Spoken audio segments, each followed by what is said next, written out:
Golden Age Radio is starting now. Subscribe to get future updates. Hey everybody, get ready for some great shows. Starting out with Cavalcade of America, Lux Theater with some great Hollywood stars, Groucho Marx, one of the best comedians in history, and also followed by the hilarious Red Skelton. Cavalcade of America, presented by DuPont.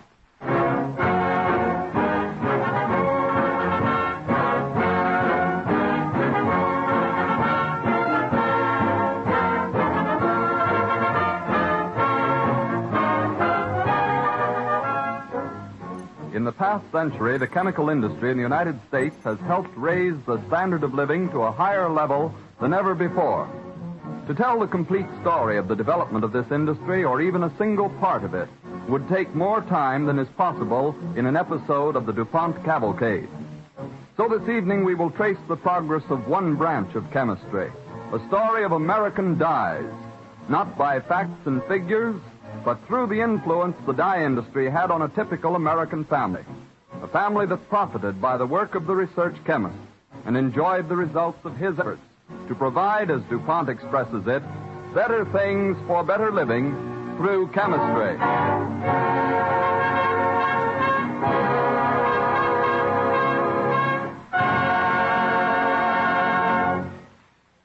As an overture, Don Voorhees and the DuPont Cavalcade Orchestra will play What Is There to Say from the Ziegfeld Follies of 1933.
The DuPont Cavalcade moves forward.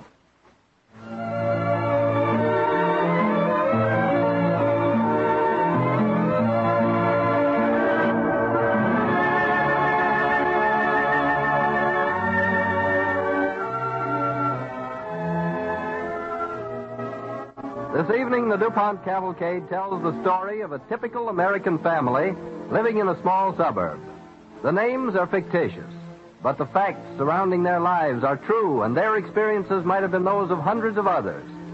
They are the Stones, John and Mary, and we first meet them 21 years ago in the summer of 1916. It is early morning. Mary Stone is preparing breakfast as John Stone comes into the kitchen. Mary, Yes, John. what happened to my new blue shirt? Why, I put it back in your dresser drawer yesterday when the wash came back. Well, I couldn't find it. Well, it's on top on the right-hand side. You don't mean this gray-looking thing, do you? Yes, that's it. It faded a bit in the washing. Faded a bit. I can't wear it like this. John, you know, there seems to be something wrong with all the colors recently. I bought Molly a new bathing suit the other day, and the first time she went into the school pool, it came out all streaked. Well, it just shows. It doesn't pay to buy cheap goods. Cheap. Molly's bathing suit wasn't any bargain. Neither was your shirt. It must be the fault of the dyes. Nothing I've bought lately keeps its color. I can't understand what's happened. Well, I wouldn't be seen in this thing out here. Oh, see who's at the door, will you, dear? I have the toast nearly ready, and I don't want it to burn. All right. Yeah, through the curtain, it looks like Mr. Brown from next door. Probably wants to borrow the lawnmower again. You know, the Browns seem like awfully nice people. And Molly walked home with their boy Ted the other day and says she likes him very much. Oh. We must ask them over sometime. Oh, tell him I've been meaning to call on Mrs. Brown ever since they moved here. I will. Well, Mr. Brown, come in. Mr. Stone, I wonder if you'd do me a big favor. Why, sure, if I can. What's on your mind? Well, something's the matter with my car, and I've just had word from the hospital that they want me over there as quickly as possible. My boy Ted's there. I wondered if you were too busy to drive me down. I should say not. I'd be glad to do it. What's the matter with Ted? Well, we don't know. He's been feeling badly for the past few weeks. Tired and wanting to lie around. And the boy doesn't want to eat. There's something wrong. His mother and I have been terribly worried. They're making an examination today, and the doctor said, well, he wouldn't tell me anything over the phone. He just said he'd like to have me come right down. Well, you'll be there as quickly as I can get you there. Mary? Yes, dear? I'm driving Mr. Brown down to the hospital.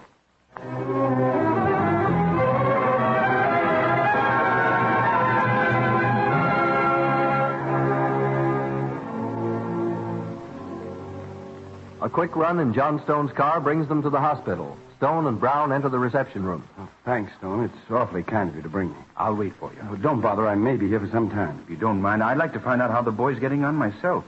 I've heard my little Molly speak a lot about him. My wife would want to know, too. Well, thanks a lot, old man. Oh, here's Dr. Alcott. I'm glad you're here, Mr. Brown. I want to ask Ted, you... how is he? I wish I could give you a direct answer. I'm having difficulty in making the diagnosis.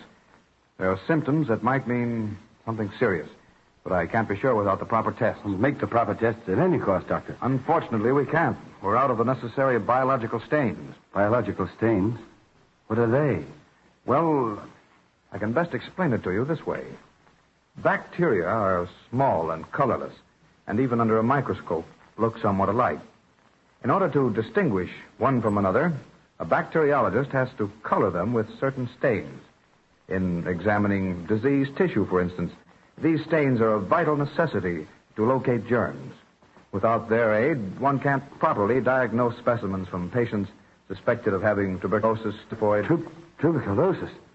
Ted, why, Doctor, I hope not. I hope... You better sit down, Mr. Brown. We're not sure, though. Oh, I'm all right. I'm quite all right. May I see him, Doctor? Oh, yes. I'll take you in there at once. But you must promise not a word to the boy or to his mother. I've told her I thought he needed a tonic. I understand, yes, Doctor. But what are we going to do? We will do everything in our power. If I only had the proper biological stain, I'd know at once. Pardon me, Doctor, but where do you get these stains? Oh, Doctor, this is our neighbor, Mr. Stone, Dr. Alcott. He drove me down. How do you do, Doctor? How do you do, Mr. Stone? You asked me about the biological stains. We're almost totally dependent on Europe for our stains. At present, there's an embargo, as you know. Nothing can get through the blockade. No dyestuffs are coming in at all. Dyestuffs. My wife and I were talking about dyes this morning. Are these dyes anything like those used in dyeing cloth or textiles? Yes, there's a similarity.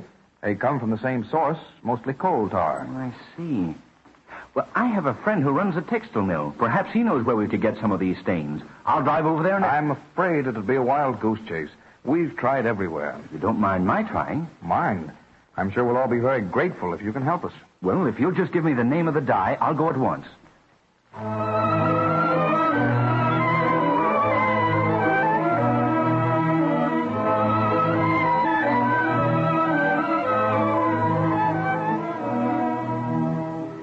The next day, July 10th, 1916, was one that John Stone was always to remember. Calling on his friend George Phillips, manager of a textile mill in a nearby town, John is surprised and discouraged as he talks with Phillips. You mean we haven't a chance to get any of these biological stains? Well, there isn't much chance of getting worthwhile dyes of any kind. And the Browns have to worry and wonder. It's not only your neighbors, the Browns, who have to worry. It's the whole country. You don't realize how important dyes are. Why, this embargo may throw thousands out of work in the industries that use dyes, besides jeopardizing hundreds of lives. I didn't realize The textile, leather, and paper industries are frantic. Ours is just one mill. We've sent men halfway around the world, fairly pleading for supplies. We've scraped the floors of dye houses for anything we could get. We've fallen back on vegetable dye that hasn't been used for years and stuff that's just about useless for our purposes. But how long has this been going on? 2 years ago, August 1914 to be exact, this country only had on hand 4 months' normal supply of fall dye stuffs. I should think America would make dyes of our own. Well, I wish they could. Don't we manufacture any dyes at all? Well, unfortunately, none that amount to much. What are we going to do about it? Come in. Long distance, Mr. Phillips. I'll take it here. Yes, sir. Shall I go? No, sit down, John. Hello, Phillips speaking. What? But that's impossible. No, it hasn't gotten in the papers here yet. Well, yes, of course I want some, right away. You know our requirements. I'll check the quantity and call you back. Well, there's news. That was my agent in New York. He says that early this morning, the German merchant submarine Deutschland suddenly appeared in Baltimore Harbor. Past the blockade? Yes, and crossed the entire Atlantic Ocean. Why, that's astounding. But here's the really good news. She brought 750 tons of dye stuffs with her. The Germans know what we need most. If you'll excuse me, I'm going after some for my plant. Dye stuffs, eh? May I use your phone? You're not going to order dyes, are you? I'm going to call Dr. Alcott at the hospital and let him know, so he can put in an order for biological stains.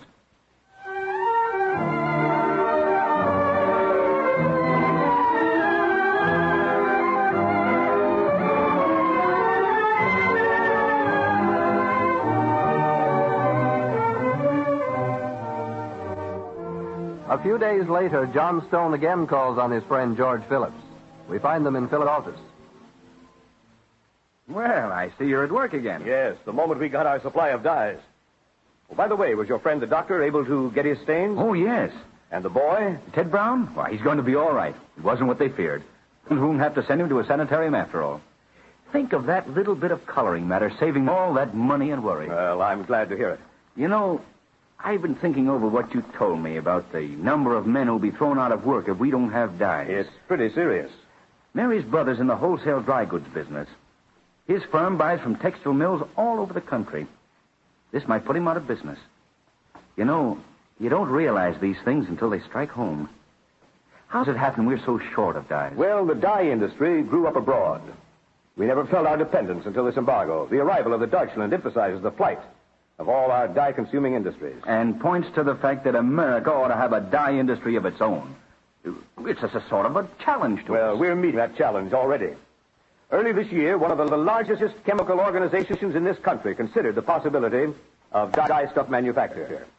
But it would take a lot of research and more trained men than we have in the country.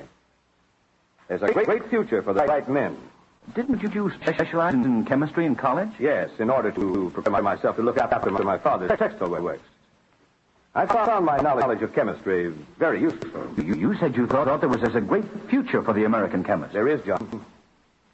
So much so that I'm going to let you in on a secret. I'm planning to make chemistry my future. You mean give up your business here? My brother look after the mills. I've had an offer to go with one of the best American chemical manufacturers. I think I'd like to grow up with a new industry.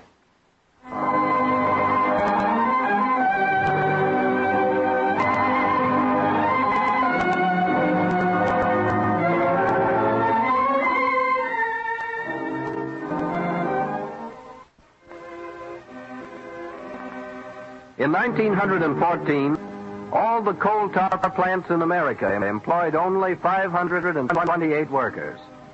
The official census did not bother even to list American-made dyes. But in the following years, this country's chemical industry awoke to its possibilities.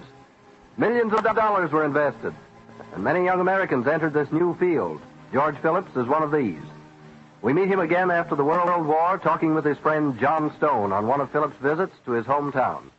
Well, how's the chemical industry getting on, George? Well, on its way to success, John. And American dyes? Very encouraging. We're already making some of the finest dyes in the world. Mary's brother was telling me something about the new fabrics that have been coming in from the mills, and I haven't had to complain about the laundry ruining my shirts lately. Well, of course, we haven't reached the point where all the dyes being used here are American-made, but we're producing fast dyes of our own more and more. I bet it hasn't been an easy job. Anything but. We've had to overcome technical difficulties. We've had to train hundreds of chemists and technical men. It's meant building expensive plants and equipment and learning the complex needs of the dye-consuming industry. Sounds like a real undertaking. It is. I know of one large, well-equipped manufacturing house commanding the best talent money can buy that spent 18 months on one research job alone before they were in any way successful. You know, George, I'm proud that our American chemists are making good on their own. Well, there's no doubt of that, John. There's still plenty of hard going ahead. But if the American people back us up, we're going to have an industry that not only will produce good dyes at low cost, but will make America independent in many other things that we need.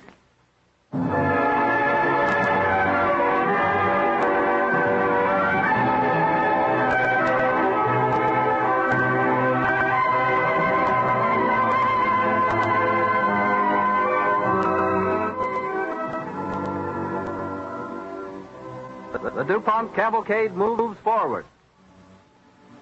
Since 1914, the number of American chemists has increased from 14,000 to more than 30,000, while the 528 workers in coal tar chemicals has grown to over 11,000.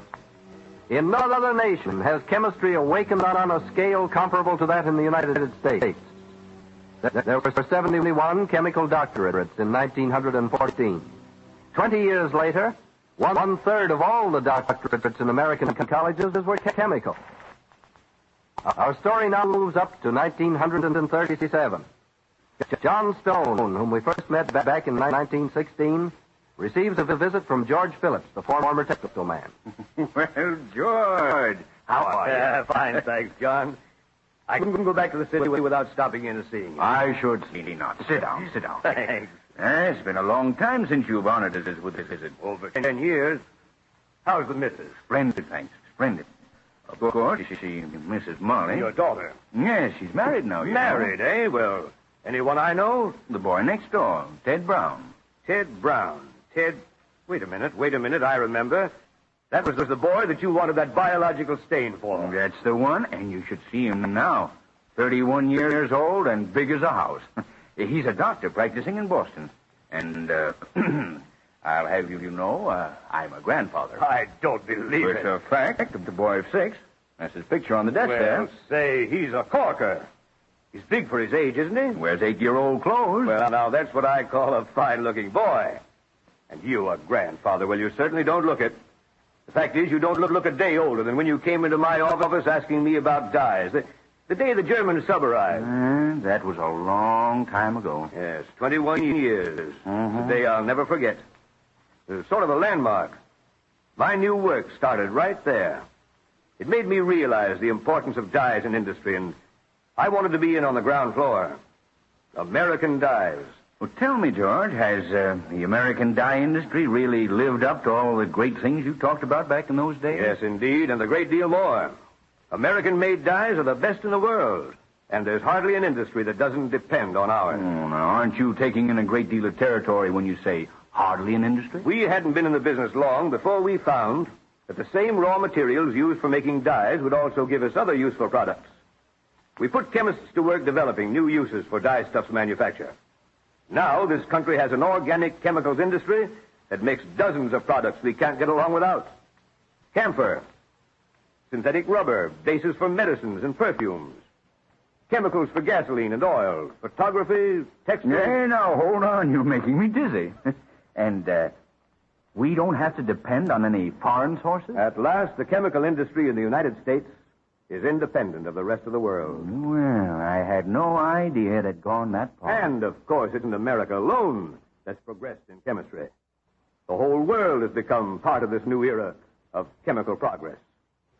The scientist seems to have come into his own at last as the most important contributor to the comforts and conveniences of today. Putting nature in its place, as it were. No, not exactly. Just putting nature's materials to better use. Excuse me. Certainly. Hello? Oh, hello, Molly. How are you, dear? What? What's that? Well, why, yes. Yes, we'll come at once. Right away.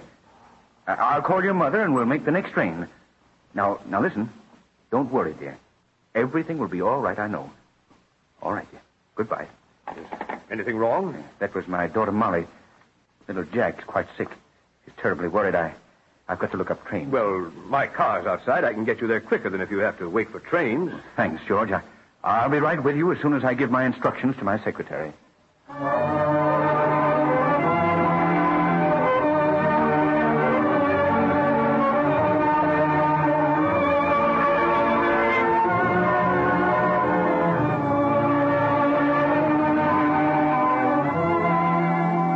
And meanwhile, at the home of Ted Brown and his wife Molly in the suburb of Boston, the young father and mother are anxious and worried. Ted, you can tell me. I'll be brave. I don't know myself, honey. Don't trust my own judgment. That's why I want to get into the hospital to be sure. I phoned Father. He and Mother are coming right away. Oh, that's good. I'll be glad to have them with you. Oh, Ted, it all seems too hopeless. Darling, Jack may hear you. No, I closed the door to his room. Oh, he must get well. Now, don't let's think of it. We can't tell a thing, really, until we make the test. There's the ambulance now. You go in and get Jack ready. Now, take it easy, sweet. We'll pull him through. Oh, how can you be so calm? I'm almost crazy. I know, honey, I know. You've been very plucky, but you mustn't let him know that we're worried. I'll let him in. Hello, Doctor. Hello, Dr. Bates. Thanks for getting here so promptly. Your wife? No, my boy, Jack. Emergency operation? No, I'm afraid... Well, I'm not sure, but it looks like streptococcus. Yeah, I'm awfully sorry, Doctor. I only hope the ambulance doesn't frighten the boy. Saw one of his cousins taken away for an operation once. We're ready, Ted. Hey, come on, we'll go to the boy's room. Don't bring that stretcher. That All right. would frighten him. Now, it's all right, Jack. Here comes Dad. This is Dr. Bates, dear. My wife. How do you do, Mrs. Brown? How do you do, Doc? Well, son, you all ready? Here's my friend, Dr. Bates. He's come to take us for a trip. How are you, Jack? My throat hurts. Well, we'll have that fixed up in no time, down at the hospital. All right, come on. Dad's gonna lift you up. Can I walk, Dad? No, I think I better carry you. Don't want you to get tired with that sore throat of yours. All right, Molly, just throw that blanket over him. Hey, don't I get dressed? No, dear. We're in a hurry. And we haven't time to dress you. Now, you must be quiet. You see, Jack, I have to the car back in a hurry, so you'll have to come along as you are. Dad, am I awful sick? Why, no, son. What makes you ask that? Well, going in an ambulance. Why, we thought we'd give you a treat. You know, it isn't every boy who gets a chance to ride in an ambulance. You like to go fast, don't you? Will we go fast? Well, we sure will, right past the red lights with a bell ringing all the time. You're a lucky young man having a doctor for your father so you can have a ride like this. Oh, Ted. Steady, honey. Gee, past all the red lights. Can I ring the bell? We'll see, son. We'll see.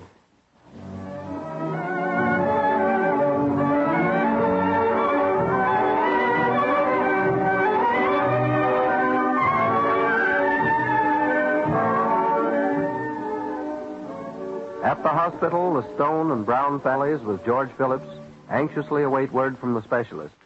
Oh, Mother, will Ted never come? Yes, dear, of course. I know it's hard waiting. Oh, but Jack, if anything happens to him, I'll never forgive myself. You can't blame yourself, huh?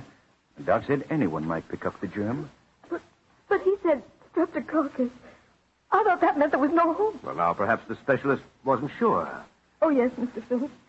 He made the test with those biological stains. There's no doubt. But Dr. Brennan said there was a chance. One faint chance. Oh, Mother. No, dear, a good chance. He said that he's used this whatever it is before, and with good results. Was it sulfanilamide? I don't know. Yes, I think that was the name. Do you know of it? Yes. Sulfanilamide is a dye derivative. It's been quite successful in streptococcus. Well, I never heard of it. It's new, but I'm told it's already saved a number of lives. Of course, an infection must be treated promptly if success is expected. Well, we can only hope. Here's Ted now. Oh, Ted, tell me. Jack. He's all right, dear. Dr. Brennan says he's out of danger. Oh, thank God. Oh, no. Honey, don't cry. Well, you were so brave when things looked badly. Well, you're not going to break down now that everything looks all right. Jack's going to pine. Because of this new chemical discovery. Plus the doctor's skill, of course. Oh, pardon me. This is my old friend George Phillips, Ted. He brought us over. How do you do? How do you do, Mr. Phillips? I've heard Molly speak of you. Mr. Phillips is connected with the dye industry. I know. Medicine owes a lot to you, chemist, Mr. Phillips. Not only the doctors, Ted, but everyone in the world.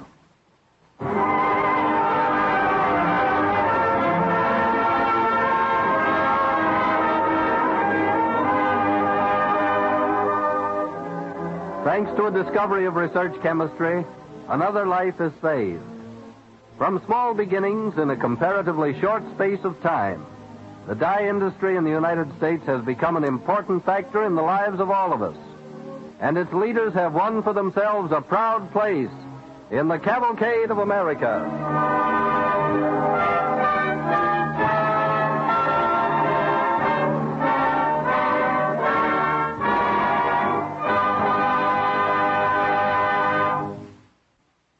Now let's look in on a little scene which took place in the home of a young couple just the other evening. Oh, my blue dress is all faded. I'm just sick about it. Faded? Let's see. Boy, I'll say it is. More hard-earned cash gone for nothing. Well, I wonder what happened to it. If that young wife were to ask a DuPont chemist why the color in her dress faded, he'd answer her something like this. Probably because the fabric was not vat dyed. To give many types of cloth, such as cotton, linen, and rayon, colors that are really fast, chemists have developed a class of products known as vat dyes. Before the vat dyes produced by the DuPont Company are placed on the market, they must pass more than 20 rigid tests. Materials that have been dyed in DuPont laboratories are subjected to every possible color-destroying agent, such as acids and alkalis, repeated washings, long exposure to brilliant light and perspiration. Thus, the fastness of DuPont dyes are known before they are sold. That's why it is now possible to buy garments or other goods in the most brilliant colors without fear that they'll fade. DuPont vat dyes are real insurance against disappointment and loss. More and more manufacturers are guaranteeing fabrics to be color fast, and some put tags on their goods stating that the cloth is vat dyed. Today we enjoy gorgeous colors without sacrificing utility because modern textile houses using the fast dyes that chemistry has created do such fine work. This is true whether the dyeing is done in the raw fiber or in the yarn, whether the goods are piece dyed or printed. Prints, by the way, are very much in vogue right now because you can get printed goods in a great variety of color combinations and designs that are really fast. One of the largest printers of fabrics for men's shirts says this about vat dyes, quote, "They give clear, uniform colors that make it possible to produce more interesting patterns, and the colors can be depended on to last the life of the garment," end quote. The DuPont Company, a leader in the development of America's dyestuffs industry, pioneered in producing vat dyes. This contribution is just one more illustration of how DuPont chemists are making good their pledge, better things for better living, through chemistry.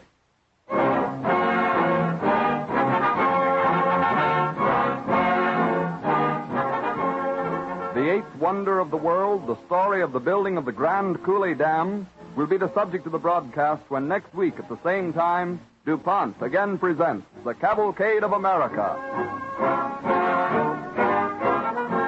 This is the Columbia Broadcasting System.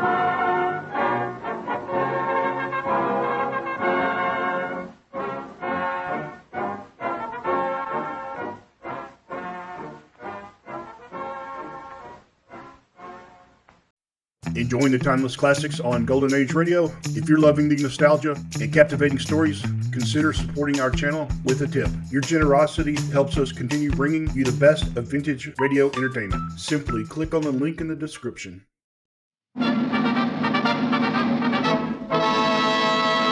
From Hollywood, California, the Lux Radio Theater presents Clark Gable in The Buccaneer with Olamp Bradna, Akim Tamirov, and Gertrude Michael.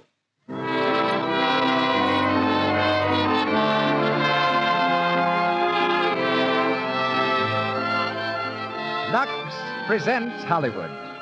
In The Buccaneer, we bring you the romance, the thrilling drama of Jean Lafitte, hero and rogue of old Louisiana. Tonight's special guest is the distinguished author and historian, Mr. Rupert Hughes. Louis Silvers conducts our music. We want you to know how much we appreciate your loyalty. Your daily use of Lux Flakes makes it possible for us to bring you this program. Did you ever think of this? You can save steps and make your work go faster if you keep Lux handy in these two places where you can use it most. In the bathroom for stockings and other things, and in the kitchen to help guard your hands from dishpan roughness. So it's a good idea to get 2 or more boxes of Lux Flakes at a time. And here's another tip I'd like to pass on to you.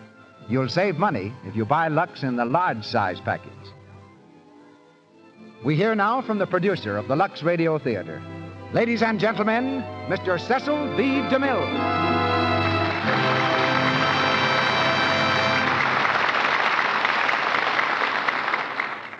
Greetings from Hollywood, ladies and gentlemen.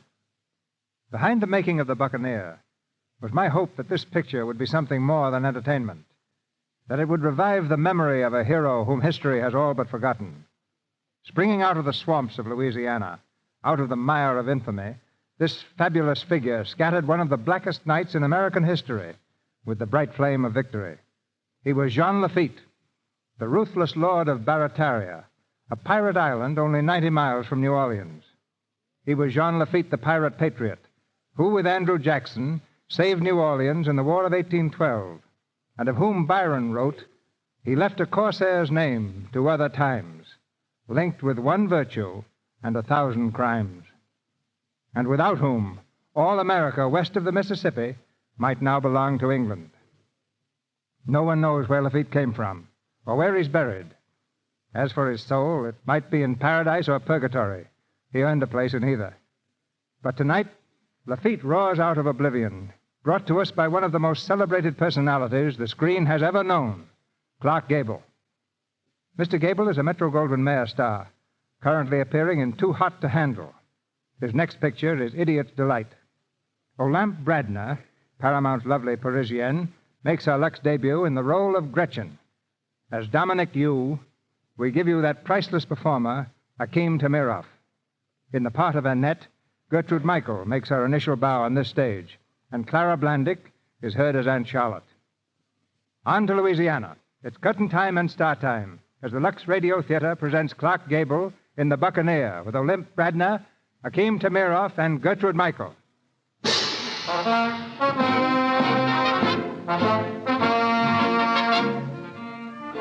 In 1814, the citizens of New Orleans often saw a printed notice brazenly displayed in public places. It read, "Sale of rare and notable goods this day at the Temple." It was signed Jean Lafitte. The Temple, scene of this thieves' bazaar, was a clearing in the cypress swamps. There, beneath tendrils of dripping moss, Jean Lafitte and his pirate crew insolently hawked their wares. Through the crowd strolled pirate musicians, their faces lean and scarred, their music gay. The good people of New Orleans came to look and stayed to buy. No one asking where the goods came from. No one dared to ask. Now, what do you mean it ain't the best? That's the best Manila neckweed. Or the best Manila rope. Silver? Did you say silver, mister? Look at this. Only one Spanish dollar. $1. Perfume sweet like Carabi. Monsieur, you want to buy some little perfume? Thank you, no. I'm looking for Jean Lafitte. Ah, Lafitte? What for? Do I look like a soldier? You? No. Then you can tell me. This is business. Oh, business? Well, now look. You see that man standing by himself over there? That is Jean Lafitte. Perfume sweet like Araby. Be very popular, Mr. Lafitte. I'm sorry, but I don't know what you're talking about. I was thinking of that placard that I've seen posted about. There's one on that tree. Reward $500 for the capture of Jean Lafitte, dead or alive. Signed by the governor, William C.C. Claiborne.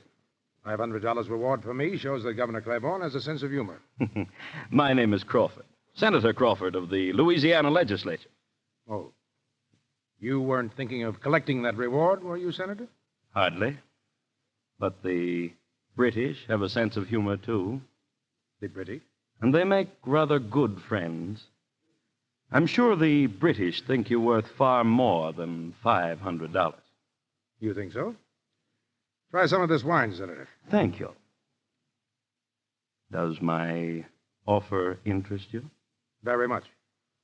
But it could stand a little more explanation. These are war times, Mr. Lafitte. You and your men could constitute a power in these waters. A power for the British? I thought you said you were a senator from Louisiana. That, I'm sure, needs no explanation. I see. Try to be back from your voyage in a fortnight. You will have British callers at Barataria. This is excellent wine. How much for the cask? 10 pieces of 8, 10 Napoleons, or $500 American paper.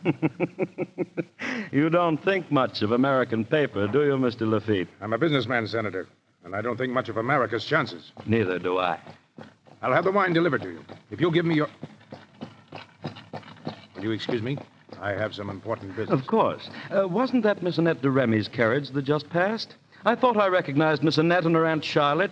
It was their carriage. You'll excuse me, Senator, but we're not exchanging confidences yet. A thieves' market. I can't understand why the authorities permit it. Oh, Aunt Charlotte, you always say that, but you always come. Don't be impertinent, Annette. One Spanish dollar. Perfume sweet like Araby. Madame, only one Spanish dollar. My man, did you come by these things honestly? Huh? Do I not look like an honest man? You certainly do not. Oh, Aunt Charlotte, please. He looks as if he'd cut anybody's throat for a picayune. Oh, me? Me, Dominique you, the cannoneer of Napoleon. Mademoiselle, Napoleon and me. Oh, never mind the details. How much is this perfume? That one. 3 Spanish dollars. But, madame, these... sweet like the breath of angels. Huh. It smells more like liniment. Oh, madame, impossible. Behold, I drink it. So. Madame, you are right, it is liniment. Come along, Annette. I've seen enough of it. Annette, where did she go? Annette, where are you? Annette! Annette, you're more beautiful every time I see you. Thank you, Mr. Lafitte. You were late today, Annette. I couldn't help it. My sister sailed for France. She's going to be married on the boat. There was such a crowd at the boat to see her off, I thought I'd never get away. I was in terror that I wouldn't see you. And in terror that I would. Oh, Jean. What are we going to do? Marry me. We could sail to France, too, like your sister. Marry you. And I suppose you'd print the wedding invitation on the back of Governor Claiborne's reward for you. Dead or alive. My sweet, you can have the governor's ears for a wedding present. Oh, darling. Won't you ever be serious? You're in danger every hour. Every minute that I'm near you. Oh, Jean, we can't hide behind bushes and trees all our lives. Dearest, I want you to be able to come to my house like other men who are more respectable? Who are more honored. Oh, can't you understand? I want to be proud of my love. Well, there's nothing in your life I can share. I have wealth. I have Barataria. Barateur is a word for cheap. It's a kingdom with 1,000 men and ships that sail the Caribbean and the Gulf. I can give you anything you... Yes, anything but self-respect. Yes, you're right, Annette. I can't give you that. Oh, Jean. Listen. What's that? Trouble. You better go. Hey, boss. Boss. Dominic, what's wrong? The governor. The governor is coming. He's bringing soldiers. We show him, eh? No steal, Dominic. Tell the men to carry the boats to the bayou. Load them with every piece of merchandise we have and shove off. Let the people stay, but the men and goods go. Hurry up, now. Aye, aye, boss.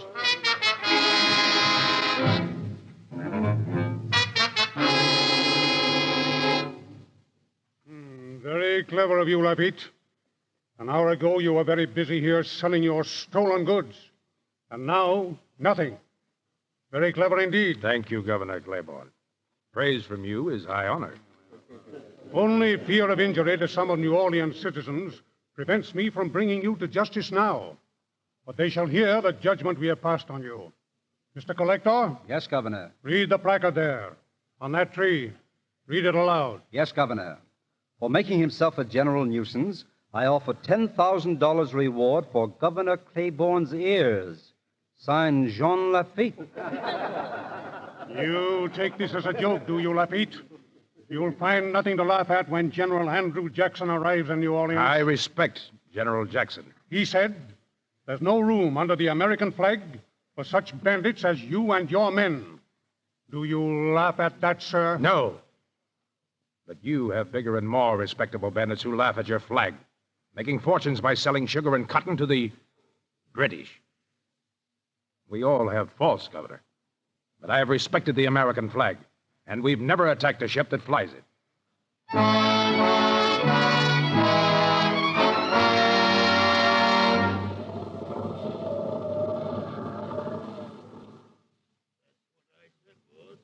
Shouldn't have let that governor scare us out of the temple. Where are we now? No place. 3 days at sea and not a haul yet. Shut up, Bishop.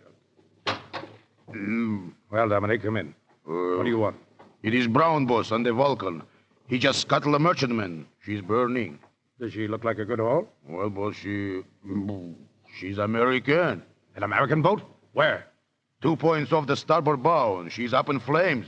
Well, it is pretty bad news. Get on deck. Lay her into the wind. Stay by to lower the longboats as soon as she loses way. Light no lights.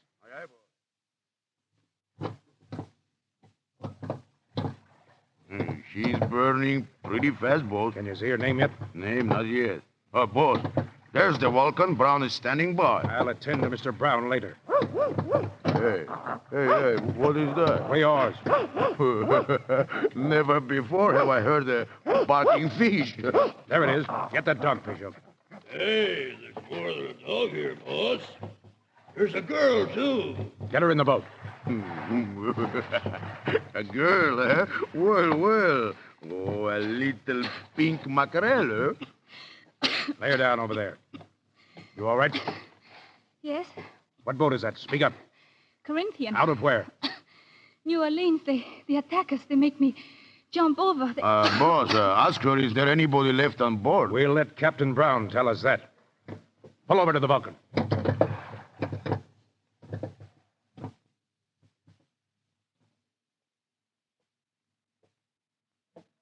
And all those other people on that ship. Did you put them off in boats, Mr. Brown? How many boats did you put them in? None. You remember my order, Mr. Brown? That all hands on a captured ship should have a chance for their lives. We're through taking orders from you, Lafitte. You are, Mr. Brown? My orders forbid boarding any ship flying the American flag. That's the flag I'm under, up there in the masthead. The black flag, eh? We're men without a country, Mr. Brown. Men cast up by the sea. Perhaps we'll be Americans someday. But not you, Mr. Brown, because I'm going to hang you now. You ain't going to hang nobody, Lafitte. You're just a blubber-smelling pirate like the rest of us. And you've given your last command.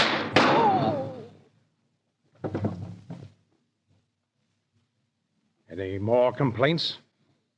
Anybody like to follow Captain Brown? And stir yourselves. All hands to the braces. Square away the yard. Set your course for Barataria. Boss, what about that pink mackerel, the girl? She comes with us until she's well enough to leave. Well, she's all that is left of the Corinthian, boss. She make a pretty bad witness. I obey my own orders. She sailed under the American flag, and she's safe from us. Make sail! Aye, boss.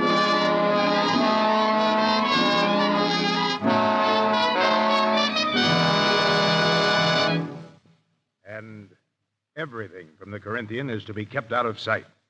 Nothing taken from that boat must be sold. You understand, Dominique? Oh, well, I know.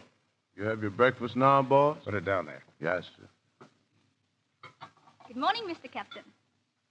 Oh, good morning. How do you like Barataria? Well, I don't know yet. Your men say that I give them hemp fever. Did you hear that, Dominique? A gentleman does not laugh at a lady. Dominique, she says that you're not a gentleman. No, I say it to you. What makes you think that I'm not a gentleman? Your rings tell me. And what do you know about rings? 1 ring, it is a gentleman. 2 rings, it is a vain and foolish man. Now that you have enlightened me as to my multiple defects, go back where you belong. Dominique, keep this magpie out of my sight.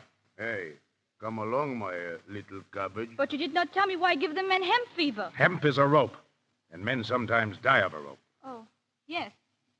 As a matter of fact, the men are right. You're a walking death warrant for all of us. Me? Come here to me. What's the matter with your shoes? They squeak. I know that, but why? Because they're in the ocean. Well, take them out of the ocean. You're in a gentleman's home. A gentleman's home. No wonder the fine people of New Orleans, they laugh at you. They laugh at... How do you know? Were you ever inside their homes? Yes, I worked there. You worked there? You scrubbed their floors, but you've got nerve enough to stand there and tell me I'm no... All right. Since you're such a monument of judgment, you can stay here and make yourself useful. What can you do? I can cook, but I won't. You certainly won't. What else? I can sew, but I won't. Do you eat? Yes, thank you. But you won't. Ow! Before you eat, you'll learn to make yourself useful. Scipio, give her the keys to this closet. She's going to learn to scrub floors. Yes, sir. Here they are. Boss, boat coming in. Give me that telescope. Yeah, Captain, here. Can you see? Who is she, boss? British man of war, Sophia. Oh, we'll let them have it, eh? No, she's sending a boat under a flag of truce. Lock up that mackerel of yours while these Englishmen are here. Aye, aye, boss. Come along, my little toadstool. We'll lock you up. What have I done? Huh? Nothing yet. That is why we'll lock you up. You locked me up because you're afraid of me. You are afraid that I'll tell those British generals that you burned the Corinthian. And I will if you lock me up. No, my pink rosebud. You will not if I lock you up. Go on. In the closet.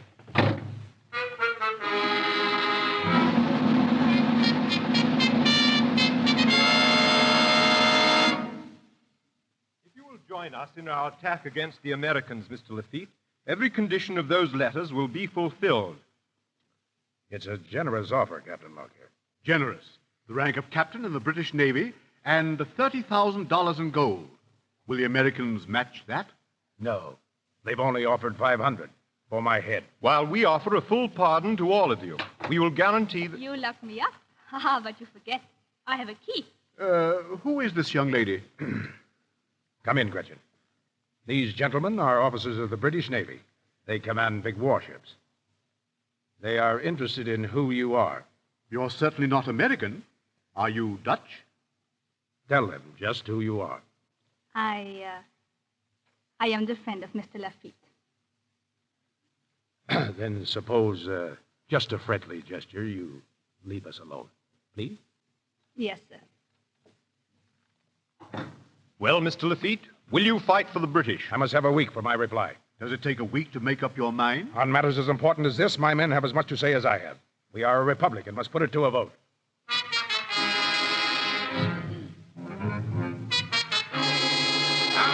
say no. Well, I say yes. I say we fight for the British, and why not? Aye, that's it, Granby. Give it to him, England will shake America like a dog shakes a rat. Here, aye. And what do you get from Claiborne? Nothing but the cramp iron, the cat, and the yardarm. But England offers gold and a clean pardon. Who's for England? Shut your grab traps. The boss ain't had his say yet. Chuck your love. What do you say, aye, boss? What do you say, aye? You for England, yeah? You scum of the world. You sewer-bred rats. Every country in the world has spewed you out. There's no land you can call your own. You, Jacques, you like it here, hmm? The air is sweet, hmm? Different from the stench of the sewers where you hid after you murdered your father. And you, Hans, the spoiler of the dead, the slinking grave robber of Hamburg. Miguel, the petty pickpocket of Madrid. And you, Dominic. Boss, please, The pet cannoneer of Napoleon. Oh, well. And Mouse, you deserter. What hole will you hide in to escape the lash and the yardarm? And the brave Granby. Shall I tell the story of Pensacola? Of the nun who prayed for your soul with your knife in her throat? And I'm the rottenest of you all. Because I'm your boss. All of us, the yellow-livered spawn of the world, thrown up here by a sea that's too decent to hold us. We land on the only shore that has let us stay. Louisiana. Louisiana, with long moss that hangs from the trees like the gray hair of a mother. And what do we do to her? We rob and kill. But still, she lets us stay. And now, for the first time, this mother needs help. A powerful enemy is landing on her shores. You heard her call, you white-livered squids. And what do you propose to do? Turn tail and run whining to the British, to lick the hand that you're afraid to bite. But Louisiana will never show the white feather. Neither will America. It's a young nation unprepared, with few weapons and few defenders. And it's getting licked. But I'm going to give it all I have. Who fights with me for America? Me, Dominic, you! Me, Gretchen van der Liefhoff.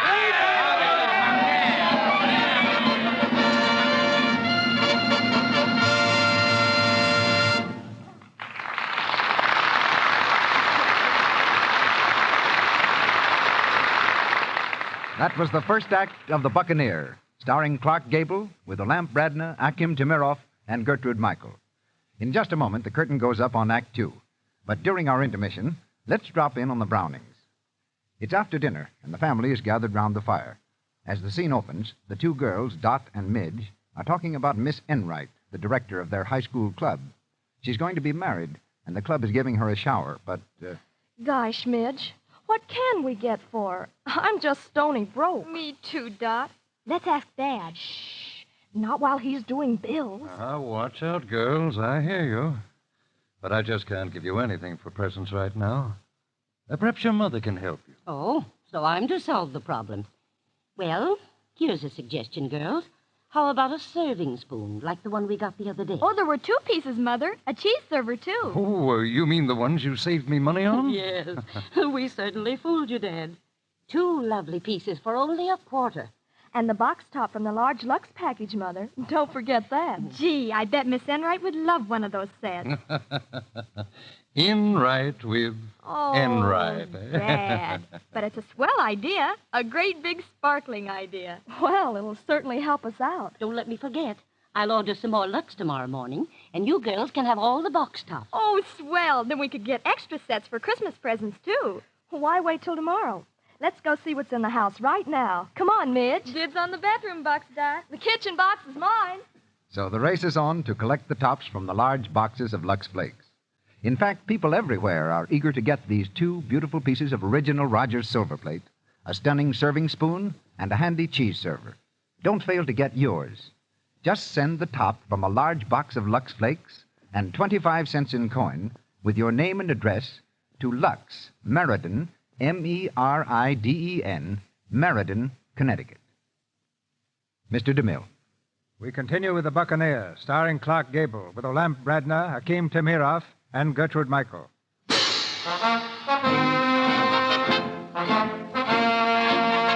With the cheers of his men still ringing in his ears, Jean Lafitte sailed alone to New Orleans to place his army of pirates at the disposal of the government.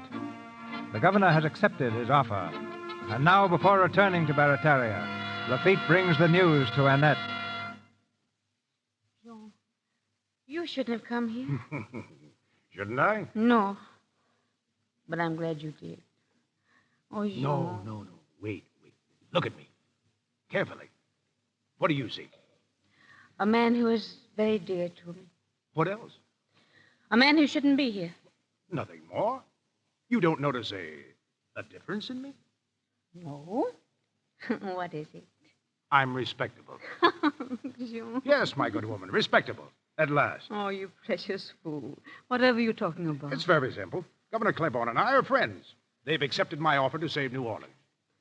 No, Jean. Oh, please be But it's true. Lafitte, Claiborne, Jackson. Those names will live in history.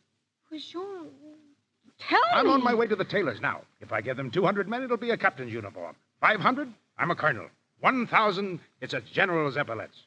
The governor thanked me for my loyalty. Why, we're thicker than thieves. Well, closer than peas in a pod. Come here to me. Oh, dear. You know, it's really not a bad feeling. What? Respectability. And how could you judge of that, Mr. Lafitte? And Charlotte. Good evening, madame. Annette, you'd better see if any of the silverware is missing. Madame, I found something a lot more precious than silverware. I'll take this miniature of your niece. Do you mind? Mr. Lafitte! You have caught me that red-handed, but I'll make my escape. Goodbye, madame. I go to annex Louisiana to Barataria. I'm very much afraid, Governor Claiborne, that you've been taken in. Would you mind being more explicit, Senator Crawford? There can be no doubt of it, Governor. And every man on this defense council will back me up. Look at the papers that John Lafitte showed you. No British insignia, no seal attached to any of them. Now, these letters are forgeries. I think Senator Crawford is right. They seem scarcely credible. A commission in the Royal Navy? This is probably a scheme to lure Jackson to New Orleans so the British can land at Mobile. Oh, that sounds like common sense to me. What shall we answer him? I know the exact answer, Governor. Dead pirates make the best pirates. Our sentiments exactly. Very well. We'll send our ships to storm Barataria.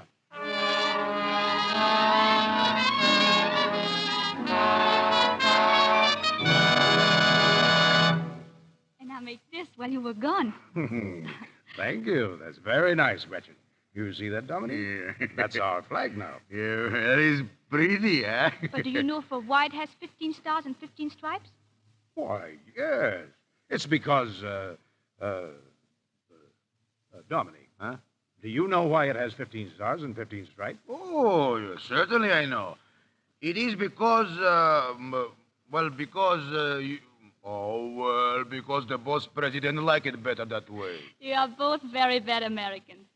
Every star and stripe is a state. Sew them together, and they're the United States. Oh, well, of course. And I'll make it for you, Mr. Boss. A present. Well, thanks, funny one. It'll make us think of you when you're home in, what's the name of that place? Don't speak Amzadazee. Fine. But Don't Speak Amzadazee is not my home anymore. Oh, yes, it is. You certainly can't stay here. I certainly will stay here. What? Pack your things. You're leaving today. I will go with you. Well, we're going into battle. Women don't know anything about fighting. You don't know anything about women. Does any man? Why don't you want to go home? Oh, because. Well, that's not a good enough excuse. Mr. Boss, who is that girl? The one in the picture you bring back. Oh, that. A lovely lady who lives in New Orleans. Oh. Is that why you want me to go home? You're a little fool, aren't you? Yes. I know that before you say it. Her hair is very pretty, too. And her eyes, they... I will go, boss. Boss, American ships are putting in. Aha, there you are, Dominique. American boats. They come to join us. Come on, give them a welcome. Hey, ring the bell! Ring the bell! All right, you men, get into the longboats. Pilot them to the landing. Viva los Americanos! Viva! Hey, boss. What are they doing? Firing on us. Fine friends you got, Lafitte. Let's give them a taste of their own style. No, hold your fire. Get back, I tell you. Don't fire. Dominique. Yes, boss. Dominique, get everybody out of here. Get them back to the bayous. Tell them to hide in the swamp. Aye, boss. Back to the bayous! All of you! Into the boats! Hey, get your families out! Get back to the swamp!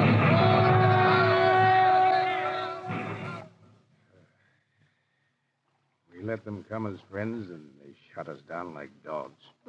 Boss, you pushed the boat all the way to the swamps. Maybe you sleep a little now. The stars are out. Not for those men lying in the sand back there. Can't you forget your thought just for one moment? No. They'll hang every man they caught today. A 1 day's trial in New Orleans and 4 feet of rope. Maybe, boss. But what those ships did to your men is only what you have done to other people. That's not true. I saw it on the Corinthians. Those were never my orders. But you were the boss. Yes, that's right. I am the boss. And I'm to blame for every man dead at Barataria. And somebody's going to pay for it. Now you want to kill some more. Oh, you're a funny man, boss. All you think of is fighting and killing. Don't you know there's such a thing in the world as love? Yes. Now that's gone, too. Now you cannot marry that lady of the picture. Don't bother me with your silly question. But love is not a silly question. What do you know about it? A great deal. I'm in love Yes? With whom? with you. I don't know whether to bow to you or use this paddle on you. It does not matter which. I love you. When you're a little more grown up, you'll find some fine young... I'm more grown up now than you will ever be. You spend your life fighting, and fighting is for little boys, not for men. And you're a very bad little boy. But I love you. Oh, it's too late for all that. Too late for me and too early for you. No, never it is too late, and never it is too early to love. Oh, boss. Boss, you don't even know what it is to be happy.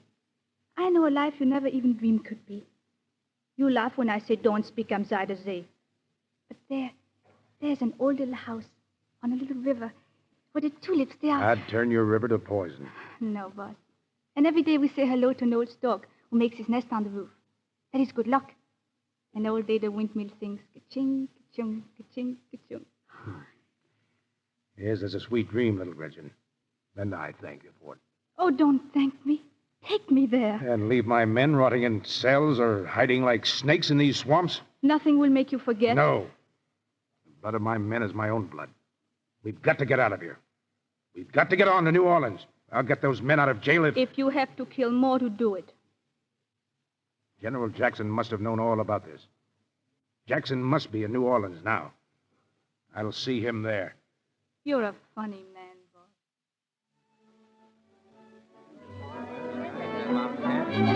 There he is, General Jackson. General Jackson. Where they are, can't General Jackson, ma'am, was just coming through the door. Oh, yes, Thank you. Ladies, gentlemen, I'm honored by this gracious welcome to New Orleans. What can we do, General? How can we aid you? We need powder, food, and we need flints for our rifles. But above everything, we need men. Men to fight beside us for America. And now, I must beg you to excuse me.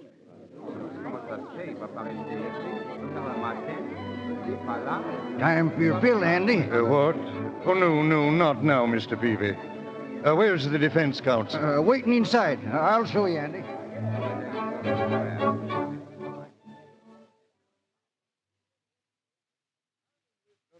Carry a musket, General, but we have a right to know what'll happen to New Orleans. Before I'll surrender this city, gentlemen, I'll burn it to the ground. New Orleans will not be sacrificed to your madness. Now, I begin to know America's friends from our enemies, Senator Crawford. The legislature will meet at once to discuss surrender. I believe, Senator, your sympathies are with the enemy. Better to be in the hands of the enemy than in the hands of a maniac. Mr. Peavy. What's bothering you, Andy? Show these gentlemen out. All right. Skedaddle now. Skedaddle, everybody. Come on. And shut the door, Mr. Peavy. I want to be alone for a while.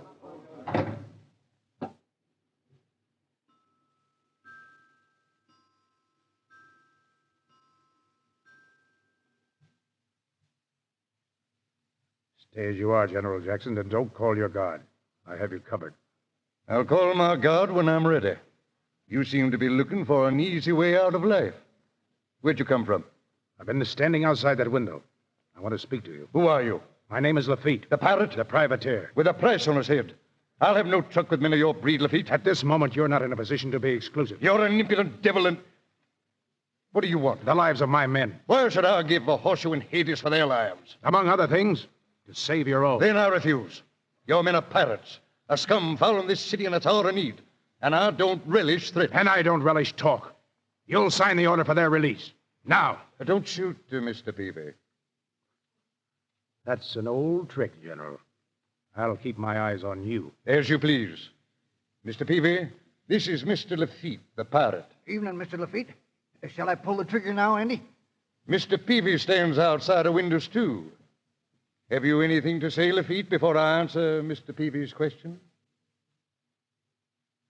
Well, I have some personal property to dispose of. A matter of 8,000 flints. Flints? Musket flints? Where? Where the powder is. How much powder? 30 kegs, enough to work our cannon for a week. Put your gun on the table, Mr. Lafitte. Thank you. Get out, Mr. Peavy. Andy, can't I tie him up for you first? No, thank you. Go on. Are you lying about those flints? No, and I'm not lying about my men. The flints, are they in the city? When the last one of my men is released, I'll tell you. How many men have you? Enough to win this battle for you. Where are they? In the swamps and in jail. Well, by the They're men great- who live by fighting, deserters from every nation under the sun. I've a cannoneer of Napoleon, the blackest rogue unhung, and the best shot. All fighters. And all with bloody hands, eh? Like a soldier's. A soldier fights for his country. That's what we asked to do, and we're answered by bullets. You didn't ask me. I do now. General Jackson. What is it? What do you mean Monsieur by... Villeray, he must see you. This fella here, Andy, I guess he wants to see you, all right. Monsieur le Général, c'est incroyable, mais c'est vrai. Les Anglais ont apparu tout à Speak l'heure. English, man. Dans la maison même. Moi, je vais échapper seulement. Speak English. General, this man says the British have appeared at his plantation. Where's that? 8 miles from the city, on the Bayou Catalan. Are they in force? The whole army. We'll hold the line of the Rodriguez Canal. Mr. Peavy, call the officer of the guard. Have the buglers sound assembly. Colonel Butler, we march at once by the Chalmette Road. The Chalmette Road, General. Major Hans, get your Mississippi Dragoons into their saddles. Take the advance. Yes, General. Get General Coffee here. Assemble all commands at Chalmette. Get every man and musket into the ranks. Rouse the town. Body of death, I need men. What's your price, Lafitte? Full pardon for my men. And for yourself? 1 hour's start when the battle's over. It's a bargain. I'll sign the release. Make it a carte blanche on the jail. All right. Now get your devils out of the swamp and the jail and bring them to Chalmette. Crawford hasn't surrendered the city. Body of death. If he gets that legislature to surrender... It won't. If Crawford isn't there... Then by the 7 plagues of Egypt, he shouldn't be there. If someone has to run him through. Thanks. I knew I'd like you, General. We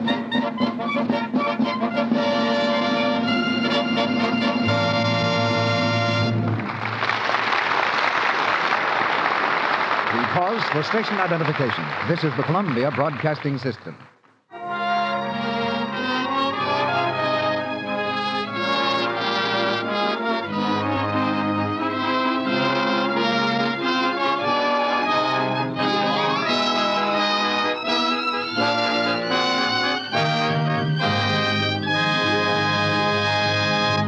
That was Act Two of The Buccaneer, starring Clark Gable with Olamp Bradner, Akim Temiroff, and Gertrude Michael, whom we hear in the third act following this short intermission. But before Mr. DeMille brings you, as his intermission guest, one of America's most famous authors, let me just give the ladies in our audience this reminder. It's thrifty to buy several big boxes of Lux Flakes at a time, so you'll have it handy always in bathroom, kitchen, and laundry. Sweaters, blouses, and dresses, as well as undies and stockings, stay new-looking longer when you give them regular Lux care. That's why so many women find Lux Flakes the finest clothes economy known. And let me remind you to have pencil and paper ready at the end of this program to jot down full details of the Rogers Silver Plate offer. And now, here's our producer ready to introduce our famous guest of the evening. One of the luckiest moves I ever made occurred many years ago when I bought a novel for the screen from Rupert Hughes. That started a friendship with one of the most talented men I've ever known. Rupert Hughes has written some 35 novels, hundreds of brilliant articles and short stories, a celebrated biography of George Washington, an encyclopedia of American music, contributed to a monumental history of the world, and is a real authority on early American pirates. He's been a director, writer, and producer for the screen, discovered Lawrence Tibbett, is a recognized sculptor, and is the uncle of Howard Hughes the aviator. He sleeps 4 hours a day, smokes 20 cigars, drinks 30 cups of coffee, and is one of the few famous men in Hollywood whose telephone number you can find by simply looking it up in the book. But how did I get in here? I was looking for my lost dog. He had me on a leash, but I got away. Oh, I know you. You're Dr. DeMille, aren't you? Doctor? I read that a college gave you the honorary degree of Doctor of Letters. Why? Probably because I have to do so much doctoring on the scripts you writers turn out. Ouch. As for that, didn't your own college make you a Doctor of Letters, too? Yes, but what good does it do me? I can't even write a prescription. Well, that doubtless saves quite a few lives. Speaking of saving lives, Cecil, I had an idea. I stole it from that glorious speech of Lafitte's, which Clark Gable delivers so powerfully. It shows how a vicious pirate offers to help turn a black danger into a golden victory. It's happened before, it can happen again. It ought to happen all the time. Pirates were people whom circumstances turned into criminals. Our country contains so much crime because, while a large percentage of lawbreakers are of low mental caliber, we still find men and women of tremendous courage, often of immense cleverness, devoting their gifts to evil instead of good. Almost all boys want to be pirates, fight Indians, or be policemen. The main thing is they want to fight somebody, anybody. Thousands of them go wrong. We try to check them with prison cells and hard labor, but nothing seems to do any good. Why? Because we try to repress them. We make no use of all that courage and restlessness. There's our crime against our criminals. It seems to me that what we ought to do, what we've got to do, is this. When we find a boy or a girl with a wild streak of adventure, a ferocious resentment of the dull life, we must offer that fiery soul an opportunity to use its energy for the benefit of itself and of everybody. We couldn't save them all, but we could save hundreds. We ought to learn a lesson from Lafitte. Realizing there's no taming criminals, the thing for us to do is to find some way of using them for their own happiness and ours. Have you a suggestion? I'm only a doctor of letters, not of souls or bodies. Then shall we get on with the program? By all means, but before I go, will you tell me one thing? Does either of those two nice girls get Clark Gable, or do they divide him up? Wait and see.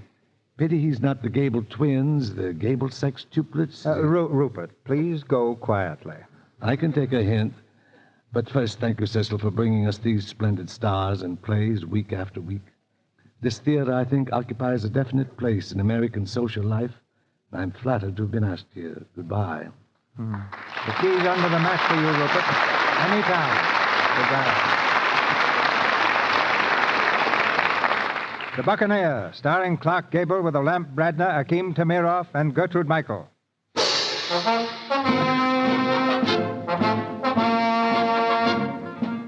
With the British on the march to New Orleans, a swift series of events crowded each other in the race for the fence. Lafitte, with the order for release in his pocket, opens the jail doors for his men. We are free! The boss, they got us free!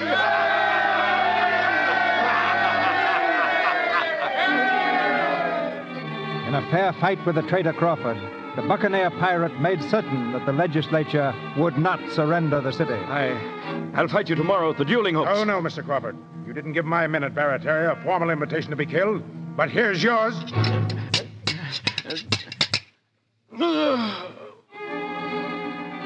With Crawford dead, the city sprang to arms. Out went the call to Lafitte's men hiding in the swamps. Through the bayous they came, paddling madly toward New Orleans, the woods echoing to their battle cry.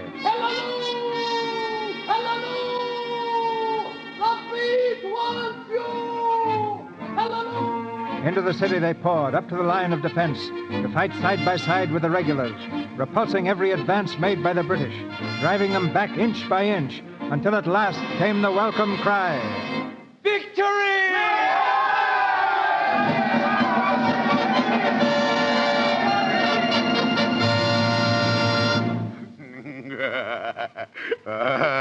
My little sparrow, it was wonderful, eh? Everywhere you hear now, Lafitte, the great Lafitte, the brave Lafitte, Lafitte. Oh, his pirates, they saved the city. And I was there too, was I not, Dominique? Yeah. I helped the boss too when I carried the powder. Oh, certainly. Oh, my little cockroach, it is so good. Eh? No more they hang us, eh? You know, tonight they give a victory ball, the great victory ball. And for who? For Lafitte.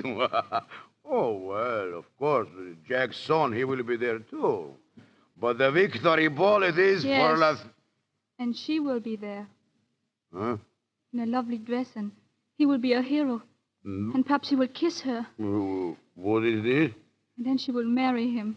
Oh, well, that is how it is, eh? Oh, I cannot help that I love him. He says my shoes squeak, but he makes my heart squeak, too. Oh. Well, what is it that you want? I want to go to the victory ball. I want to wear a more beautiful dress than hers. I want to sparkle in more beautiful jewels than she has. I want my hair so lovely, hers look like hay. I want to be so grand and shiny, he won't even look at her when I walk by. I want to make him love me. Oh, Dominic. Oh, by Jiminy Diablo. And who can do this for my little mackerel, eh? Me, Dominic, you. I have more jewels than anybody else. I have the beautiful dresses, too. I have all you want. Look in that chest. Huh? Dominic. Oh, how wonderful. And all for you, my little shrimp. But where did you get these things from? Huh? Where? Oh, I don't remember. I think off the...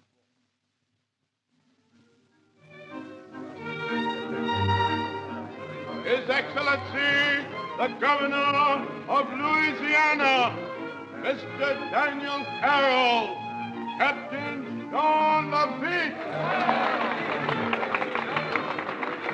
To Captain Lafitte. General Jackson. I have the honor to inform you, sir, that I have dispatched letters to the President commending you and your men for service to the country. Thank you, sir. Your example was expiring to a follow. Oh, General Jackson. Oh, yes.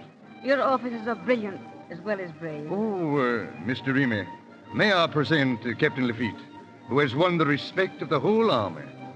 Of the entire city. Captain Lafitte. Your respect, mademoiselle, means everything.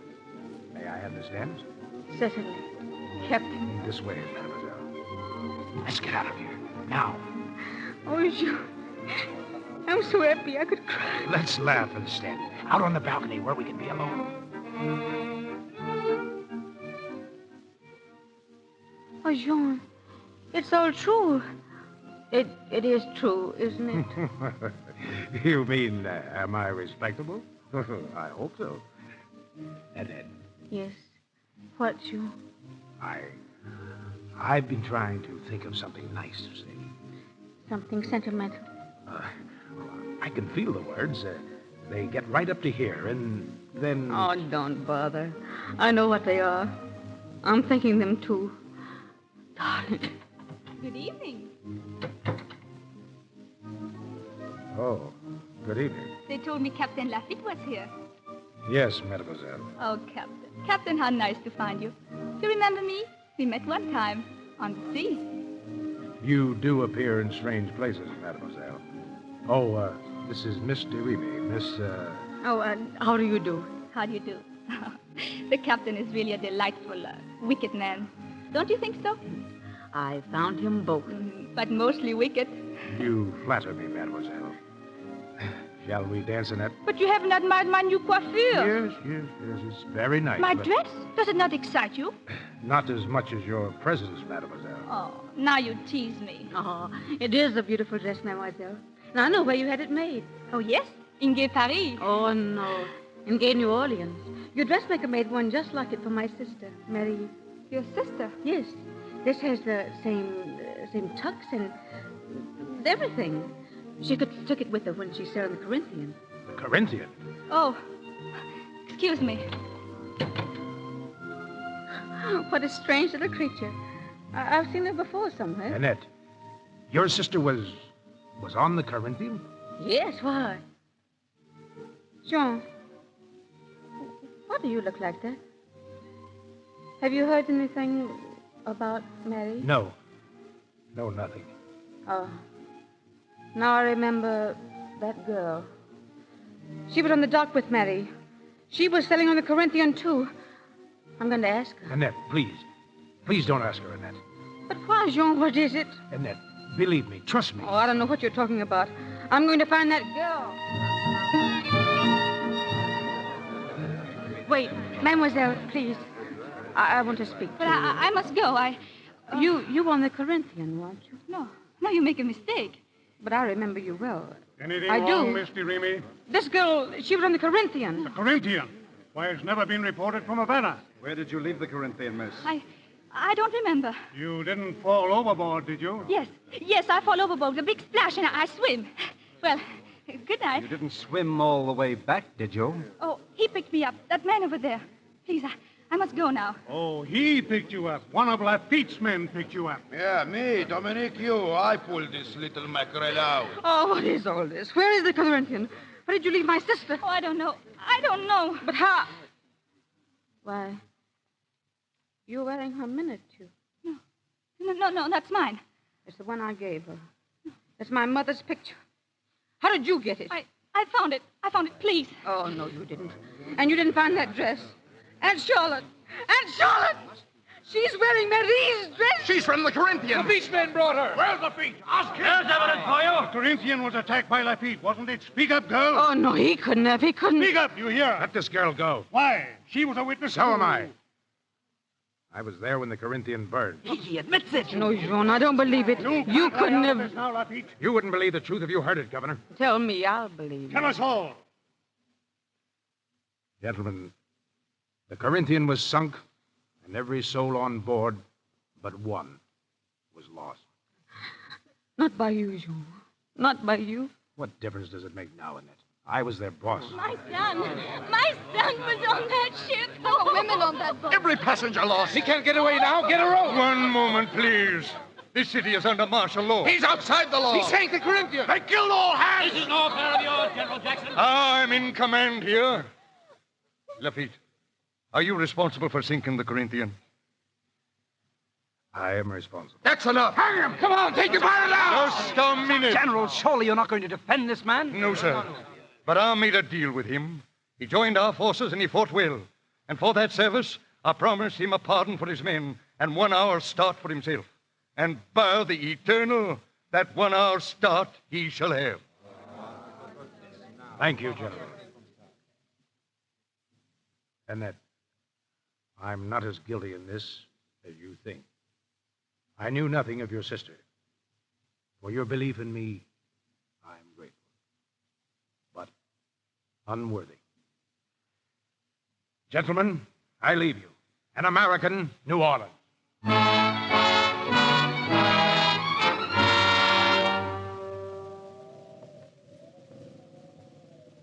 Well, I think we make it, boss. They never catch this boat now.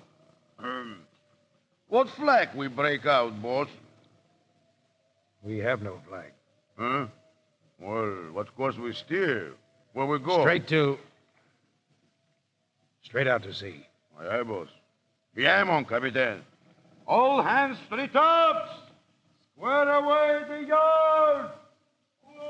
Mr. Boss, Gretchen, you shouldn't have come here. I go where my boss goes. We're going out to sea. This deck under our feet is our only country. Well, it's a good deck. And our home port, sooner or later, will be the bottom of the sea.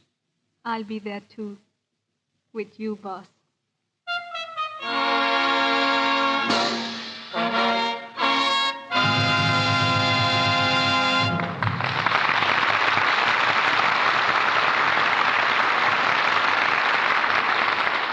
Jean Lafitte has sailed back into the past. In his place stands Clark Gable. Our evening would be only half complete without a word from Mr. Gable. I'll make it brief, Mr. DeBelle. Those who saw your picture know, without my telling them, what a fine performance Frederick Marsh turned in as Jean Lafitte. I'm very grateful to you for giving me the chance to step into Lafitte's boots on the air. If I measured up to the standards set by Mr. Marsh, I would be still happier. I'd like to thank everyone in the cast. But better yet, Mr. DeBelle, I really think that Miss Dragnet, Mr. Tamiroff, and Miss Michael should come up here and take their own vows. Let the ladies talk first. I'm a very polite fellow. Thank you, Akeem. Oh, I don't know how I sounded, Mr. DeMille, playing a Dutch girl with my French accent in an American play. However, though, I'm a very loyal listener. This was my first time on a Lux Radio Theater, and if it's as nice as this all the time, I surely hope you let me come back. Very, very nice, Alan. And now, Miss Michael. Well, you seem to be running the show, Akeem, but it's all right. Fire away. It's all quite understandable, Mr. DeMille, with Mr. Tamiroff playing a big part in your nude picture, Union Pacific. I think he's entitled to get at the microphone as soon as he can. Goodness knows he's trying to. Shh. Gertrude, please. It's all yours, Akeem. Thank you, Mr. DeMille, for a grand evening. Good night, Gertrude. Now, Mr. Tamiroff, go ahead with your latest barrage. Well, I just want to tell you, Mr. DeMille, I have all my homework done for my part in Union Pacific. You make me a bullwhacker, so I practiced for 3 months, and now I can use the bullwhip like nobody's business. I can snap a cigarette out of your mouth.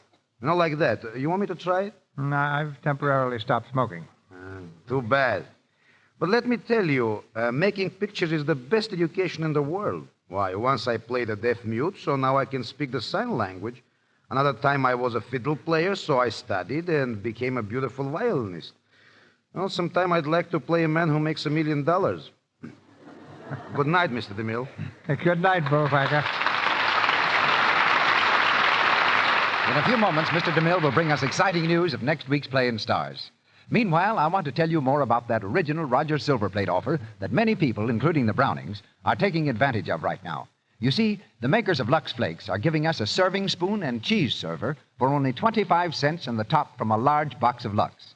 Both pieces are original Roger Silverplate in the graceful allure design that matches the teaspoon so many of you ordered from us in the spring. You know, with Christmas only 6 weeks away, this is a swell chance to get some lovely gifts for your friends. Give them this twin set, the handsome serving spoon and handy little cheese server. It's an exclusive pattern, one they can't buy at any store. The only way to get it is through this offer. Why, I'll bet they'll be tickled pink to own such fine tableware. And so will you. It's so rich-looking and gives such splendid wear. In fact, you get a certificate from the International Silver Company, the world's largest silversmiths, which guarantees satisfaction in regular use. Quite a bargain, isn't it?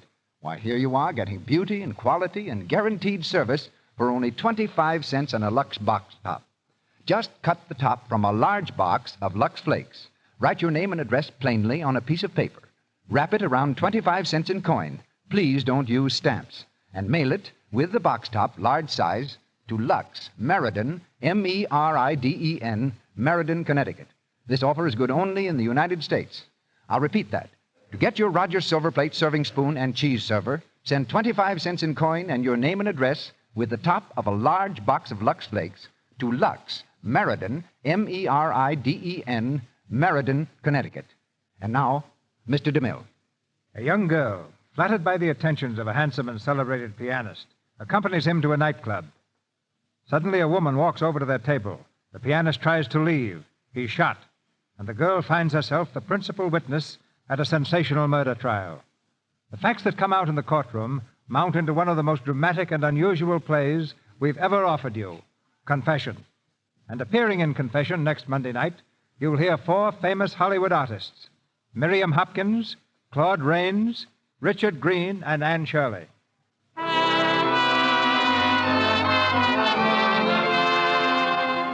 Our sponsors, the makers of Lux Flakes, join me in inviting you to be with us again next Monday night when the Lux Radio Theater presents Miriam Hopkins in Confession with Claude Rains, Richard Green, and Anne Shirley. This is Cecil B. DeMille saying good night to you from Hollywood. Tonight, we want to add our word of praise to the great work being done by the American Red Cross. All of us may have a part in the work of this great institution. Those who support the Red Cross form the backbone of a worldwide organization which gives its assistance generously and wholeheartedly to the victims of floods, hurricanes, fires, and other disasters which occur somewhere every year. Today, by your contribution to the Red Cross, you are helping to rebuild devastated areas, to care for the injured, and to provide for the helpless widows and orphans. Tomorrow, this great organization may be doing the same for you and yours. Give your support to the Red Cross now. Join your local chapter tomorrow. Olamp Bradner and Akim Tamiroff appeared through courtesy of Paramount Studio. Miss Bradner's new film is called Say It in French. Mr. Tamiroff's Ride a Crooked Mile.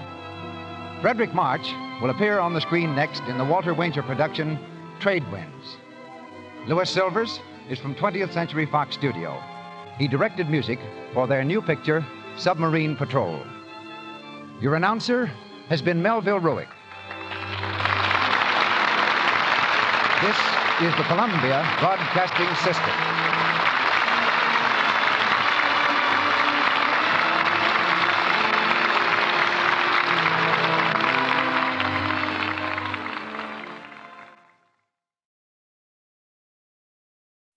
enjoying the timeless classics on Golden Age Radio. If you're loving the nostalgia and captivating stories, consider supporting our channel with a tip. Your generosity helps us continue bringing you the best of vintage radio entertainment. Simply click on the link in the description.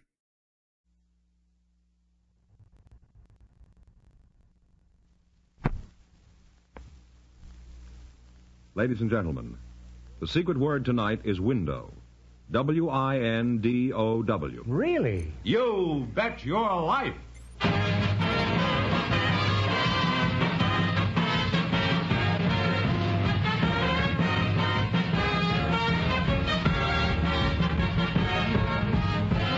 It's Groucho Marx in You Bet Your Life, a comedy quiz series produced and transcribed from Hollywood and brought to you by the more than 3,000 DeSoto Plymouth dealers.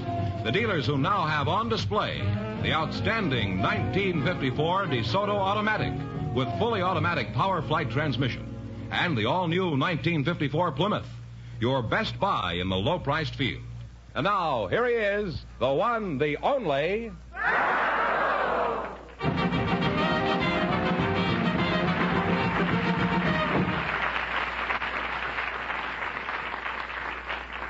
Well, here I am again with $1,000 for one of our couples.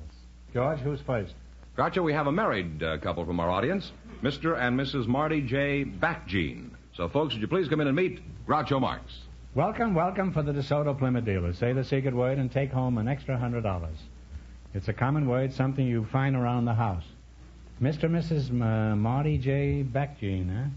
Backjean, what kind of a name is Backjean? Well, it's J-I-A-N, Backjean, but we changed it to J-E-A-N, Backjean. In other words, you changed your genes, huh? Not in midstream, I hope. Mrs. Backjean, what is your first name? Helen. Helen, well, that's a nice name. You could be from Troy. What is your hometown? I'm from Long Island, Queens County, New York. Oh, well, that's a nice place there. I used to live in Great Neck there. May I inquire how old you are, Helen?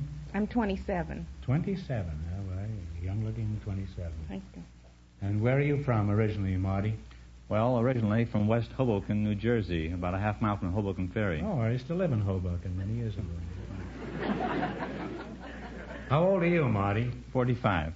Really? And Helen's 27. Well, that makes 18 years difference, huh? That's right. How long you two been married? 10 years. You certainly don't look it, huh? Where exactly did you meet Marty? Do you remember? Yes, I was in the 10th grade at Polytechnic High School. You were in the 10th grade together? And he was 18 years older than you? Marty, what were you, the village idiot?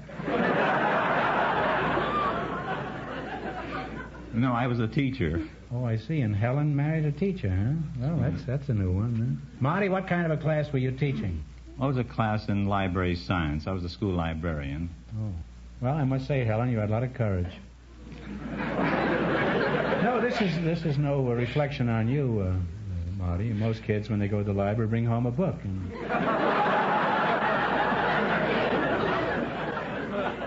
Helen varied it. She brought home the librarian. Well, tell us something about library work. How do you become a librarian? Do you have to start out as a bookie?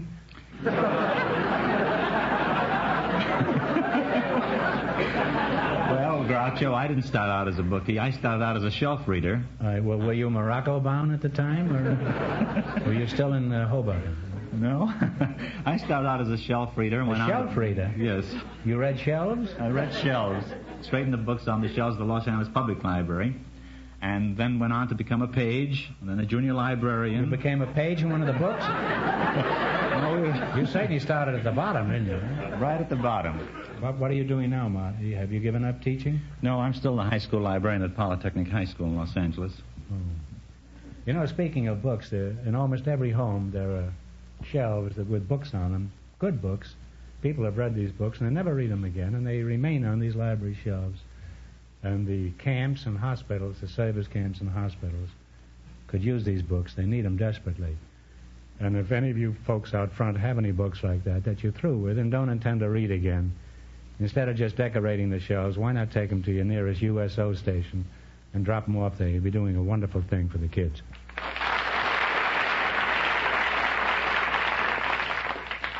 Well, you're a nice couple, and I'm sure you'd like to win a lot of money tonight. Wouldn't you? Oh, I'd love to. All right, well, let's play You Bet Your Life. Now, tonight we're going to change our quiz. You know, in past weeks, the contestants have been betting all their money on every question, and too many people have been going broke. George Fenneman, will you come in here? I want you to explain the rules.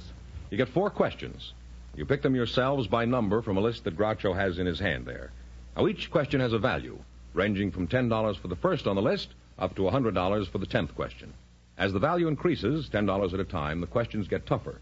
You can pick any 4 of the 10 that you want. If you miss the question, we don't subtract anything, and if you get it right, we add it to your total. Now, is that clear? Very clear. Any question? Remember, the more the question is worth, the tougher it is. Number 1 is easy, number 10 is very hard. So it's up to you. The couple that wins the most money gets the chance at the big question later. Well, let's see how much money you can win. You selected American history, and you ought to be pretty good at this.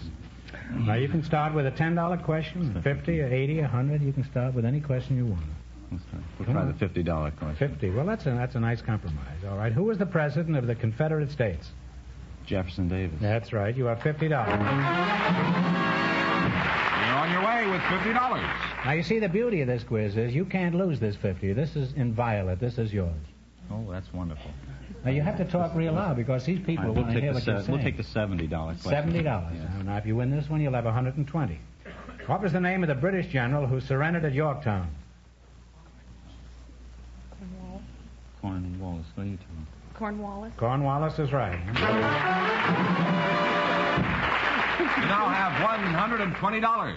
Isn't this much better than the old way? So far. Of course, we're going to break the sponsor, but we don't care about that. Now you have $120. Now, what are you going to bet?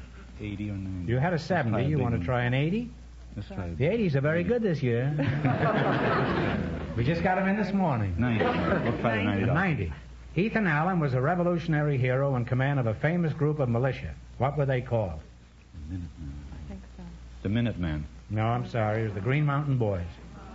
Well, you still have $120, however, and one more chance, right? Now you have one more chance. Well, we should try the $100. All right. We'll try the $100 question. Okay. A famous raid on an arsenal led by John Brown in 1859 was one of the incidents that eventually led to the war between the states. What was the name of this place?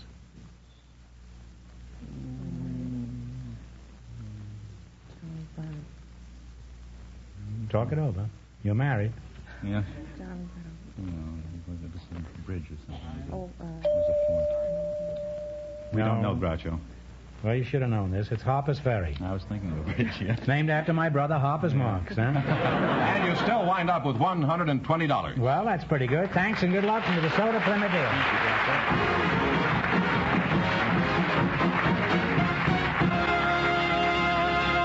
Okay, George, who's next? Well, we invited some sulky drivers to the program tonight, Groucho, and our studio audience selected Mr. Bai Shively to be on the show. And his partner has an interesting hobby. She's Mrs. Frances S. Berra. So, folks, would you come in, please, and meet Groucho Marx. Welcome to You Bet Your Life. Say the secret word and divide $100. It's a common word, something you find around the house. Mrs. Frances S. Berra and Bai Shively. Mrs. Berra, I'll start with you. Where are you from? Oh, I'm from Inglewood, California. Oh, is that so? I used to live there. Yeah. How old would you say you are, approximately, Mrs. Berra? Oh, well, I'd say I'm about 28. Uh-huh. Well, how old actually are you? You were married, I presume, from this moniker here. Huh? Yes, I am. Uh-huh. And Mr. Shively? Where, Bai Shively, huh? Yes, sir. Where are you from, Bai? Well, I was born in Indiana. Oh, whereabouts? A town called Goodland up in the northwestern. Oh, is that so? I used to live there. Huh? Great old town. Your name is Bai Shively? Yes. What does a Bai stand for? Well, I hate to mention that. That stands for Bion. For what? Bion. B-I-A-N? O-N. B-I-O-N? Is that an old Yankee name, or...? Well, I don't know. Some fella named me that... They said he had quite a little money, and he tied that name on to me, and I... when he died, he never left me a nickel. I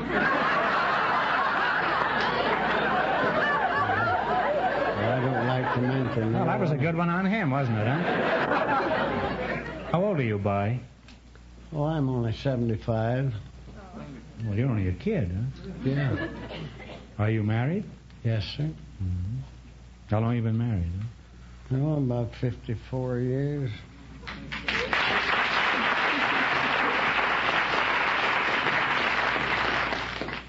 Are you happily married, Bud? Well, yes, most of the time.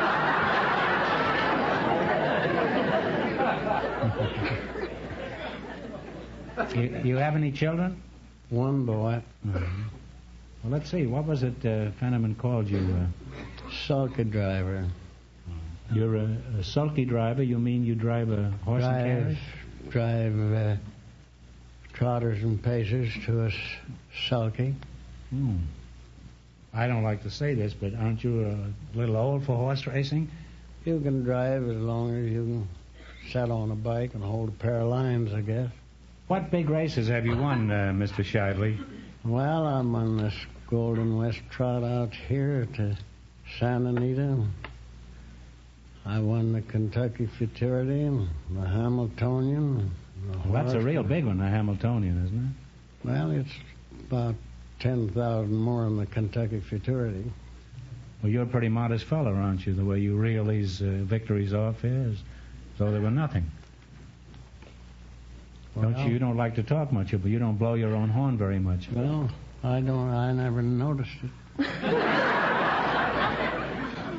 You say you're married, Mrs. Barry? Yes, I am. How did you meet your husband? Well, I presume you still have him, eh? I was looking for a job one day, and he had a flying school. A what? A flying school. A flying school? Mm-hmm. That's a great idea. The best we could do when I was a kid was to tip the school over on its side. Never could get it to fly. Eh? What were you doing at this place? Well, I was asking him for a job, Oh? and I worked for him for about a year, and then we were married. Well, what did you do? You say you worked for him? I was a flight instructor. Oh. How long did you do this? Oh, I've been flying for about 12 years. You've been flying for 12 years? That's a Yeah. long time. Well, how'd you manage it? Did they refuel you in midair? Apparently you've done a lot of flying. Have you made any unusual flights, Francis? Yes, I have flown in the Powder Puff Derby for the last 3 years. The Powder Puff Derby? Yes. Really? That's one place I've never been. Isn't that the ladies' lounge at the Brown Derby? No, it's the all-women transcontinental air race. Oh. And you were in it this year? Yes. Mm-hmm. And where is this, where did you fly from? Well, and to? I flew from Lawrence, Massachusetts to Long Beach, California. That's a long ride. How'd you make out? I won. Really?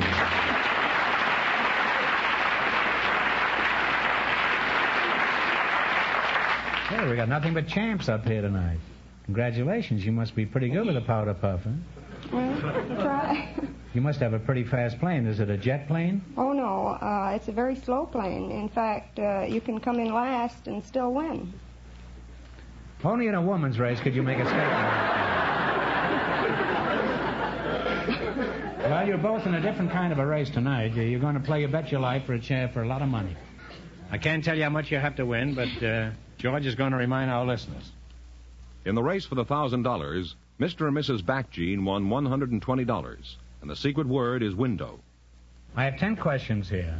You get any 4 of these questions you want. Only remember, number 10 is for $100, and that's much more difficult than the first question, which is for $10. Is that clear? And any money you win, you keep. Now, you took food and drink as your category. Just talk up. 70. Whatever you say. $70. $70. What is the salted roe of the sturgeon called?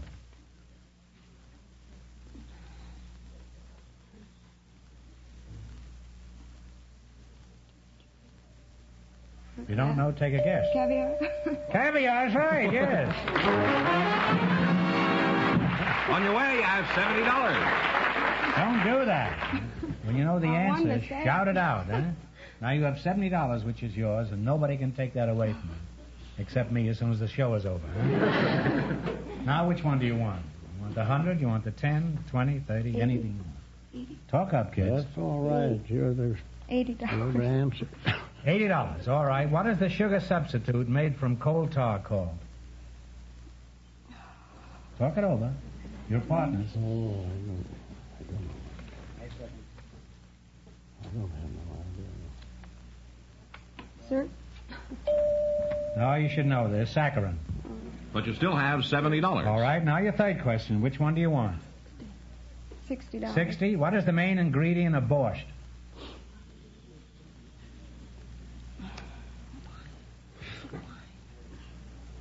Wine? Take a guess. No. I can see you're not Russian. It's beets. You still have $70. All right. Now here's your fourth one. You can't lose that 70. Should we try 50? Anything. All right. What are the small cubes of toasted bread served with soup called? Talk it over. Small cubes of toasted bread. I don't know. Croutons. And you'll wind up with $70. Well, that's not too bad. Thanks and good luck.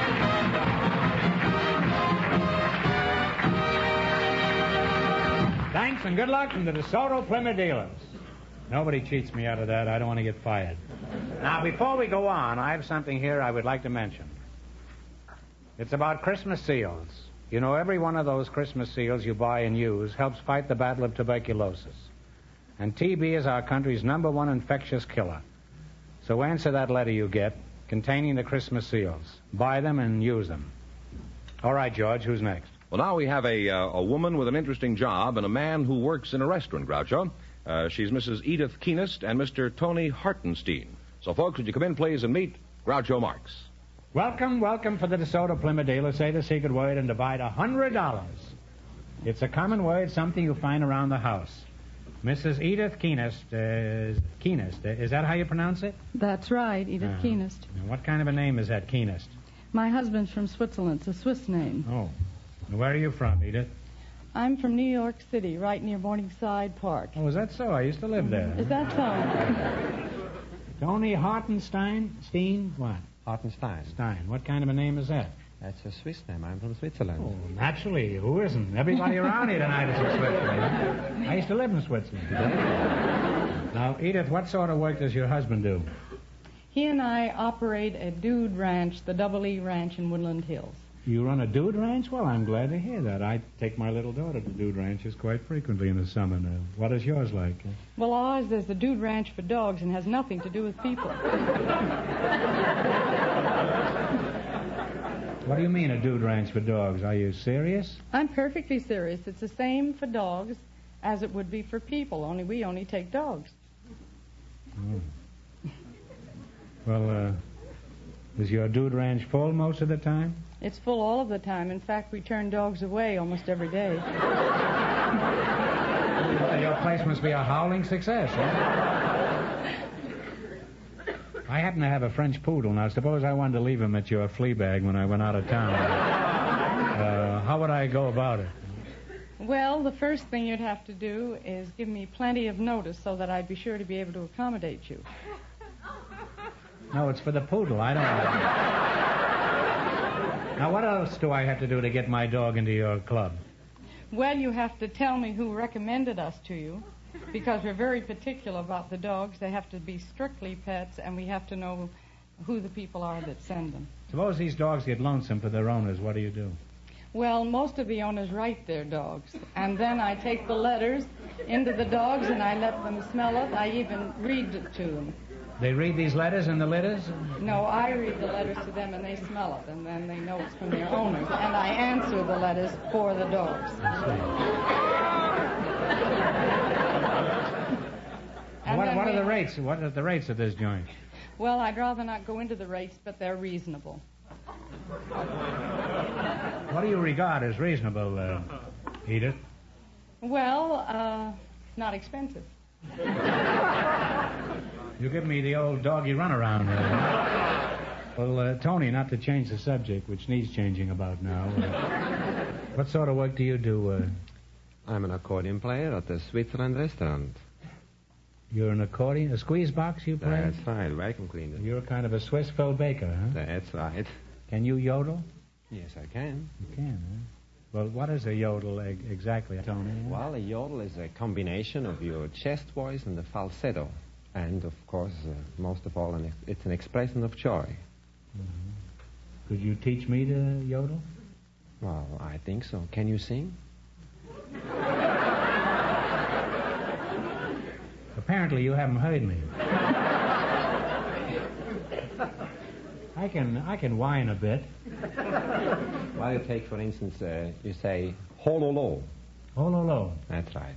Now you put some voice in it, and you go, hololo, hololo. That's right. Now this was your chest voice. Now you take the words oo and do, but here you use your falsetto, like this. Hololo, do, hololo, do, hololo, do, hololo, do.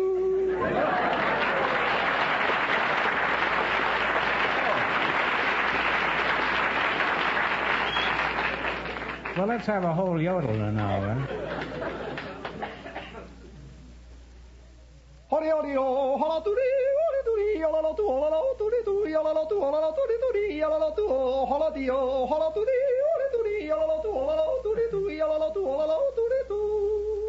Six dogs just broke out of her kennel.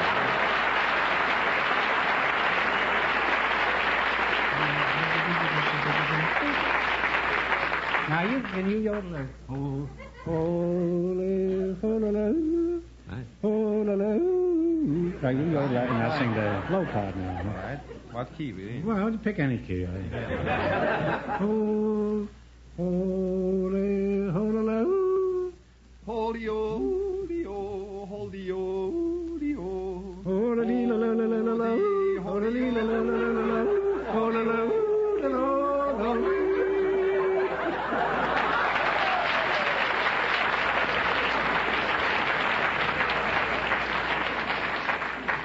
I can do more things badly than anybody in television. Well, it's been certainly fun talking to you two, but now it's time to play You Bet Your Life for a chance at the big money. In the race for the $1,000, Mr. and Mrs. Backgene are still leading with $120. Now, you know we have a new quiz game, or don't you know? You have chosen geography as your category. I've got 10 questions here. You pick any 4 of these you want. They start at $10 and go up to $100. Further up you go, the tougher they get. Now, are there any questions? Is this clear to you? I believe so. All right, you can take a $10 question, which is the easiest, $100, $50, anything you want. Talk up. 10. 10? Mm-hmm. All right, in what foreign capital do you find the Kremlin? Moscow. That's right. You see, you should have taken the $100 question. Well, you now have $10. Now you have $10. Now you can take any question you want. 20? 20? All right. In what state do you find Pikes Peak? Colorado. Colorado is right. Now have $30. Now, which one do you want? All right. 40. 40. What is the capital city of Chile? Santiago. Santiago is right. You now have $70. Now you have one more question. You can take any one you want. Okay. 60. 60.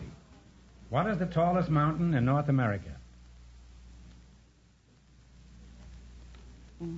North America? Mount McKinley. Mount McKinley is right. And you wind up with $130. Well, thanks.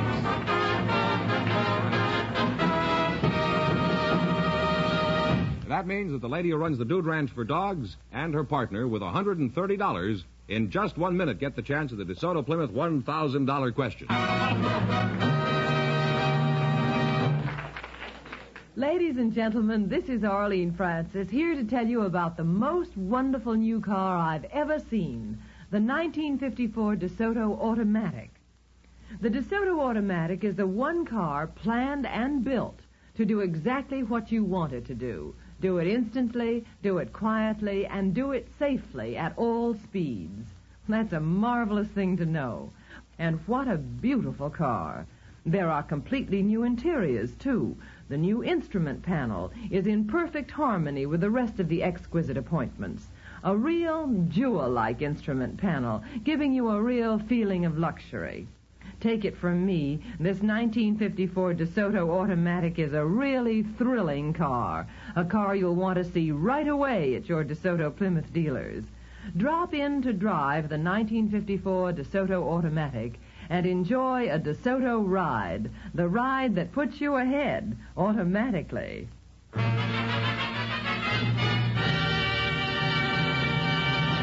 Here comes our winning couple, Groucho, the man from Switzerland and the lady who runs the Dog Dude Ranch, all set for the $1,000 DeSoto Plymouth question. No coaching now. One of the colorful figures of California's early days was a writer and poet who immortalized such places as Roaring Camp and Poker Flat. For $1,000, tell me the name of this famous poet. Talk it over.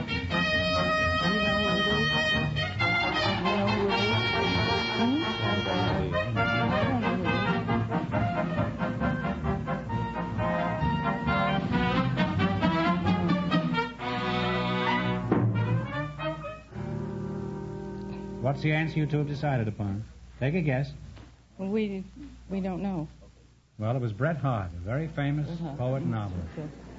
So that means Bret Harte, B-R-E-T, capital H-A-R-T. So that means the big question next week will be worth $1,500. Well, you lost the big money, but how much did they win the quiz, George? They won $130 well, in the quiz. Not too bad. Thanks and good luck from the more than 3,000 DeSoto Plymouth dealers from coast to coast and to all of our contestants on the show tonight. Thank you.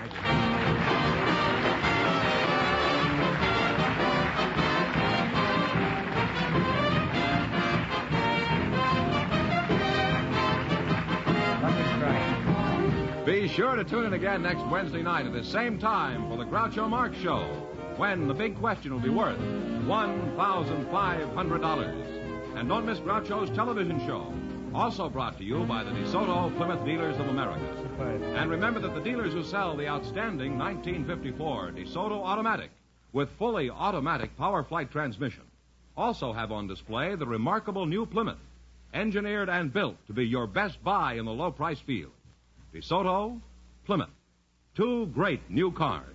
Both products of the Chrysler Corporation. And when you drive in, tell them Groucho sent you. Good night, folks, and remember, just be sure to see the DeSoto Automatic. Folks, here's a reminder from the National Safety Council. When driving, don't stick your neck out in traffic. You'll Bet Your Life, transcribed from Hollywood, is produced by John Goodell. Directed by Robert Dwan and Bernie Smith. Music by Jerry Fielding. This is George Fenneman signing off for the more than 3,000 DeSoto Plymouth dealers from coast to coast. You'll Bet Your Life is heard by our armed forces throughout the world.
Enjoying the timeless classics on Golden Age Radio? If you're loving the nostalgia and captivating stories, consider supporting our channel with a tip. Your generosity helps us continue bringing you the best of vintage radio entertainment. Simply click on the link in the description.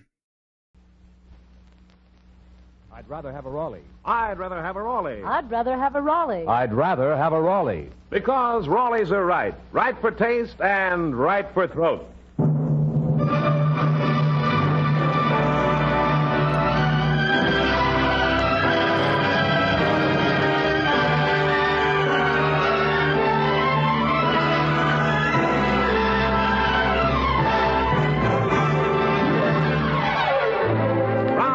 The Raleigh Cigarette Program, starring Red Skelton with Gigi Pearson, Verna Felton, our tiny singer Anita Ellis, Pat McGee, and David Forrester and his orchestra, and yours truly, Rod O'Connor.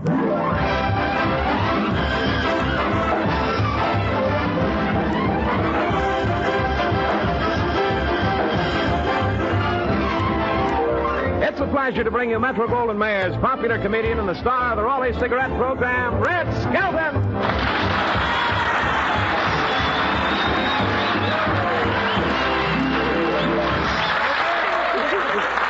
Thank you very much, and good evening, ladies and gentlemen. Good evening, Rod. Ah, it's good to see you, Red. And it's good to be able to see you, too, Rod. How are you, Red? I'm fine, Rod. How are you, Rod? Fine, and you, Red? I'm fine, Rod.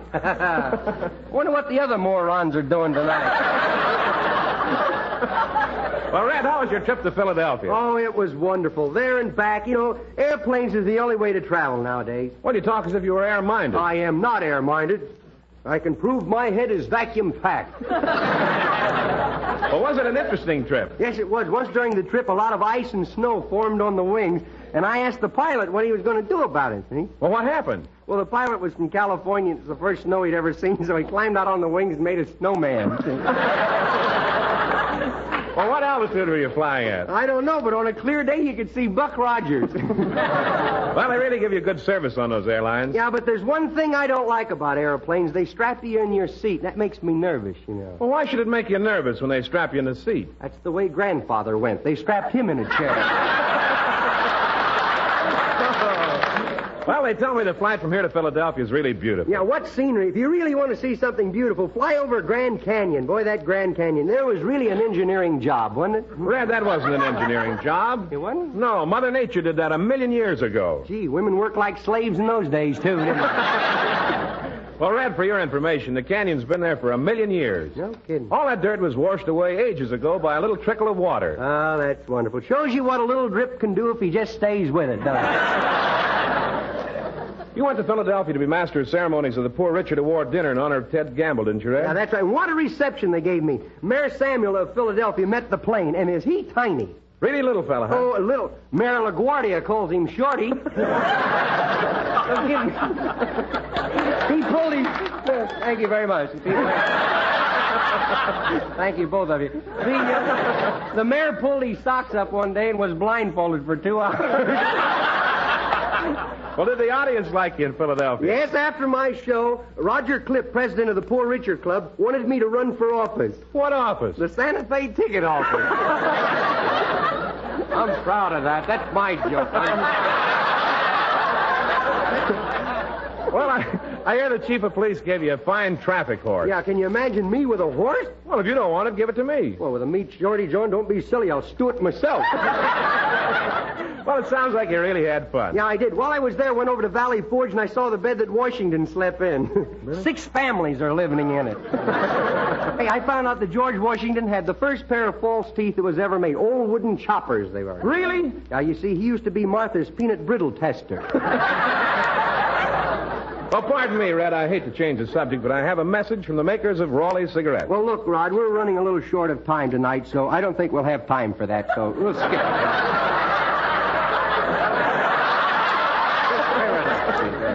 My boy, my dear boy. Look, Mr. Raleigh's probably getting sick and tired of all that publicity. Raleigh cigarettes, Raleigh cigarettes. He knows everybody's smoking them. Just tear the stuff up. Go ahead. Throw it in the waste paper. Okay, Red, if you insist, I'll tear it up. Tear it up. Ladies and gentlemen, you have just listened to the psychopathic scene from Lost Weekend. Go ahead, Rod. Tell them the big news. Go ahead. Now, medical science offers you proof positive. Yes, medical science offers you proof. Positive. No other leading cigarette is safer to smoke because no other gives you less nicotine, less throat-irritating tars than the new, smoother, better-tasting Raleigh. Yes, Raleighs are right. Right for taste. Right for throat. For medical science now offers you proof positive. No other cigarette gives you less nicotine, less throat-irritating tars. So no other is safer to smoke. Next time, ask for Raleighs. And no other program gives you lovely Anita Ellis singing, I'm Always Chasing Rainbows.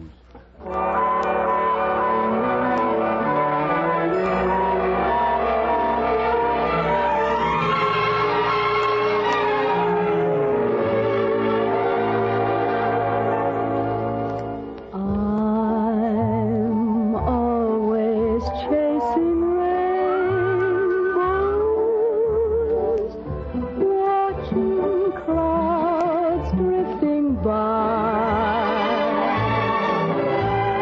My schemes are just like all my dreams, ending in the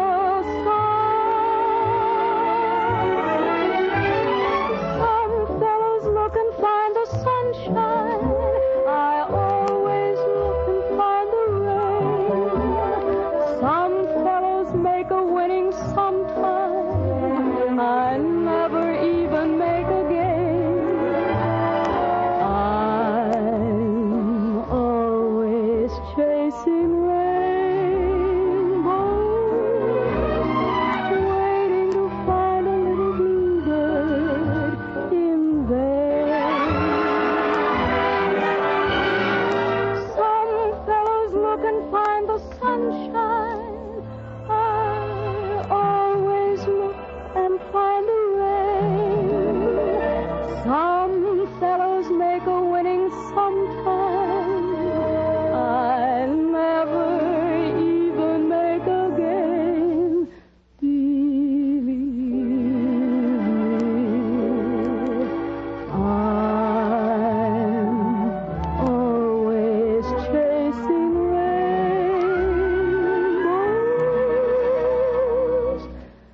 waiting to find a little bluebird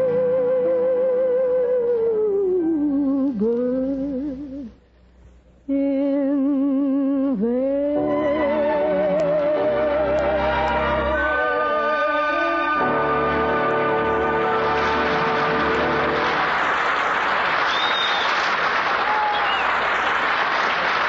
Thank you very much, Anita Ellis.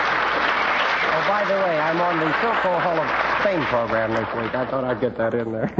Thank you very much. And tonight we open the Skelton Scrapbook of Satire to a story entitled People Celebrating. Our characters are fictional. Any similarity to persons living is a physical impossibility.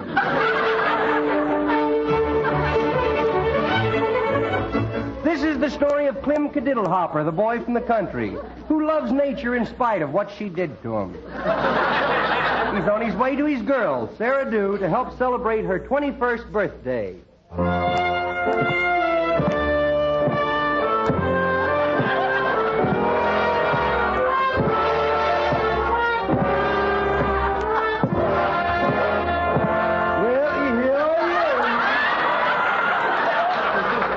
Happy birthday to you.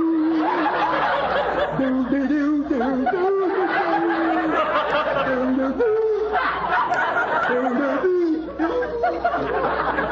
I could make it, but my eyes would pop out. Well, let's see if I got all my birthday greetings written down. Yep, hey, here they are, here they are. Now, if I could only read, that would be... But after all, I'm only 25. No use straining myself, you know. Well, let's see, Sarah Dew's house. I wonder who that car belongs to. No dents in the fenders. Not a scratch on it anywhere. Can't belong to a woman.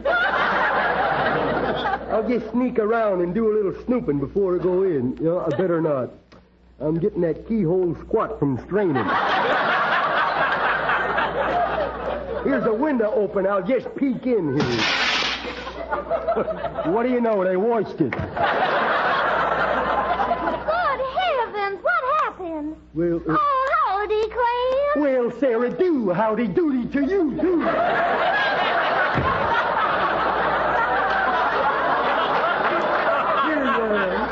Here, I bring you a birthday present. It's some perfumey. Well, what is it, Chanel number 5? No, it's Rabbit Hutch number 3. Clem,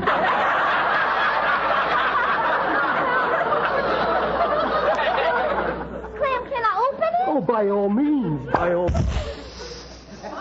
Ooh, good heavens. What's that? I made it myself. Let me smell it, will you? I guess I put too much kerosene in it. Kills the smell of the cabbage, doesn't it? Say, are you all alone here? No, a gentleman friend is here. Come on in and meet him, Clem. Well, I'd love to. Any friend of yours is an enemy of mine. Clem, this is Jean Dowds, and this is Clem. I'm glad to see you. You ever seen me before? No, can't say that I have. Well, then how do you know it's me? Have you known Sarah Dew long? Long enough. I think so, too. When you leaving? Now, what's on your mind? On my what? Your mind. Must be a stranger in town. Look, I want you to know nobody's stealing my girl, bud. Oh, now, boys, put on your coat. You shouldn't be fighting over me, because I ain't worth it. Well, I know that, but it's the principle of the thing. You're my girl. Nobody's going to steal my girl. Oh, that was sweet, and I'm going to give you a great big kiss. Why? What do you got against me? Very do. I think Clem and I should figure out something in the way of a celebration, seeing as how it's your birthday. Well, what can we do for excitement that's different? Well, let's go down to the butcher shop and tickle pig's feet. There's a dance at the Elks Club. We could go there. Well, Clem, are you an elk? Are you looking for trouble?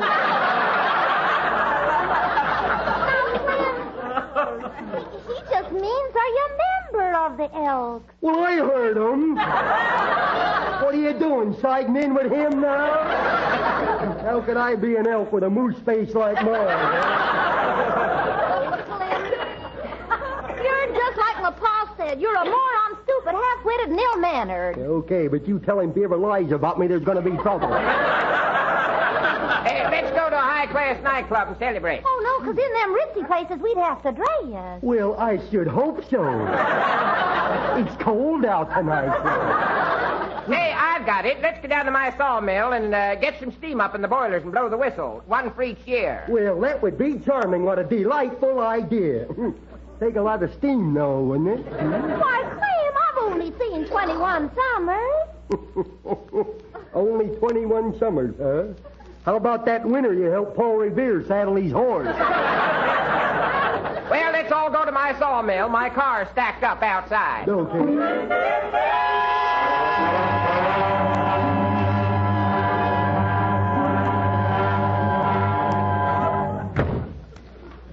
I've always wanted to visit a sawmill. Look at all them big logs. Yes. Hey, what kind of wood is that? Bird's eye maple? No, that's cockeyed walnut. No, it's bird's eye. Does it smell fresh? Smell fresh? It is fresh. One of them bird's eyes just winked at me. Well, stand back, everybody. I'm going to throw some logs on the fire and get up some steam so we can blow that whistle. Oh, protect your face, Clem, from that heat, or you'll singe all the hair off on your face. Yeah, I better fold my ears over my eyes, hadn't you? Well, hey, here goes a few logs.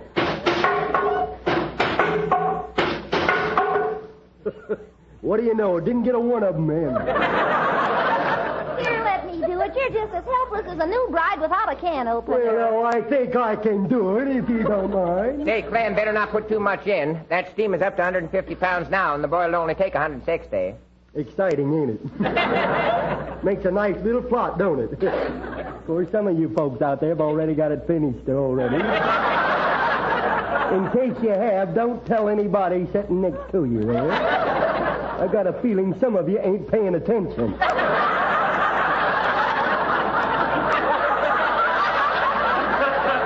And you better pay attention, because after the show, I'm going to pull some of the sponsors' tricks. I'm going to ask questions. burns, I'll just throw in some more logs on the fire. There. Now we'll just open the safety valve. It's stuck. Now what?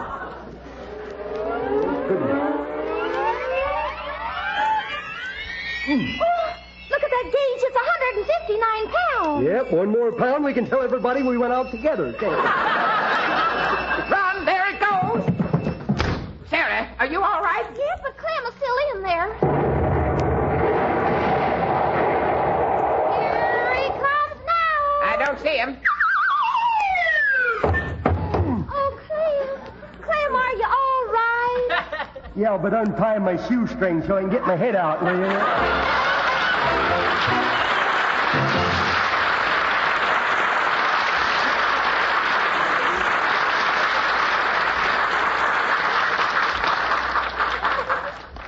Now, medical science offers you proof positive. Yes, medical science offers you proof positive. No other leading cigarette is safer to smoke because no other gives you less nicotine, less throat-irritating tars than the new, smoother, better-tasting Raleigh. Babe Ruth, immortal of American baseball, says, quote, Raleighs are right. Right for taste, right for throat.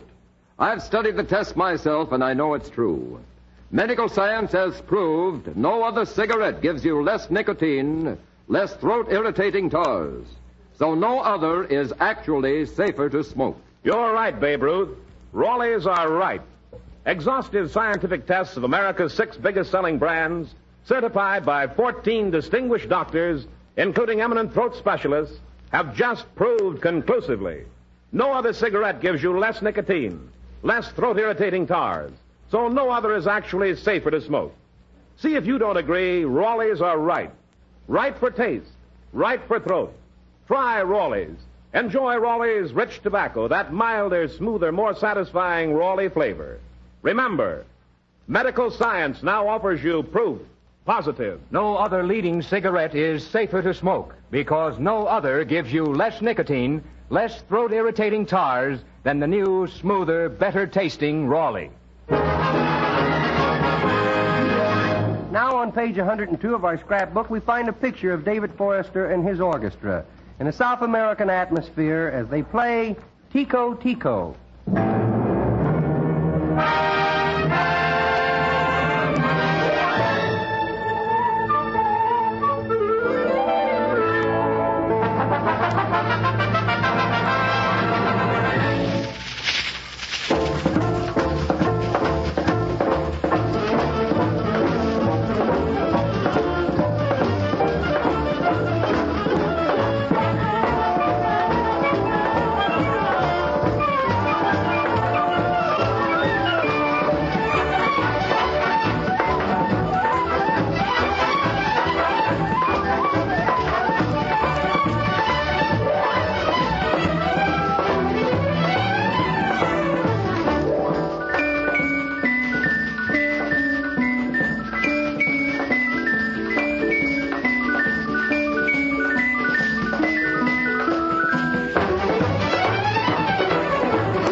David Forrester.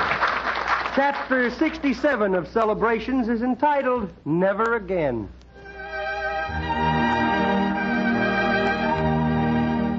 Everyone wants to rest after they've celebrated a little, but it's a little difficult in the house where the mean little kid lives.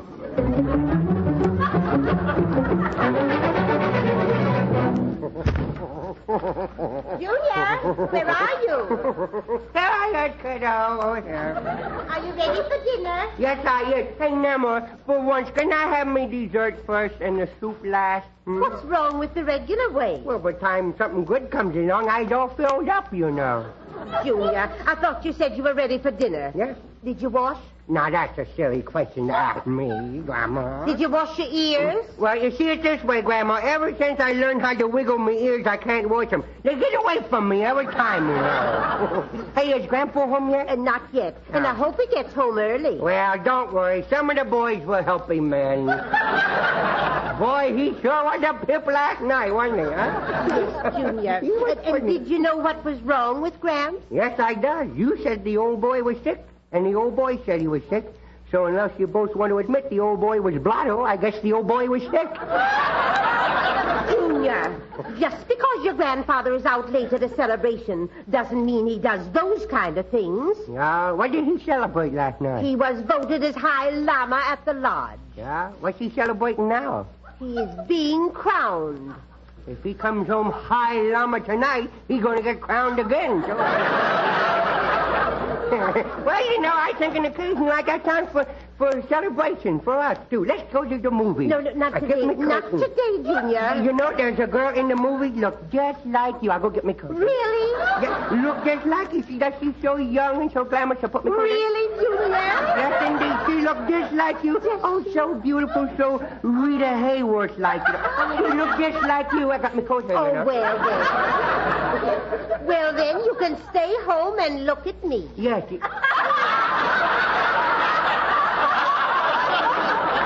I thought I had her that time. Now, please take me to show. I've already got me coat. What's this? Oh, boy, this should be good. Look what's coming up the house here. Look. Hiya, Grandpa. Oh, please, Junior, speak softly. Oh, never again. Boy, he looked like he found that lost weekend, don't he? Oh, that poor man. I better go fix his bed. It's already did. I already did. When he laid down, the springs were snapped and throw him against the ceiling. You wouldn't do a thing like that, Junior. You're kidding me. You just keep laughing, kiddo. Listen.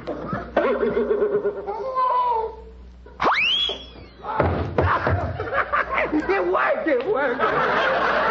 Did you hear him hit that wall? Did you? Murder! There, Prescott Junior and his experiment. Junior, you rigged up this bed spring, didn't you? Huh? Aren't you ashamed? No. Why do you do naughty things like that? I guess it was something that happened to me in my childhood. What happened in your childhood? I was born. Junior, let's be quiet now and let your grandfather sleep a while. No. Oh, come on, Pat. Put that shillelagh down and get in the other bed. Yeah, put the club down. Grandpa, I am sorry. You should be! He yelled at me! What have I done? I haven't done anything! I love you so much, and he yelled at me! It wasn't that. Oh, what he yelled at me? Oh, did he hurt your feelings? He hurt my feelings! Oh, bless his little heart. Yes, bless his little heart! Junior! I'm sorry, Junior. Here. Now, don't cry, and Gramps will give you a dime. Here. No, I know you don't. None of them red ones. I found out them's pennies. Oh, yes? And pray, who told you that? Well, pray, I found out for myself. The man down the candy store, I bought 10 jawbreakers, and he tried to take 9 of them back. Goodness, I was never so embarrassed in all my life. Julia, I hope you gave the 9 jawbrokers back. What the...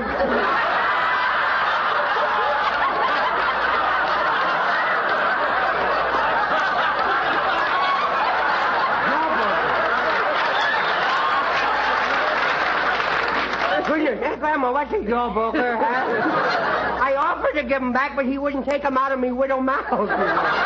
Verna, can't you take him out of here? Junior, you better leave, and please behave. You're making me nervous, too. Ah, yes? Yes, look at my hands. Yeah. They're shaking. Yeah. Look at them. I see them. Look close. Oh, no. One step and I walk into the beating of me life, boy. Something tells me, kiddo. Oh, dear. You know, Pat, if I could get someone to look after the house, I'd have a nervous breakdown. Yeah, why do you say broke down?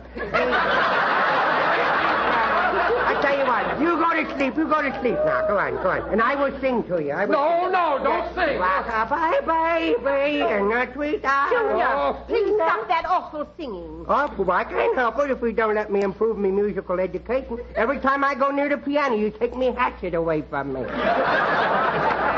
I think we should both get out and let Gramps sleep. Yes, I think so. You want anything now, Dad? No, just a little peace and quiet. It's stuffy in here. Better crack the window. Yeah, here, let me do it. He didn't mean that way. Now she tells me. Now we'll have to get a new pane of glass. You better look for a new alarm clock, too. Please, Verna, take him out of here. Come on, Junior. Let my ear. Let go of my ear. You're pulling me ear. You're stretching me ear there. I didn't stretch your ear. No, well, how come I look like half kid and a half rabbit? Come on, let go of my ear.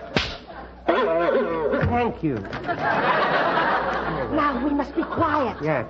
Now you run and play, and I'll set the table. No. And please be quiet. Okay, poor old Gramps. He's dead tired, he is.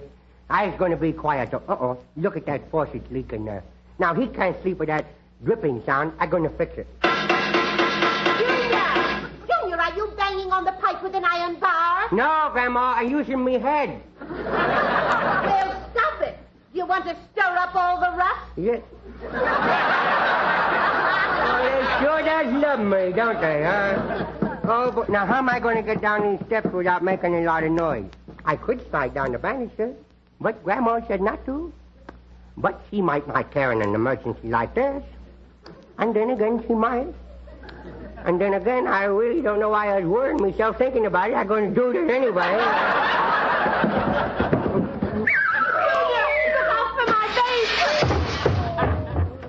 Now what happened? You know that vase you was always afraid I might break? Yes. Your worries is over. Junior, come here. Yes? I've got something for you. I don't wanna. I see what it is and I don't wanna. Imagine a size 10 slipper for a widow kid like me.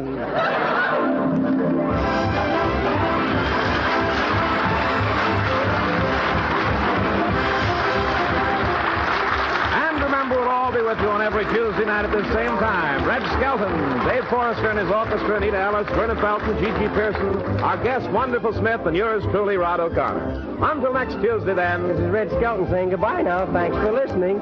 And remember, give the servicemen a ride. Attention, veterans. When writing the Veterans Administration, be sure to give complete information. Full name, not just initials. Full address. Service serial number, date of birth, and service record. This will ensure speedier service for you. And remember, listen to Hildegard tomorrow night, and the People Are Funny without Linkletter Friday night over most of these stations. Red Skelton is heard in this program through the courtesy of Metro Goldwyn Mayer.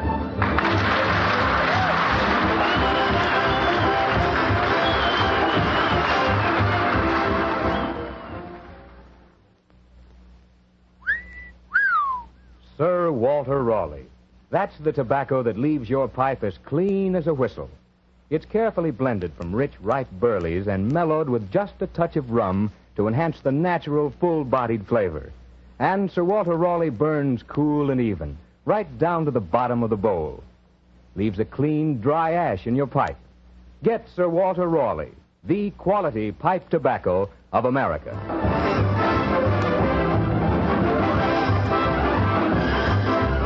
Red Skelton is brought to you by the Brown and Williamson Tobacco Corporation.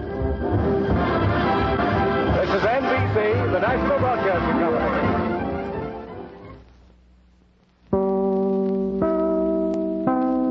National Broadcasting Company.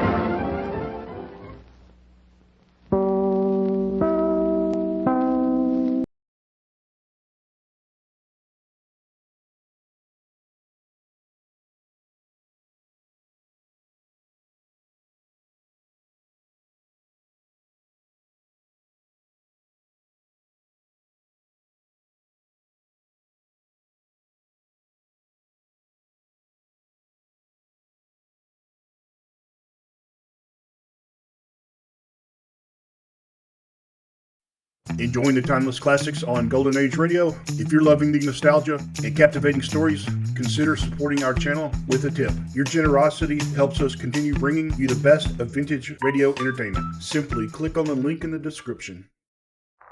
Kraft presents The Great Gildersleeve.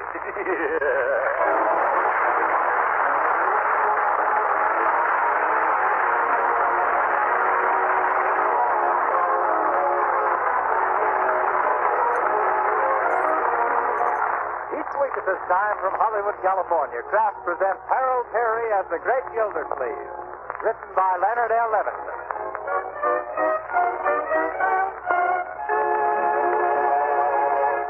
We'll hear from the Great Gildersleeve in just a moment. But first, what if you hadn't ridden in an automobile since the old Model T days? And then a friend gave you a ride in a fast, smooth-running modern automobile.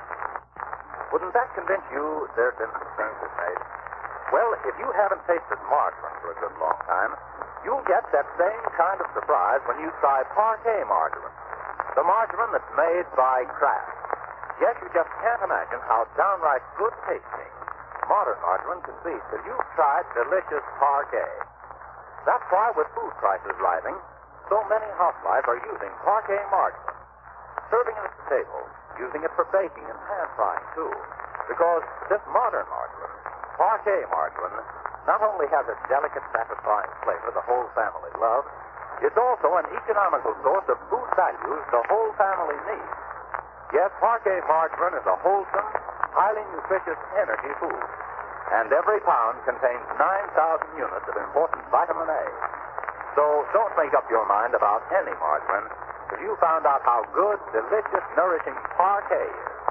Tomorrow, sure, ask your dealer for Parquet. Parkay.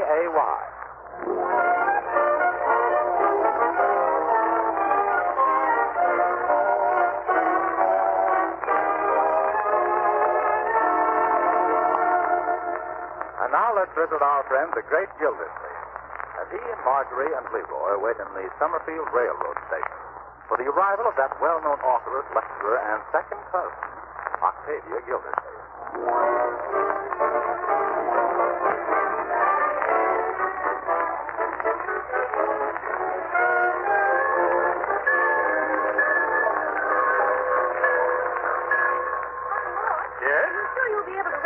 Cousin Octavia. Oh, yes, my dear.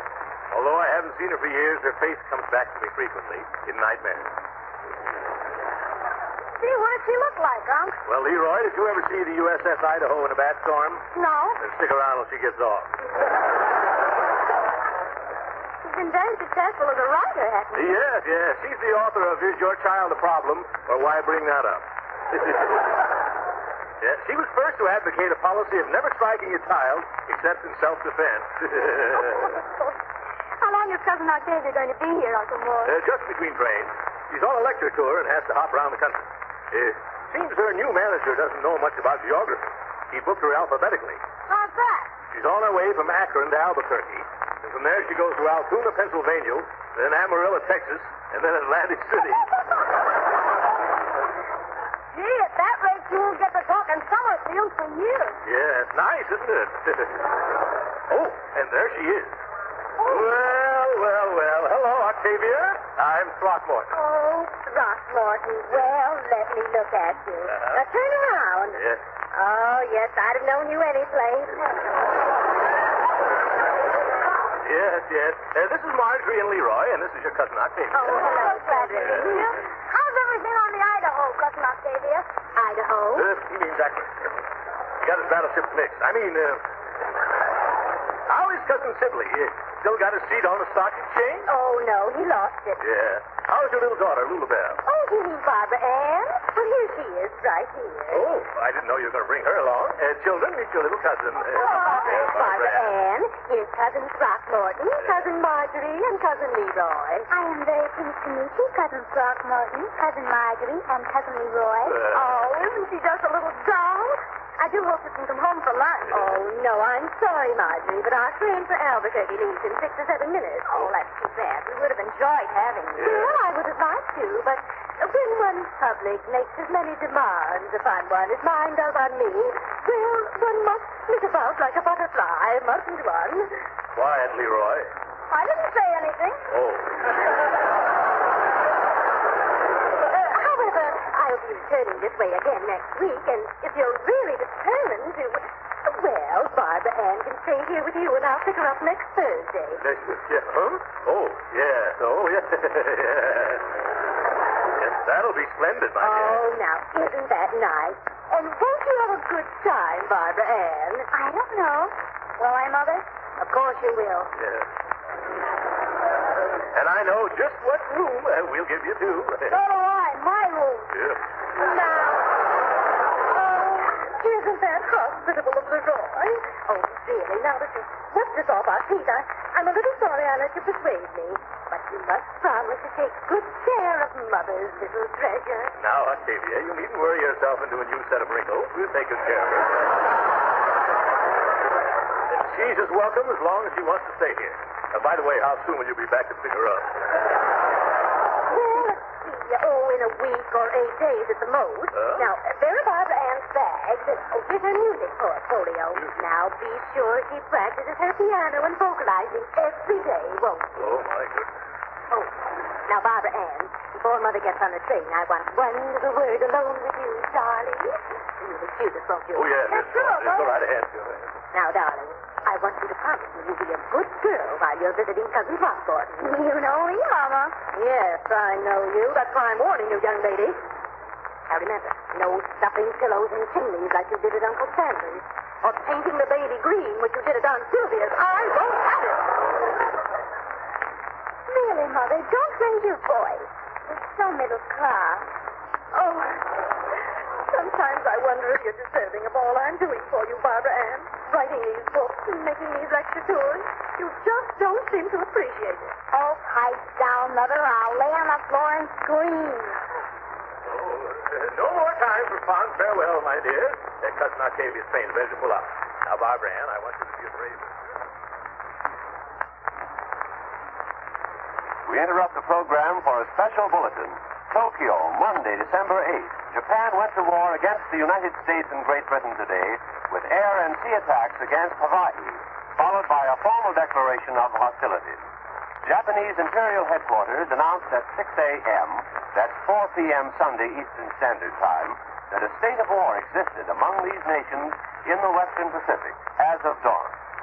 Shortly afterwards, Domai announced that naval operations are progressing off Hawaii with at least one Japanese aircraft carrier in action against Pearl Harbor, the American naval base in the island. We return you now to the great Gildersleeve. Don't you think so, Marjorie? Well, if you would have asked me. Leroy, nobody asked you. Well, go ahead. Ask me, I dare you. Quietly, Roy. It was well done, Barbara Ann. Yeah. Can I have my quarter now? A quarter? Yes, I always get a quarter when I play. Sometimes my father gives it to me even before I'm finished. Yes, I'm beginning to see why. Well, here you are, young lady. Now, you and Leroy run along somewhere and play. All right, Uncle Mort. All right, Uncle Mort. What do you mean, Uncle Mort? He's just a cousin to you. Lovely innocent youth. Oh, say, Uncle Mort. Yes, Marjorie. You haven't been trying on my hats, have you? Don't be silly.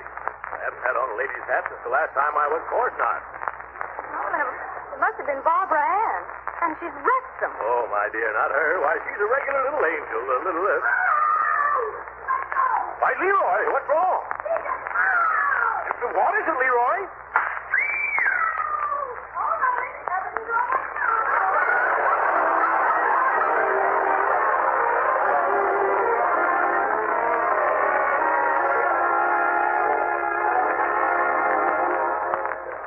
Where's Bertie this morning? Oh, she's busy serving Barbara Ann her breakfast in bed. I had breakfast in bed at boarding school once.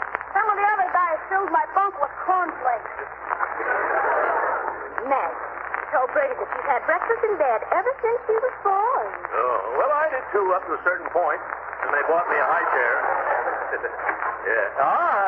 Good morning, Bertie. Can I have my breakfast now, please? Just as soon as I fix you some other eggs from Missy Barbara Ann. Missy Barbara Ann? Yes, sir. That's what she told for me to call her. And by the way, is a bandana handkerchief around here anywhere? She wants me to wrap my head up in one. Bertie, I wish you'd stop playing topsy to her little Eva. Fix some breakfast for the rest of us. I'm sorry, Miss Gilsleeve. I can't do it just now. I got the little girl's 2-minute eggs about 35 seconds too well done by mistake. And now she wants them rectified. Is that anything like scramble? Oh, she just wants them done over again. Say, Bertie, have you got my lunch back yet? Oh, I know there was something I just remembered. I'll fix it for you the minute I finish giving Barbara Ann her manicure. Oh, yes, those pale hands she loves so well, yes. Jeepers, I gotta leave for school right now. You better give me some money to buy lunch or something. Yes, all right. Here's 30 cents. Will that be enough? Too much. Here's a dime back. I don't think I'll be able to eat more than 4 hot dogs. Young man, don't you dare eat 4 hot dogs. Have something else, too. Okay, 2 hot dogs and 2 hamburgers. We shouldn't let things like this happen around here, Bertie. What are you looking for, Bertie? Oh, I gotta find some paper and a pencil, Mr. Gilsleeve. Paper and a pencil? What do you want them for? Well, I don't know exactly why myself. Well, Miss Barbara Ann done told me she wants me to draw her a band.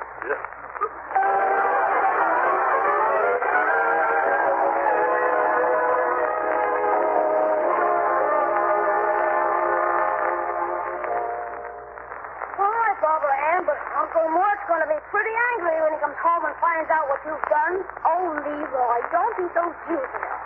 Well, certainly when he sees how nicely I've washed out all his pipes. It smells so much sweeter now. Oh, it's bad enough putting them in soap and water, but spraying them with Marjorie's perfume was just too much. Well, you just wait and see, Smarty. Oh, I'm so bored. What do we do now? Well, I don't know what you're going to do, but I got to go down and have my hair cut. Oh, good. I'll go along with you. And after you're through, you can take me to the drugstore for an ice cream soda. Nothing doing. What do you think I am, made of money? I took you there yesterday for a soda, and you had 3 of them. Gee, you drank up my allowance for 3 weeks and half an hour.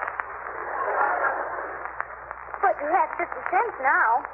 I saw Cousin Throckmorton give it to you. That's for my haircut. Well, I don't see why you have to throw away your money in barber shop, but I can give you a lovely haircut myself. You? Oh, yes. I cut my father's hair all the time. Oh, I don't believe you. I'll just cut your hair to prove it. After all, I owe it to you. What do you mean you owe it to me? Well, you've been so nice to me. I want to earn this $50 so I can treat you. Gee, I don't know. Oh, come on. Don't be so adolescent. Okay, but... Well, what do you mean I'm adolescent? I had them taken out the same time they took out my tonsils. We interrupt the program to bring a report from the Panama Radio. A Jap aircraft carrier was sunk off Honolulu, according to the Panama Radio. May we repeat that? According to the Panama Radio, a Jap aircraft carrier was sunk off Honolulu, according to Panama Radio. We return you now to Hollywood. Nice, because after dinner I'll... Leroy, take off your cap. Well, okay. Oh, my goodness, put it back on again. I'll take it off a little at a time so I get used to it. Now, see here, Leroy. Now, if you'll just let me explain, Unc, I didn't go to any barber. I'll say you didn't. That man wasn't even a good butcher. You still don't get it, Unc. This was a homemade job. Yes, Cousin Throckmorton. I tried my best to persuade Leroy not to do it, but he insisted on cutting his hair himself. Oh, me? Yes, you. No, you did. Oh, Leroy, how could you? Now, see here, Barbara Ann. Take your fist out of your little cousin's face, Leroy. It's unsanitary. Now, what's the meaning of all this? Well, Leroy said he wanted to use the haircut money to buy ice cream sodas with. What a liar. And so at first he tried getting me to cut his hair for him. What? Where did I get you outside, barbed wire, Annie? And then for clippers, he used your electric razor. Oh, he got jammed up and smoke started coming out. And it got so hot I couldn't hold it. Oh, I mean, he couldn't hold it. See? Are you sure you're telling the truth, Barbara? Oh, of course, Cousin Margie. Leroy made me do it. I guess I made you grab up the 50 cents and run down to the drugstore and eat 5 sodas in succession, too. I don't know what you're talking about. Okay. Call up the drugstore, Uncle Mort, and find out who they had to use the stomach pump on. Barbara Ann, was it you? Sure it was. She came back and told me all about it. The little glutton was gloating. This conversation is becoming too utterly vulgar. In fact, it has ceased to be amusing. Well, what's gotten into her? I don't know whether it's hepburn or heartburn. Come back here, young lady. Yes, Barbara Ann. Now you behave yourself. And sit down. Oh, very well. We'll go into this thing later. I haven't got any time now. That old goat, Judge Hooker, will be butting in here any moment. Who's Judge Hooker? Oh, the probate judge who has to approve Uncle Mort's administration of our estate. Yes. I want that legal buzzard to okay my annual report. Oh, that must be him now. I'll answer it. Oh, hello, Judge Hooker. You come in. Hello, Marjorie. Yes, him all right. Leroy, maybe you better put your cap on again. Yes, that's much better. This way the old forest plaster. Oh, hello there, Judge. How are you this evening? Pretty spry, pretty spry. Huh? Hello, Leroy. Hello. Well, who's this dainty little Miss Gildy? Oh, this is little Barbara Ann Gildersleeve, Judge. Barbara, this is Judge Hooker. Oh, is this Judge Hooker? Yeah. Why, somehow I expected you to have a little white chin rooster from what Cousin Throckmorton said. Well, what did I say that gave you that impression, child? Didn't you say he was an old goat?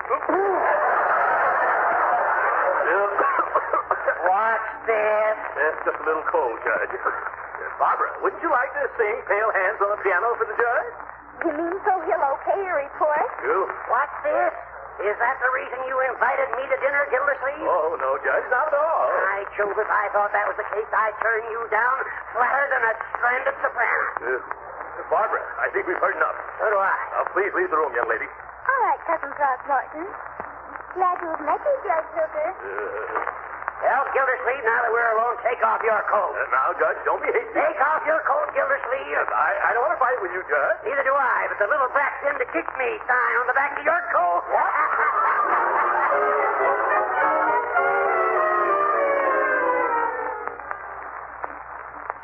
More war bulletins. London, Monday. The British Parliament was called into special session for 3 p.m. today to hear a government statement, which everyone agreed would be a declaration of war against Japan. That was expected to coincide with similar action by the United States. Sitka, Alaska. A blackout was ordered for tonight at this site of a naval air station as police officials began a roundup of questionable characters. We return you now to Hollywood. Family container. That child is her imagination. She's never been farther south than the first balcony had gone with the wind. Oh, I think you're doing a poor little thing an injustice to. What? Okay. Any opinions I express are purely my own and not to be misconstrued by nobody else. Bertie, I think we can leave you out of this conference. Yes, I'll go, but why? Well, I'm afraid you might turn into another Mata Hari. Me? Why, thank you, Mr. Gildersleeve. That's the nicest compliment I've had in years. Now, look, children. Cousin Octavia isn't due for 5 days yet. This is a desperate situation, and it needs desperate measures. I hate to do this. It doesn't set you a very good example. What are you going to do, Uncle Mort? I haven't the faintest idea. But whatever it's going to be, it won't be honest. Can't we just take her out into the country someplace and lose her? Leroy, isn't that kind of a cat? It's Marjorie. That child has gotten me in wrong with every one of my boyfriends. Oh. That's something, yes. Especially just before Christmas. Yes. Hey, I know what we'll do. We'll send Cousin Octavia a telegram. What kind of a telegram? Well, listen to this. You better take this down. Oh, okay. Mrs. Octavia Gildersleeve, Fred Harvey Hotel, Albuquerque, New Mexico. Dearest darling Mama, I'm terribly, terribly homesick for you. I don't think I can stand it another minute longer. I get lonesomer for you every day. Please come soon. Your loving daughter, Barbara Ann. Where did you hear that, Mr. Llewellyn? I don't wait. Oh. Really? It doesn't sound anything like her. Well, she's probably sick, suffering from lonesomeness. Well, there's another relative Barbara Ann to dispose of. I'm really coming to the end of my Gildersleeve. Tough luck. Well, now let's see. I do my lecture tonight. Fly tomorrow, pick up my baby, go on to Oh, Altoona. Mrs. Gildersleeve, we just had a wire saying the Altoona date is out, and they pushed up your Amarillo lecture. Oh, of course. But that means I can't go to Summerfield for weeks. That's correct. Oh, and I can't leave my little girl with those unkind Summerfield relatives. And why not play? Well, I'm almost tempted. Oh, no. Mr. Llewellyn, I've got an idea. Oh, no. When you get an idea in your head and a look in your eye, you better also get a new secretary on your payroll. But who else have I got to turn to? Oh, I'm sorry, Mrs. Gildersleeve. I'd swim the widest river. I'd climb the highest mountain. But Lucifer Llewellyn refuses to play nursemaid again to that little brat of yours, not for all the kangaroos in Australia. But, Mr. Llewellyn, as my secretary, it's your job to go where I send you. Oh, but Mrs. Gildersleeve, I'm allergic to your little girl. Don't you remember the time in Buffalo when she flew all my trousers out of the train window? Oh, why, that was just one of her girlish pranks. Planks, whips, lassos. There's been 100 similar peccadillos. It's enough to make a grown man cry. No, I won't do it. I won't go. Absolutely no.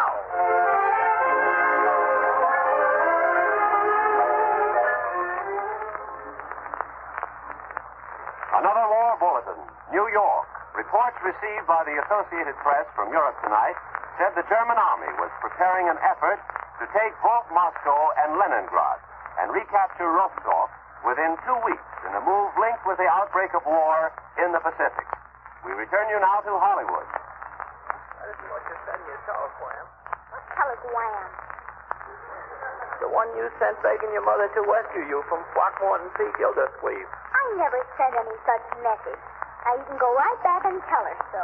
This is just another trick.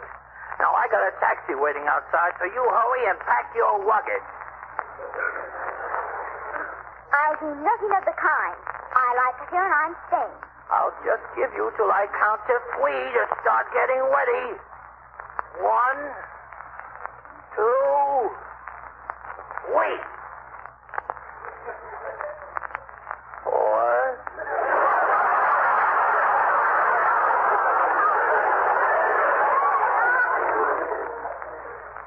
All right, Lucifer, you wait here. I'll be right back. Oh, Cousin Throckmorton. Yes? There's the strangest man in the living room. He says he's my mother's secretary, and he wants me to go away with him. You... But I never saw him before in my life. What? Are you sure? Oh, yes. And he talks in the most suspicious way. This looks serious, my dear. Might be a kidnapping. You stay here and I'll investigate. Now, don't get excited. Take it easy. Keep calm, keep calm, keep calm. Good day, sir. What did you want? My name is Lucifer Llewellyn. I came to take Barbara Ann away. Oh, you did, eh? Yep. I'm her mother's secretary. She wants me to bring her to Amarillo. Amarillo? I thought Octavia was passing through here on her way to Altoona. Oh, no, she had to change her plan. A what? Oh, her plan. Well, the first time I've heard of that.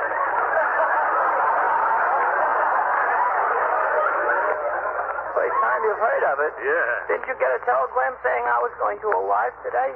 No, I didn't, Mr. Llewellyn. Oh, excuse me.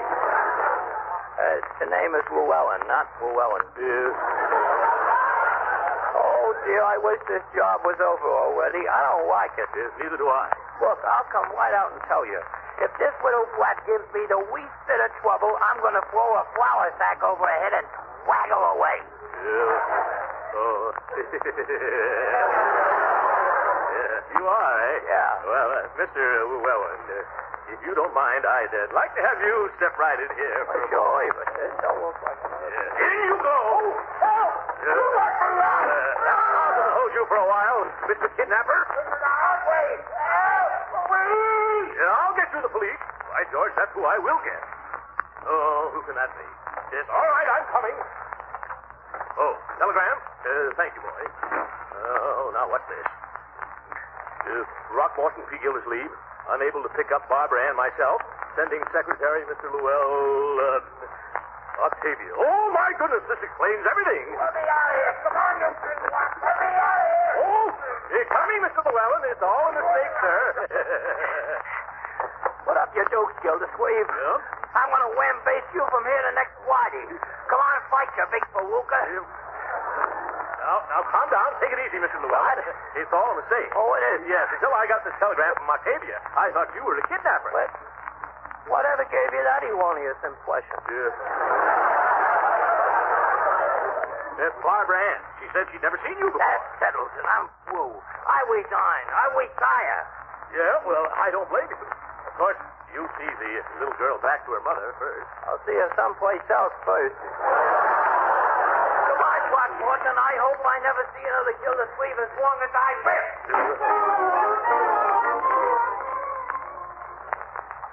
More war bulletins. Washington. The Navy Department announced tonight that a censorship has been placed on all outgoing cablegrams and radio messages from the United States and its outlying possessions. Fort Lewis, Washington. All men who have been honorably discharged from the 9th Army Corps area during past months because of reaching the age of 28 were called back to active duty by the Army today. The men called back, including draftees, are members of the Active Reserve Corps. They were ordered to report to their induction board. This pertains to the northwestern states. We return you now to Hollywood. What's this? Whoopee! Hooray! Merry Christmas! Happy New Year! Lord, what is it? Yeah, tell us. Cousin Octavia is flying to Atlantic City, and her plane stops at the airport for 5 minutes this afternoon. She wants us to have Barbara Ann there, ready to travel. Marvelous. Oh, Barbara Ann. Yes, Barbara Ann. Where are you, Barbara Ann?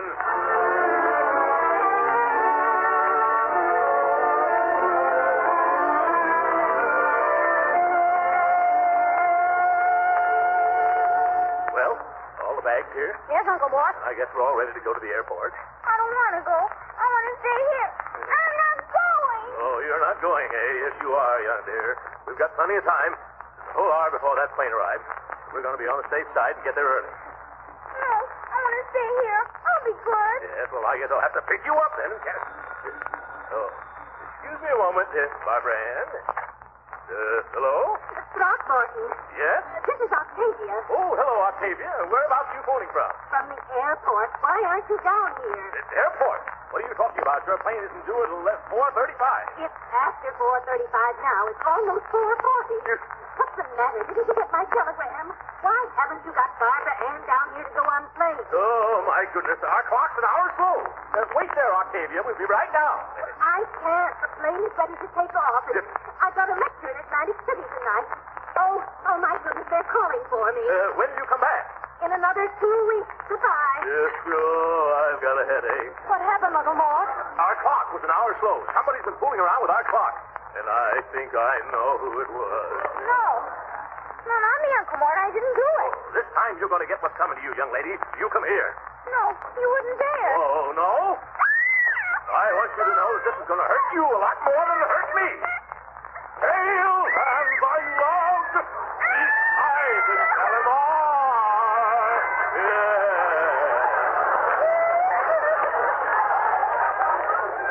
There, young lady. That'll teach you to monkey with clocks.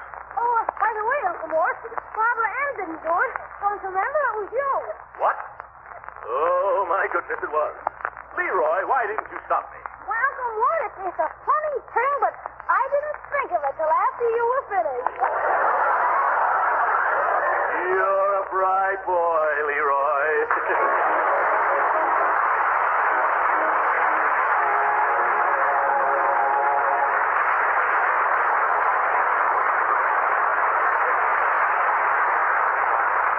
The great Gildersleeve will be with us again in a few minutes. But right now, I think you'll agree that there's one sure way to find out if you like something, and that's to try it yourself. So I want to suggest a little experiment, one that may mean a lot to you in the high-priced days ahead. Tomorrow, get a pound or two of Parquet margarine, the delicious modern margarine made by Kraft. Take it home and serve it at the table. Use it for baking and pan frying. Yes, use parquet margarine in every way, and I think you'll be amazed at how downright good a modern margarine can be. You see, parquet margarine is no ordinary margarine. Parquet margarine is the result of Kraft's long experience in making quality food. Yes, taste parquet margarine once, and you'll know the difference. Parquet's delicate, appetizing flavor is sure to satisfy.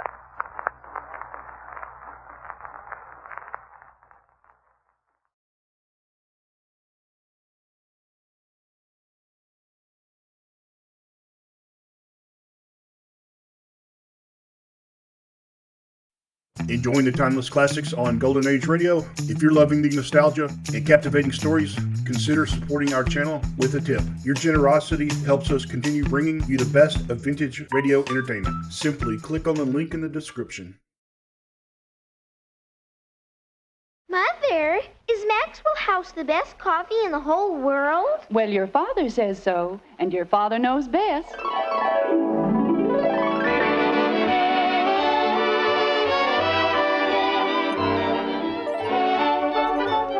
Yes, it's Father Knows Best, transcribed in Hollywood, starring Robert Young as father.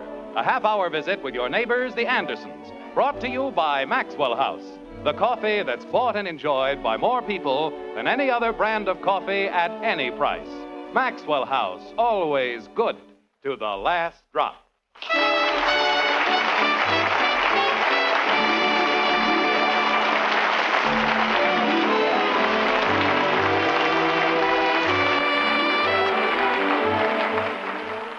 This is the time of year, I think, when most people become restless. The weather's bad, summer vacations are a long way off. It's one of those times when you wish you could just get away from it all for a while. Spend a weekend in the country and relax. Well, before you get any such ideas, let's stop off in Springfield at the White Frame House on Maple Street and see how the Andersons were affected one fine Friday by a notion just like that. Like this. Mother, if you'd only speak to Father about it. I'm sorry, Betty, but I don't think it's a good idea. Gee whiz. All right, Kathy, stop playing with your cereal and drink your milk. Well, it isn't as though we wanted something stupendous. Creeper's Janie Liggett's father takes them all the time. I know, dear, but the Liggetts have more money than we do. Joe Phillips' father isn't any richer than we are, and they've been away twice. Everybody can have fun but us. All we ever do is stay home and drink milk. Well, of course, there's another way of doing it. If it's so terribly important, why don't you ask your father? You mean me? I mean all of you. All he can do is say no. Mother's absolutely right. As soon as Father comes down, we'll have Bud ask him. Oh, good. Why do I have to ask him? It was your idea. That's right. Leave all the dirty work to me. You always do anyway. Now, Betty, if Bud doesn't want to do it. He never wants to do anything. Is that so? Yes, that's so. I do more around here than you and Kathy put together. Oh, you do not. I do, too. Good morning, everybody. Good morning, Father. Who carries the garbage out? I do. Who takes care of the ashes? I do. Good morning, Bud. I work harder than any kid in this neighborhood, and you know it. Bud. When there's grass, I have to cut it. Leaves, I have to rake them. Sidewalks, I have to sweep them. Bud. Every time it snows, who gets handed a shovel? Me. Every time someone has to go to the store, who gets called? Me. Bud. Anytime there's a...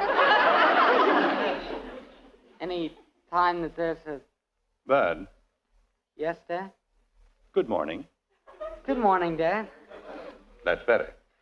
Now, as soon as your mother hands me my coffee... There you are, dear. Thank you. You may tell me the reason for that impassioned recitation of sterling, if highly questionable, accomplishment. Huh? What's the beef, Bud? Well, Betty said that I ought to ask you, and I just said I wouldn't. In a few million well-chosen words. Well, gosh, why should I? It was her idea in the first place. What was? What we were talking about. What were you talking about? Betty's idea. Let's start all over again from the beginning. Good morning, Bud. Good morning. Beautiful day, isn't it? Jim, dear. Just a moment, Margaret. I'm trying to sneak up on this thing. What thing, dear? Margaret, please, one at a time. All right, Bud. Betty had an idea, and you don't see why you should, because when it snows, you have to run errands with a shovel. Then what? Is that what I said? I'll get your cereal, dear. Thank you. Father. Yes, Betty? Father, we were thinking, well, that is, we all thought, well, what I mean is, it'd be just as good for you. It would? Oh, of course. And you'd probably have a much better time than anybody. Where? What? Where would I have this wonderful time? Where we were talking about. I see. Good morning, Bud. Good morning, Dad. Beautiful day, isn't it? Jim? Margaret, if you'll just have a little patience, please. I got a lot closer that time. Well, gee whiz, if somebody doesn't ask him, I'll be late for school. Would it ease the situation if I said no without anybody asking me? Holy cow. Well, I was just trying to help. Oh, here you are, dear. Nice hot cereal. Smells wonderful.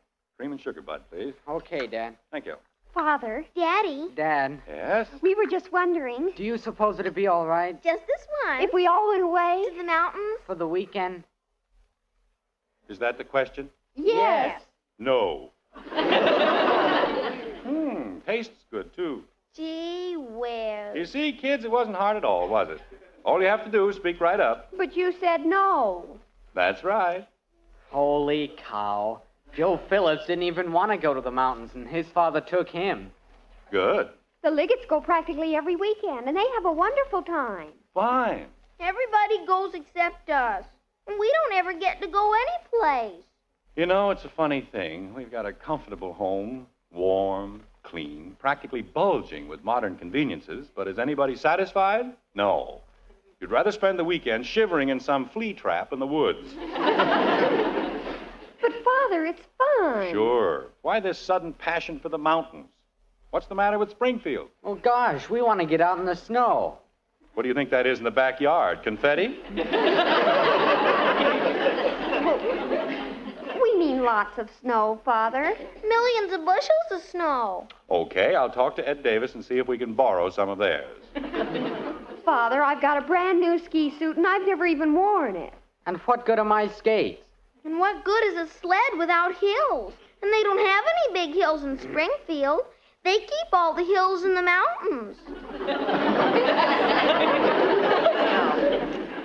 Look, kids, you don't think I like to say no, do you? It's just that, well, we can't afford it. It doesn't cost very much, Father. Really, it doesn't. Betty knows a place near Crestline where you can rent a cabin for practically nothing. And it doesn't even have water in it. So look at the money we'd save on soap. Margaret, will you explain to them? It's right on the edge of a lake, Father. And you can even rent an ice boat. And the hills are 800 miles long. Why is it that I always have to be the villain? Everybody seems to think I stay awake nights trying to figure out ways to make my family miserable. Oh, you know we don't, Jim. It's just that this would be so much fun for the children. But it wouldn't, Margaret. That's what I'm trying to tell you. I know those little cabins you can get for practically nothing.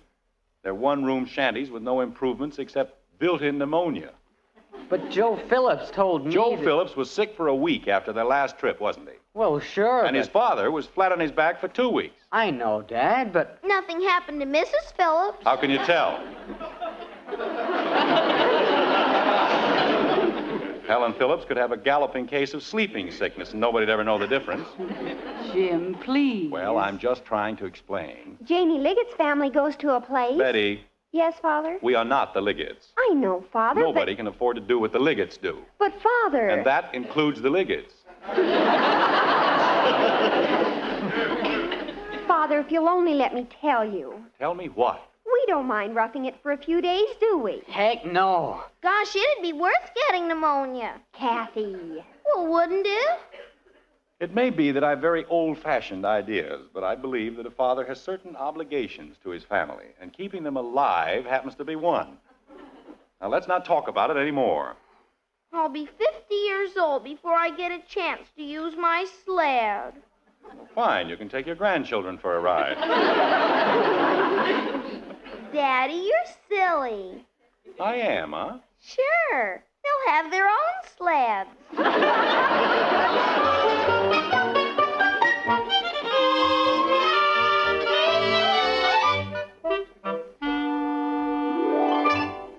Margaret! Margaret! Why, Jim, what are you doing home this early? It isn't even 4 o'clock. Margaret, wait till you hear what happened. Where are the kids? We're upstairs, Father. Well, come on down. We're going to the mountains. For what? Most amazing thing you ever heard. But, Jim, I thought you said that Wouldn't happen once in a million years. But, Jim, All right, let's calm down. Everybody take it easy. Father, what happened? Well, Mr. Gribble came into my office this afternoon, and we were discussing families and children, and first thing you know, I told him how I was letting mine down. Oh, Jim, dear, you aren't really. Well, I'm not now. Mr. Gribble says we can use his hunting lodge. A hunting lodge? Holy cow. Wait till I tell Janie Liggett. Well, Jim, I thought you didn't want to go to the mountains. Margaret, I didn't want to go to one of those shacks the kids were talking about, but Gribble's hunting lodge, well, that's a different story. You can just imagine what kind of a place he has. Oh, Father, you're wonderful. You're just the most wonderful father anybody ever had. And how? Well, don't just stand there. Go on upstairs and pack. Pack? Jim, you don't mean now. Of course I mean now. If we want to get there before dark, we've got to leave 10 minutes ago. Takes over 2 hours to get there.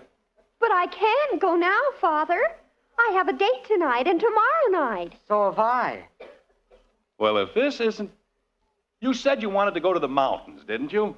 Sure, but we didn't mean today. Holy cow. Jim, we can't possibly go on such short notice. Well, our clothes aren't ready, and we have to buy food. Gribble said the place was loaded with food. And what kind of clothes do you need? Shove a couple of sweaters in a suitcase and you're all set. What'll I tell Billy Smith and Dick Andrews? What'll I tell Joe Phillips? I don't care what you tell them. I told Mr. Gribble we'd be happy to use his hunting lodge, and we're going to use it. I don't want to go to the mountains. I thought you wanted to use your sled. Oh, that's right. Father, you don't even like the mountains. I love the mountains. You said it wasn't any fun. I'm starting to have fun right now, see? But you said we'd all get pneumonia. I don't care if we all get double pneumonia. You said you wanted to go to the mountains, and you're going to the mountains if I have to drag you. Well, let's start packing. After all. I know. Father knows best.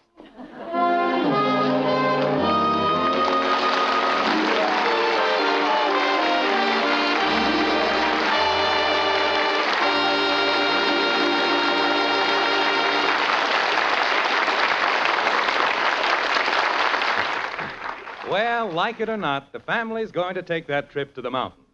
We'll see how they fare in just a moment. But right now, ladies, with all coffee prices high these days, it really pays to remember Maxwell House is true economy. Yes, and here's how one lady found that out.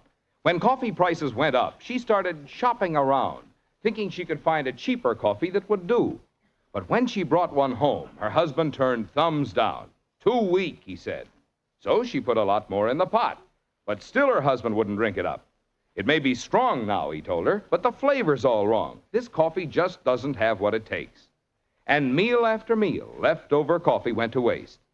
Then she realized Maxwell House is true economy. Sure it is.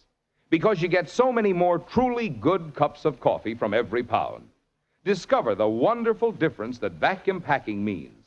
The extra freshness and clear, rich taste. See how much more your husband and you enjoy that wonderful flavor. So good to the last drop, you drink every drop. You'll say Maxwell House is true economy. So get your money's worth and more. Remember, in your cup, on your table, Maxwell House is true economy. Always good to the last drop.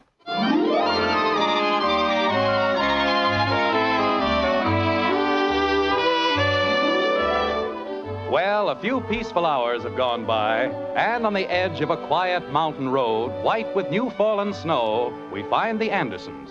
The air is crisp and clear, and because of the altitude, just a trifle thin. Maybe that's why poor Jim is puffing just a little. Or perhaps there's another reason, like this. Okay, Bud. When I give you the word, give it the gas. Okay, Dad. Are you ready? You bet. Well, let's go. Okay, bud, that's enough. You say something, Dad? I said that's enough. Turn it off. Okay. No good country roads. Always getting stuck. Didn't work, huh, Dad? No, it didn't work. Now we're good and stuck. Well, Father, I told you we were going off the road. You told me. Everybody's always telling me. Look at the tree. Look at the sky. Look, look, look. How do you expect me to see anything? But We aren't off the road. We're still on the road. We're halfway through the road. Dear, maybe we ought to go back home. Margaret, how are we going to go anywhere? We're stuck. Well, I mean, after we get out. Let's worry about it when we get out. If we get out. I'm hungry. Now, let's not start that again, Kathy. But I am. Jim, I told you we should have brought some food. Well, how did I know we were going to get stuck? We should have been there an hour ago. Bud. You want me, Dad? No, I just want to hear your name. It's such a beautiful name, so warm and friendly. Holy cow, now what did I do? Nothing. Come on out here and help me push. Okay. The chains won't take, huh, Dad? I don't know what it is. It doesn't seem to be the snow so much. I think we got into some kind of a hole. Doggone thing looks like the Grand Canyon. Betty, Yes, Father? slide over and back of the wheel. Daddy! Just a minute, Kathy. Put it in low. When I give you the signal, let the clutch out fast. Do you understand? I suppose so. Well, there's nothing so complicated about it. Daddy! What is it, Kathy? Somebody's coming. Well, good for us. Maybe now we'll get out of here. Hello there. Hey? I said hello. We're stuck in the snow. Having a little trouble? Yes, we're stuck in the snow. No, huh? Sure looks like you're having trouble. We are. We're stuck. Eh? I said we're stuck. Can you pull us out with your tractor? Actors, huh? Don't see many of them up here in the wintertime. I didn't say we were actors. We want you to pull us out of the snow. Putting on a show, huh?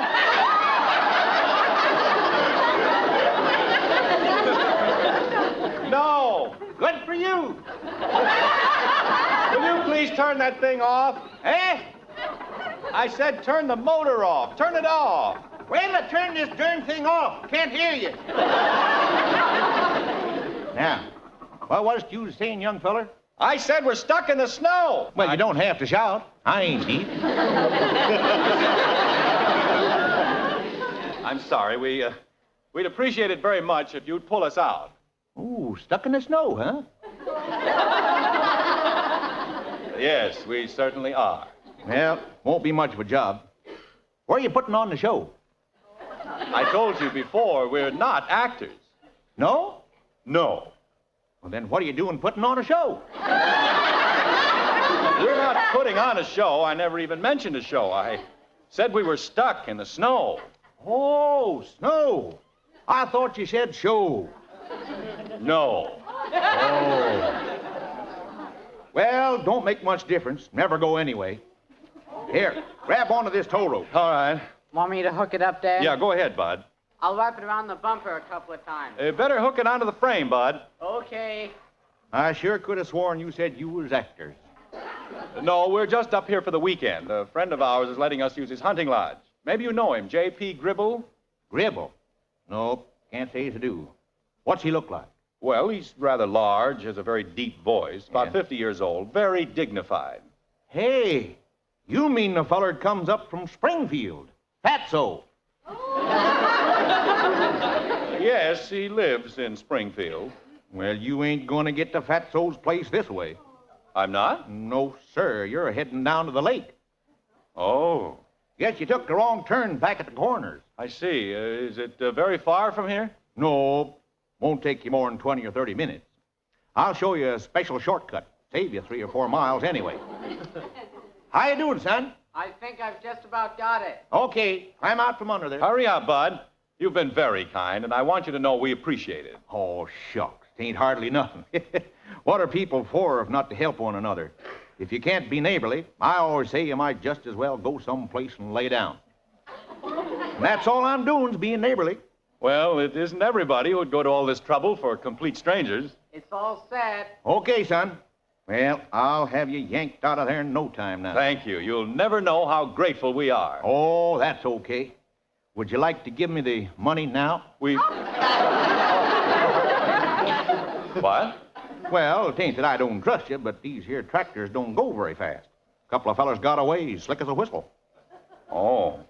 Weren't very neighborly, huh? Not so as you could notice it. Well, hand up the $15 and we'll get going. $15? High, ain't it? Why, it's outrageous. Yeah, I know. But don't forget, I got a split with the fella what dug the hole.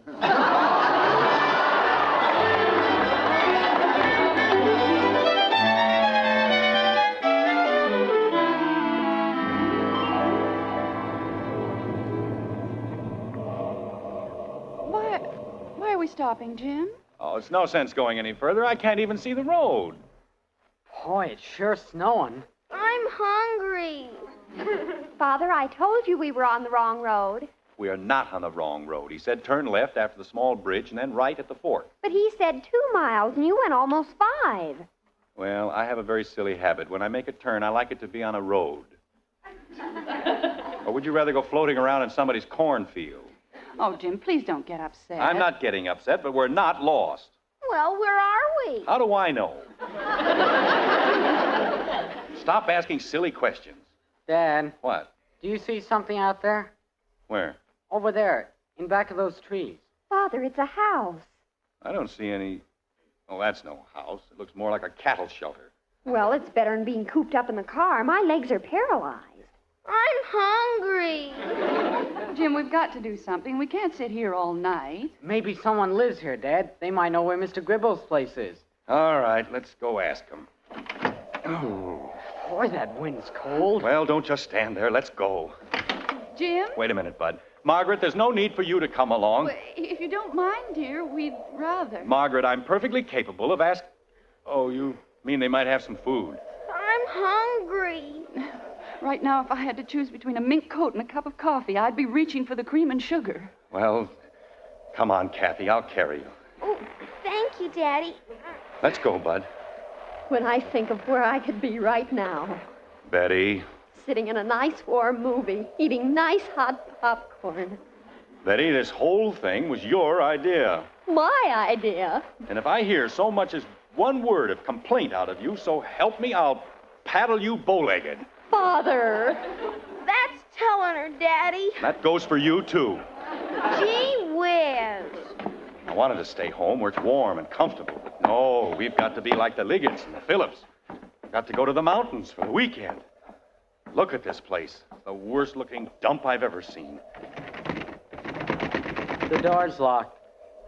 Well, don't you think you ought to knock first? There's nobody inside, Dad. I looked through the window. Oh, dear, now what are we going to do? Bud, you've got heavy shoes on. See if you can kick the lock off the door. Oh, Jim, do you think... It's all right, Margaret. Go ahead, Bud. Okay, Dad. Don't kick it too hard. You might shove the whole building over. Gosh, that was easy. Well, don't feel too excited about it, Samson. A large termite could have done the same thing. Well, let's go on in. Ooh, I'm scared. Now, there's nothing to be afraid of, Kathy. Go on in. Oh, Jim, isn't this place awful? Well, this is what they wanted. A weekend in the mountains. Aren't there any lights? No. And the bath is probably the first door on the left and 300 yards straight ahead.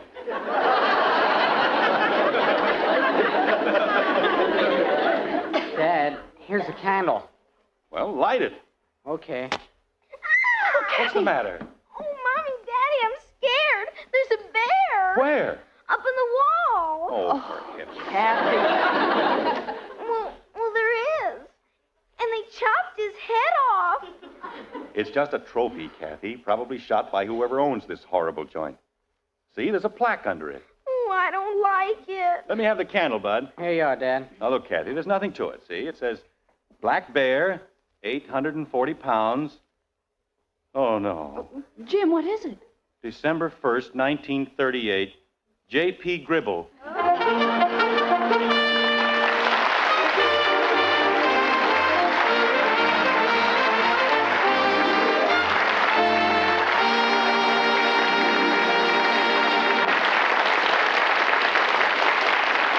So that's Mr. Gribble's hunting lodge. Looks like the family's got to make the best of a very poor bargain. And that brings up a mighty important point. Ladies, when you buy coffee, remember Maxwell House is true economy. Sure, Maxwell House is true economy. Of course, you can find cheaper coffees if the price tag is all you consider. But just consider this. Is there any economy when you have to use lots more coffee to make it strong enough, yet even then you can't get the flavor you want? Is there any economy when the flavor is so lacking your family leaves coffee unfinished in the cup? Figure it out. You'll say Maxwell House is true economy. So many more cups of wonderfully good coffee in every pound. So rich and extra flavorful. So good to the last drop. You always want more. Yes, there's good reason why more people drink Maxwell House than any other brand at any price. Maxwell House is true economy. So tomorrow, get your money's worth and more. Get Maxwell House. Always good to the last drop.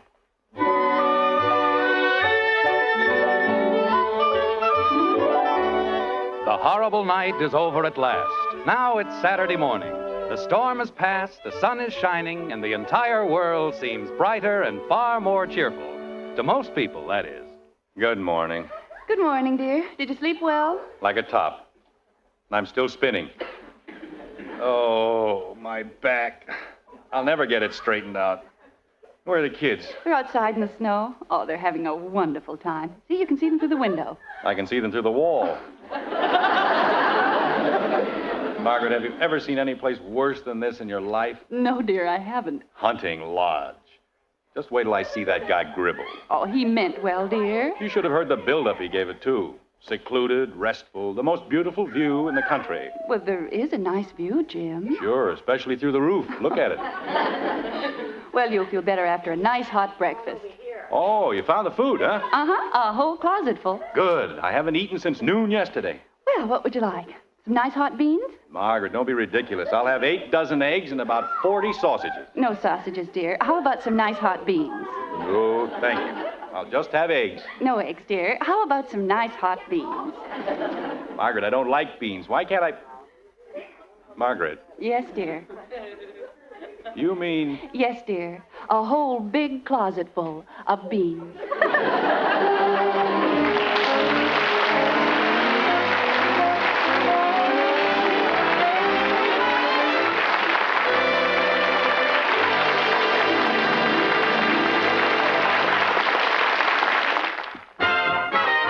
If you like good things the easy way, Good things the easy way. Instant Maxwell House, that's for you. Good coffee that's easy too. No time, no trouble, No grounds, no fun. and it's good to the very last. You know what? Yes, Instant Maxwell House means great coffee instantly in your cup. Here's real instant coffee. All pure Maxwell House coffee in instant form. Enjoy Instant Maxwell House. Instantly. Good to the very last. You know what?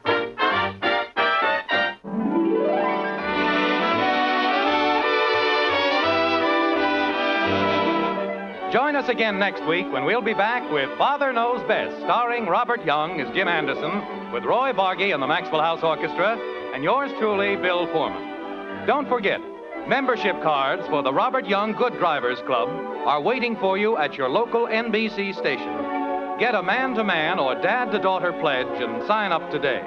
Be a good driver. Get your membership card in the Robert Young Good Drivers Club today. Now, until next Thursday, good night and good luck from the makers of Maxwell House, America's favorite brand of coffee.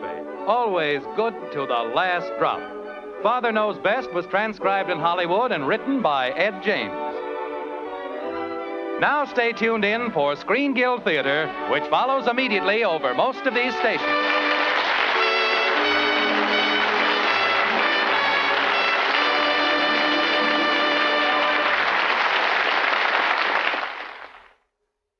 Next, Barbara Stanwyck and Robert Taylor in Double Indemnity on NBC.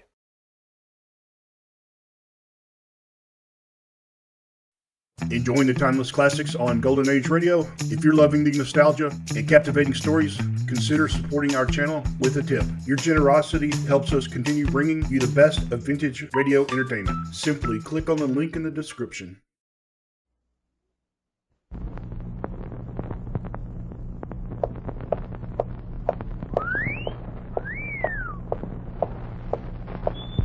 Hiya, babe. Say, how about... Ouch! Does that answer your question, buddy?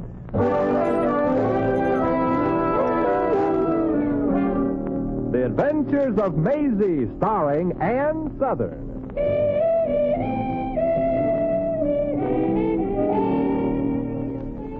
You all remember Metro-Goldwyn-Mayer's famous Maisie pictures. Now, in just a moment, you'll hear Maisie in radio, starring the same glamorous star you all went to see and loved on the screen, Ann Southern. But first, your announcer.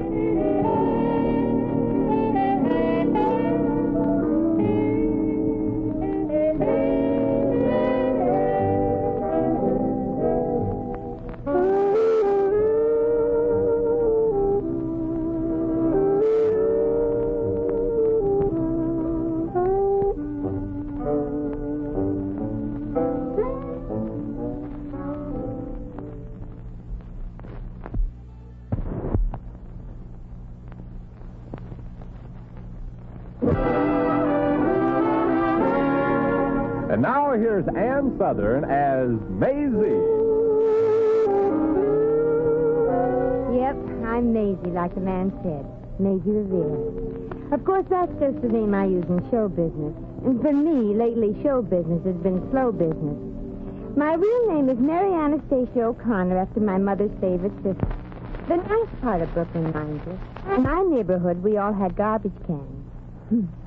The only reason me and my black suitcase ever left Brooklyn was, well, gold is where you find it, like a fellow with smart brains once said. And that's how I happen to be in this little one-horse town of Stenderville today. You see, last night I answered an ad in Variety and got a job as a hostess in a local dance palace. The only reason I took the job was because of sentimental reasons. I love to eat. I had to dance with at that upholstered foxhole, but the very next morning, me and my suitcase were walking down Main Street headed for the bus station. It was a long walk. My suitcase was heavy to lug and my feet hurt. I'd been on them all last night, and so were those fellas I'd been dancing with. Hiya, beautiful. Can I give you a lift someplace? You're wasting your drool, stranger. I'm only going as far as the bus station. Bus station? What's the matter, baby? Don't you like our town? What's the like? Sure you won't change your mind about a lift, gorgeous, huh? Yeah, mister, I'm sure. And if you don't stop driving alongside me, I'll forget I'm a lady and slap you right in the puss.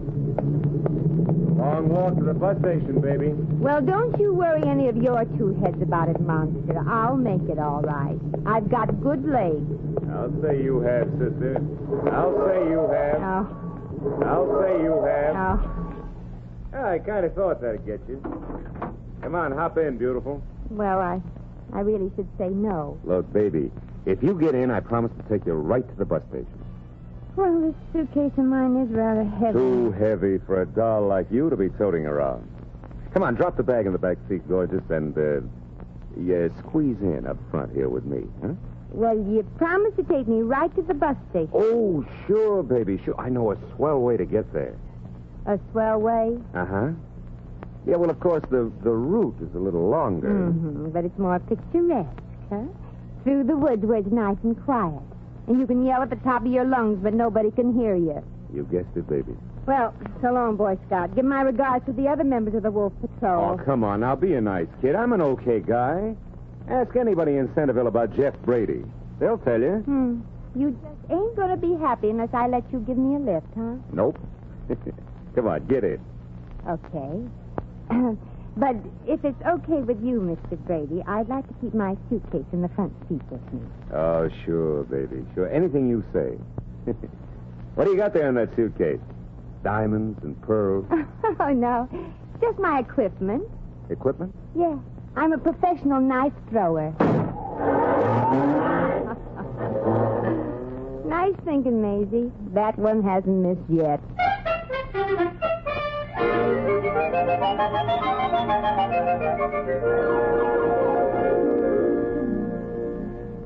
Here's your ticket, Effie. Oh. Don't lose it now. Your bus leaves at 11:03. Gosh. You know, Hector, I never really thought I'd ever get up the courage to leave Centerville. Well, Effie, can't say as you rushed into it. Pardon me, Craig, but I'd like to get a bus ticket. Well, you came to the right place for it. Like I was saying, hope you packed some real sensible clothes, Effie. I hear tell it sometimes gets sort of nippy. No. Yep, you might even expect snow. Sonny, if you're through with the frost warnings, I'd like to buy a ticket. Oh, I'm terribly sorry to be detaining you, miss. Hector, go ahead and wait on the young lady. I'll just sit her on my suitcase till my bus comes in. Okay, Ev. Well, Miss Fancy Pansy, where to? $4.12. Hmm? That's all I got. How far away from here can it take me? Got any particular direction in mind? Nope. One place is as good as another when you're looking for a job. Oh, pardon me, miss, but I just couldn't help overhearing what you said about a job. Oh. I just left mine. I'm sure it isn't filled yet. Oh, well, say that. Whatever it is, I'm sure I can handle it. Well, the work I did for Mr. Burton, he's my boss. I mean, my ex-boss. The work isn't very exciting. Oh, well, don't let these spit curls fool you, honey. All I want is a job that won't break me of a habit I've had for years. Eating. If you could help me, I'd be terribly grateful, Miss Effie Bascom. Oh. And this here is Hector Slurpvogel. Slurpvogel? Folks around here always call me just Hector. You're lucky. I'm Maisie Revere, after my mother's favorite sister. Oh. Well, I'm very glad to meet you, Maisie. Indeed, ho. Well, likewise, I'm sure. Now, Effie, exactly what kind of work is it? Well, there really isn't too much to it. I opened the office in the morning and closed up at night. Oh, well, I won't have any trouble there. I'm very handy with the key, you know. Effie also swept up, brought J.B. his lunch and dinner. Lunch and dinner? We worked late few nights. Oh. Only Monday night, Tuesday, Wednesday, Thursday, and Saturday. Oh. Sort of a part-time job, huh? Well, after all, Mr. Burton deserves something for his money. That's right. He paid her $15 a week. Oh. Well, for that kind of loot, a girl can't expect to just sit around and alone. Well, I'm in no condition to bicker, Effie. How do I find this Mr. Burton's slave labor camp? Oh, before I take you over and recommend you, Maisie, I think you should know that there's a little more to the job. You see, Mr. Burton really hired me as an income tax expert. Hector. Yep. $4.12 worth of tickets, please. You don't know nothing about income tax, huh? Never needed to. I never had an income. Now, how's about that bus ticket, Heck? Well, let's see. You can get to Melville for $3.80. Say, Hector, isn't this the time of year they put extra help on at the cannery? Yeah, and this is their big season. Ever worked at a fish cannery, Maisie?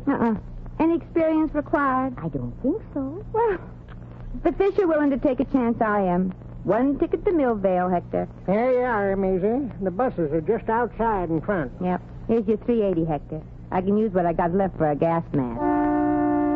Well, that must be my bus. Goodbye, Hector. Bye. Goodbye, Effie, and thanks for trying to get me your old job. Oh, it was really nothing, Maisie. Anybody would have done the same. Oh, don't you believe it, honey.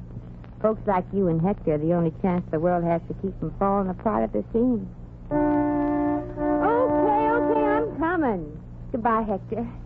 Goodbye, Effie, and thanks again. What, Maisie? What? You're crying. Well, I can't help it. I'm not used to people being nice to me. Bye now. Wait for me, driver. Wait for me. Yeah, okay, miss, but hurry, will you? I'm late already. Well, honey. Goody gumdrop. Now, please be seated, will you, miss, and we will be on our merry way into the pale blue yonder. Okay, driver. I'm seated. You may start now. Aye, Captain. Oh, Maisie! Maisie, you forgot your suitcase. Oh, so I did. Driver, you'll have to let me off for a moment. Well, all right, okay, but don't take any longer, Princess. I'm 2.5 minutes behind schedule already. Oh, but I'll be right back. Yeah, please hurry. Life is so empty without you beside me. Oh, Here you are, Maisie. Oh, gosh, it would have been terrible if you went off without your suitcase. Yeah. Although there ain't enough clothes in there to feed a dieting moth. But this suitcase has been sort of a buddy of mine. It's traveled with me all the way from New York to Hollywood. Well, goodbye, Ed. Maisie. Uh-huh. Did you say you've been to Hollywood? Oh, that's where I'm going. You are? Well, what do you know? Going to Hollywood, huh? Hey, miss, for goodness sakes, you know the bus, the drive, peep, peep, remember? Oh, all right. You don't have to be such a screaming one. Well, bye again, Effie. I hope you have a nice visit in Hollywood. Oh, I'm going to live there, Maisie. And work in the movie studios. I'm going to write songs for all the big singing stars. You a songwriter. Well, I never would have guessed it. But you never can tell, I always say. Of course, I only write the words. But the words are the most important part of the song. I always say. You know what I always say? I always say, them that don't want to ride in my shiny new bus, they don't have to, so there. I think the driver's getting a little impatient, Maisie. Here, I'd like to have you have this. What is it, Effie? A copy of one of my song lyrics. I want you to have it as a souvenir. Oh. If you like. Gee, I'd be flattered to have it, Effie. Thanks. And goodbye again. Someday I'll tell my grandchildren that once I met Effie Bascom, the famous songwriter. Oh. Well, goodbye, Maisie, and have a nice trip. Yeah. Goodbye, driver. Now, you drive carefully. Oh, yes, I will, lady. And just to make absolutely certain that your friend gets there safely, I will only drive in the safety zone.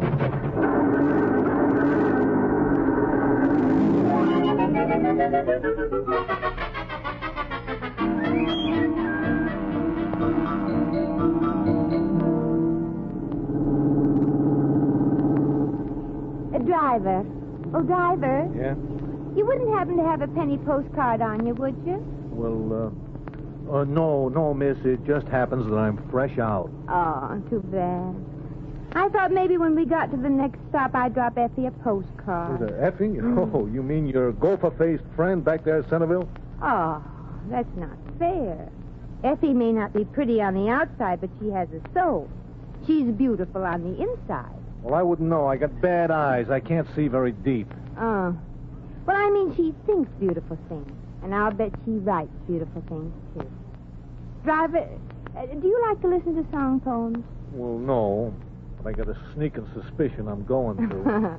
Well, let me read you one of Effie's masterpieces.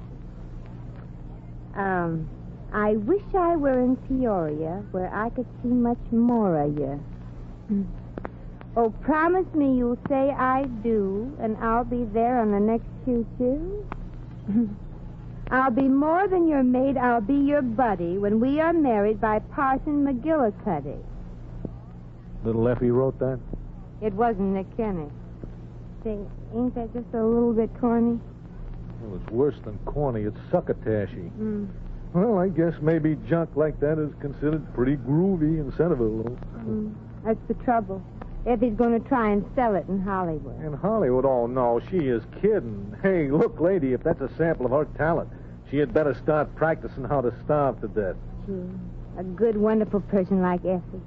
There's no telling what'll happen to her in a hard, cold place like Hollywood. Driver. Yeah, miss? Turn back. Well, anything to make you happy. Turn back? Yes, and if you drive real fast, we can get back to Centerville in time for me to try to talk her out of going to Hollywood. But, no, miss, I would like to help. I got a bus full of passengers. Oh, look, I ain't been late once in 12 years. Driver, would you go out of your way to avoid killing a chipmunk? Yeah, sure I would. Well, ain't people as important as chipmunks? Look, miss, I don't even know this Effie Yeah, character. I know. Yeah, I know. After all, what's a total stranger like Effie Bascom to us? We'll probably never see her again anyway. No, it's not that, miss. Sure. Let her go to Hollywood with her corny songs. What's it to us if she wanders around, homeless, broke, without friends? It ain't no skin off our backs if someday we pick up a newspaper and read where another would-be songwriter threw herself in the river.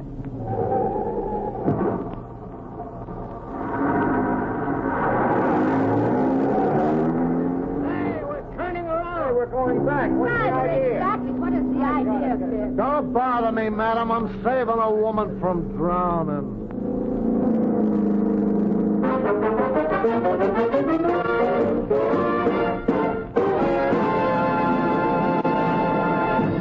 The Adventures of Maisie, starring Ann Sothern, will continue in just a moment.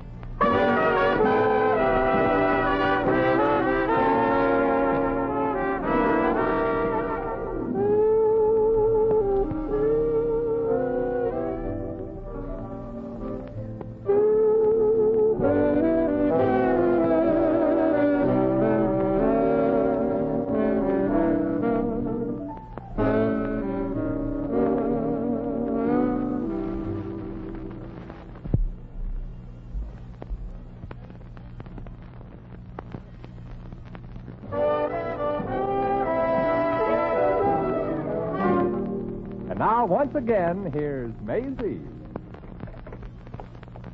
Hector. Oh, Hector. Oh, it's you, Maisie. What in tarnation are you doing here? Well, I've not time to explain. Heck, has Effie left yet? No. Oh, then it's not too late.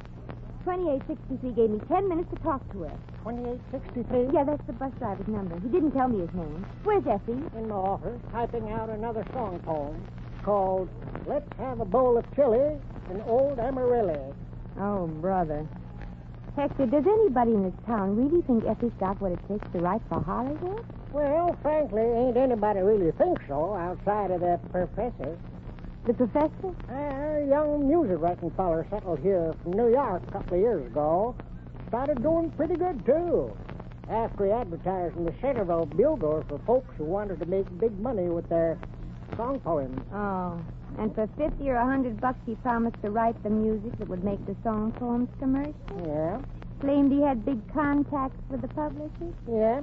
Abby had lots of songs put music to by the professor. Gave every dime she made to that feller. Oh, the poor kid. She's just the type that's a pushover for such a phony. Phony? Sure. Legitimate outfits don't make promises they can't possibly keep. Hector, we got to do something to keep poor Effie from running off to Hollywood and finding out about the songwriting racket the hard way. And I got just 10 minutes to do it. 9 minutes. I'm going into your office, Hector, and have a talk with her. It won't be easy to change her mind about her gift, as she calls it. Effie sure sets a lot of store by Jeff Brady's opinion of her song poems. Jeff Brady? That's the professor. Doing real good, too. Got an office and a snazzy yellow convertible. Late 36 model, too. With a foxtail on the radiator cap and little black eyes that practically whistle at you? That's the skunk, Maisie. You know him? Like a book, Hector, like a book. Jeff Brady is the professor, huh? Quiet, I'm thinking. When it's noisy, sometimes it takes me all day to think. That's better. Hector, where's Brady's office? There's 2 blocks down on Hill Street. You can't miss it. That yellow chicken wagon of his is always parked in front. Now, Hector, listen. Effie has to find out Brady's been taking her for a ride. Yeah, so? So, I'm going for a ride. You? What about Effie? She's going for one, too, in the rumble seat. The rumble seat? Of Brady's car. With the lid down so she can hear, but not be seen.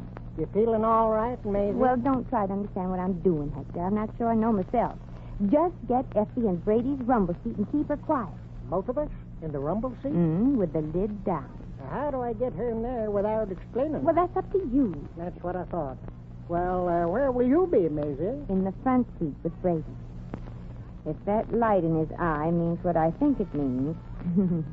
See you later, Hector. Well, folks, she's back. Come on, climb aboard, Florence Nightingale. Oh, I'm not going with you, driver. I'm going with Jeff Brady. I have a little work to do, so if you don't mind following me down to Lover's Lane. Now, wait. Who in tarnation is Jeff Brady? What do you mean, follow you down to Lover's Lane? And also... There's no time to explain, but it's for Effie. It won't take but maybe an hour or so. No, so long, lady. If I never see you again, I thank you. Well, bye, 2863, and thanks. Anyway, I guess I'm just a soft-hearted fool. Oh, and if you should change your mind, Jeff's car is a yellow convertible with a foxtail on the radiator cap. Bye now and wish me luck. I got a feeling I'm going to need it.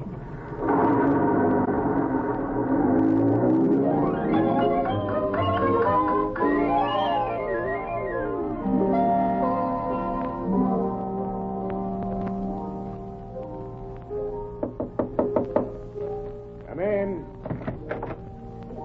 Hello, tall, dark, and talented. Yeah, you. You can come out from behind the piano, Jeffy.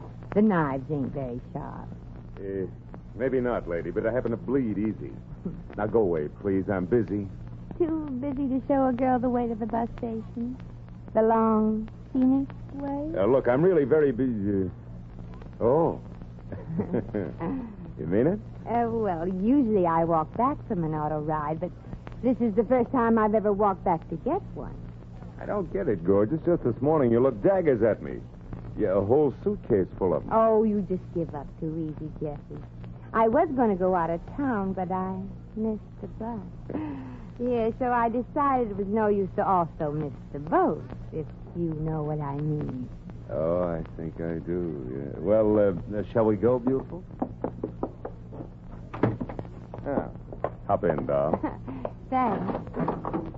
Jeffy, when we get out to this romantic spot, I'm expecting you to act like a gentleman. You do. Yes. Aren't I being silly? Oh, but, well, here, I'll put your suitcase in the rumble seat, Oh, huh? no, don't put it in there. Effie is... Effie? Every time I leave my suitcase in a rumble seat, I forget it. Just leave it in front with me by the door. That's better. Yeah, where it won't get in the way, huh? Yeah. Well, here we go. You comfy, baby? Mm-hmm. Uh-huh. I'm not crowding you too much, am Oh, not nearly enough, sugar. Not nearly enough. Oh! What was that? What was what? Well, I thought I heard voices coming from inside my... Oh, that was just my conscience talking to my better self. Silly, isn't it? What's silly? I have no better self. Well, are you ready, Jeffy? Little Jeffy's always ready.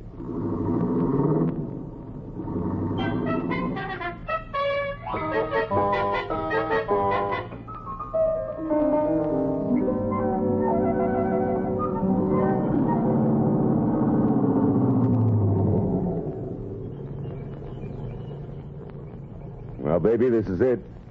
Sort of like a dream world, isn't it? Uh-huh. It's positively yummy. Yeah. And here we are. Yep, just the four of us. Four of us. You and me, two, and us make four. You know, baby, you're corny, but you're cute. Mr. Brady. Oh, come on. Let's just be nice. Give us a kiss, huh? A kiss? Why, Jeffy, I don't even know who you are. Of course, I know what you are. But what do you do? Oh, now what difference does that make, baby? Oh, come on. Now, be nice. It said on the door that you're a songwriter.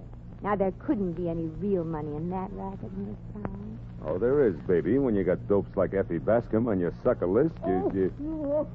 I'm sure I just heard something in the rumble seat. I'm going to go out... And leave baby without her great big lover boy. Oh. Yeah. Now you're really warming up. Come on, slip us those lips. Jeffy, darling. Before,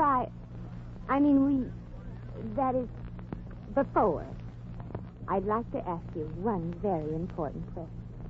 Sure, honey. What is it? What's a sucker lip? Oh, for God's sakes, that ain't important. Now, come on with that kiss. I ain't got all day. No telly, no smoochie, Jeffy. Yeah. Well, okay. It's a racket I've got. This town is full of stupid jerks who pay me to write music for their corny lyrics. I rave about the tripe they turn out, promise them publication, and that the stuff will be sung by big stars. Now, you satisfied? Come on, give me a kiss. Very satisfied. Oh, thank goodness. Now, come on, honey. Jeffy Weffy wants a kiss. And you're going to get one, too. You skunk. Oh! Effie, you shouldn't have knocked him out with a jack. Yeah, I wanted to do it, but Effie talked me out of it. Ladies first, you know. Oh, May. Oh. I've been such a fool to even have thought. I'm sorry you had to find out about your song poems this way, Effie. I hope you'll forgive me. Forgive? I'll never forget you, Macy. Never. I never even want to hear the word Hollywood again. Oh, no, you get over there. Work will make you forget. And from what I hear about your boss, he's the lad that can dish it out. You ain't kidding, Maisie. But say, you got a job that's got to be took care of, too. In Millvale, remember? Mm-hmm. Slide over, Maisie, and I'll drive you over in this here skunk's car. Oh, well, that won't be necessary, Hector. Hello, 2863. I kind of thought you wouldn't let me down. Well, don't kid yourself, miss. This just happens to be on my route. On your route? Say, there ain't never been a bus on this road. Okay, so I'm a trailblazer. Go on, get in, miss. Somewhat of a hurry. Sure. Well, bye again, Hector. Take care of yourself, Effie. Lots of luck, Maisie. Bless you, Macy. Oh, bless you. Oh, come on, will you, lady? I'm 2 hours late on my run already. Well, I'm coming. Yeah, I'm going to have to drive like blazes to get to Middletown before night. Yeah, I guess you will. Middletown? Yeah, it's almost 100 miles. No, it can't be. Uh-huh. This is the wrong bus. I'm going to Millvale. Oh, I'm sorry if I've inconvenienced you, driver. Inconvenienced me? Inconvenienced me?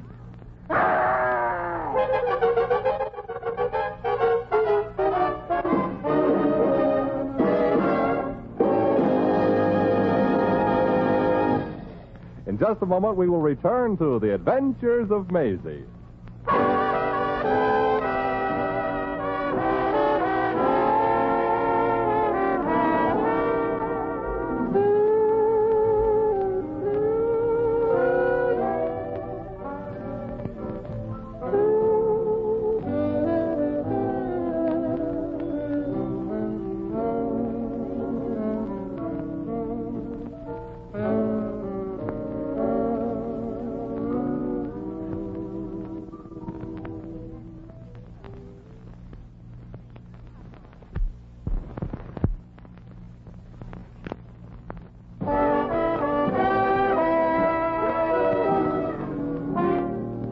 And now, here's Maisie.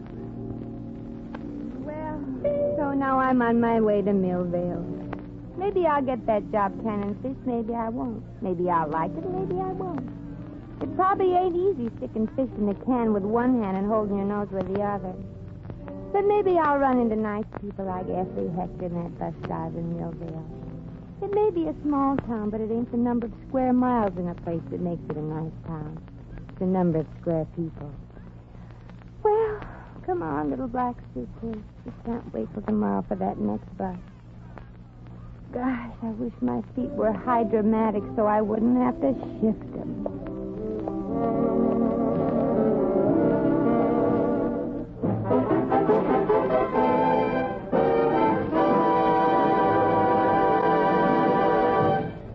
You've just heard The Adventures of Maisie, starring Ann Southern. Maisie is presented by arrangement with Metro-Goldwyn-Mayer, producers of East Side, West Side, starring Barbara Stanwyck, James Mason, Van Heflin, and Ava Gardner.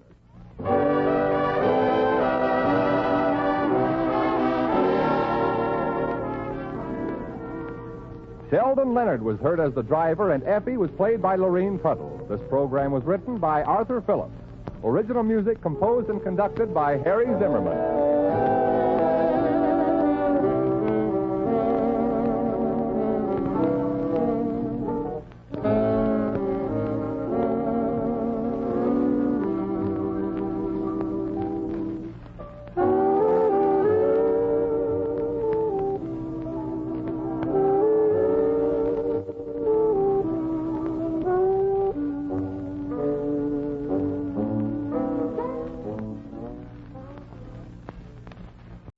Enjoying the timeless classics on Golden Age Radio? If you're loving the nostalgia and captivating stories, consider supporting our channel with a tip. Your generosity helps us continue bringing you the best of vintage radio entertainment. Simply click on the link in the description.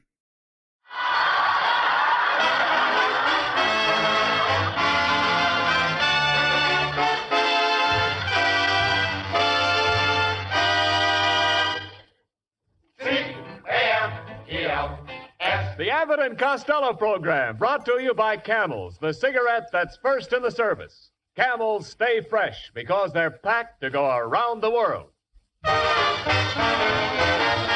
Listen to the music of Freddie Rich and his orchestra, the songs of Connie Haynes, Billy Gray as Little Matilda, Mel Blanc as the famous Leon Schlesinger cartoon character Bugs Bunny, tonight's guest, Metro Goldwyn Mayer star of The Best Foot Forward, Miss Lucille Ball, and starring Bud Abbott and Lou Costello.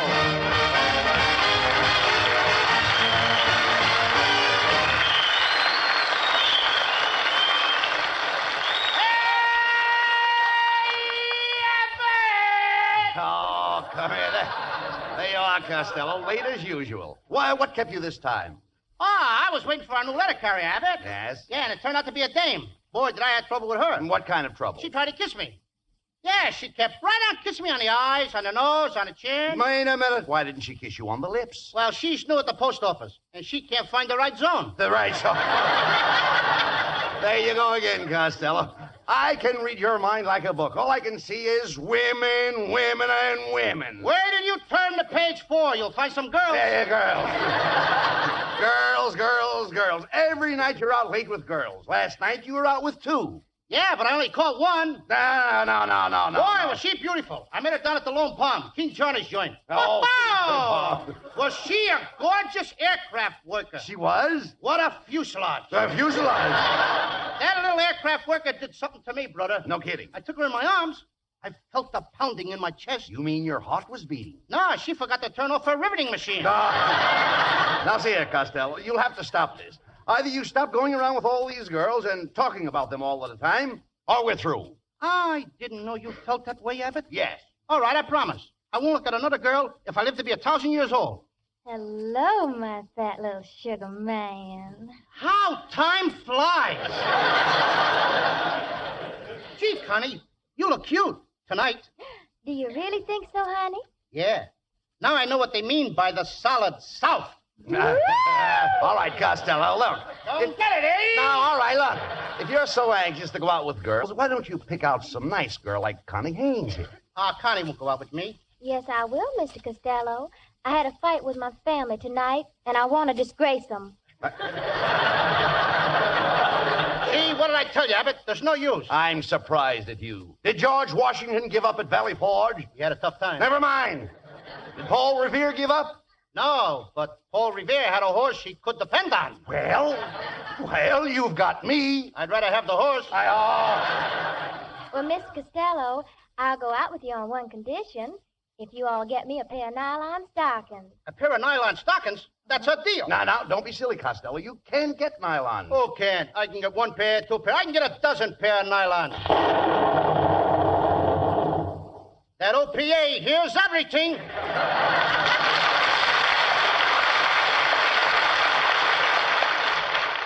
Goodbye, my fat little sugar man. I'll see you at 8 o'clock tonight with the nylons. Gee, Abbott, I guess I talked too fast. Where am I going to get a pair of nylons? I want to go out with Connie Haynes. Well, why don't you be smart? Be nice to Mrs. Niles. That's right, Costello. My wife has a pair of nylon stockings. Now, wait a minute, Niles. You mean a dame with those ugly legs spends money for stockings? Well, now, what do you expect her to wear? Hip boots. Hip boots. I heard that remark, Costello. Oh, well, if it isn't Mrs. Niles in the flesh. And I use the word loosely. Oh, you funny, funny man. And I use the word physically. You know, there's nothing wrong with my legs. Why, I was once a ballet dancer. I used to kick my leg way up in the air. Yeah, and on the way down, you'd catch it. Now, look, why do you fight with Mrs. Niles? Her legs are very attractive. Are you kidding? She's so bow-legged, every time she runs, she looks like an egg beater. Am I insulting you? My legs are perfectly straight, Costello. Look at them. They're just like arrows. Feathers and all.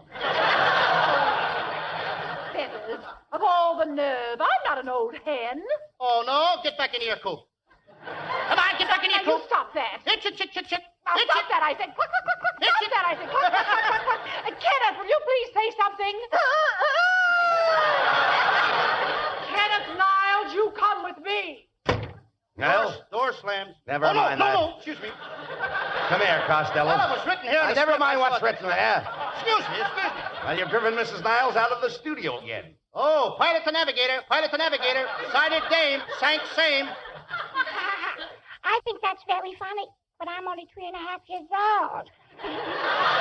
It's little Matilda.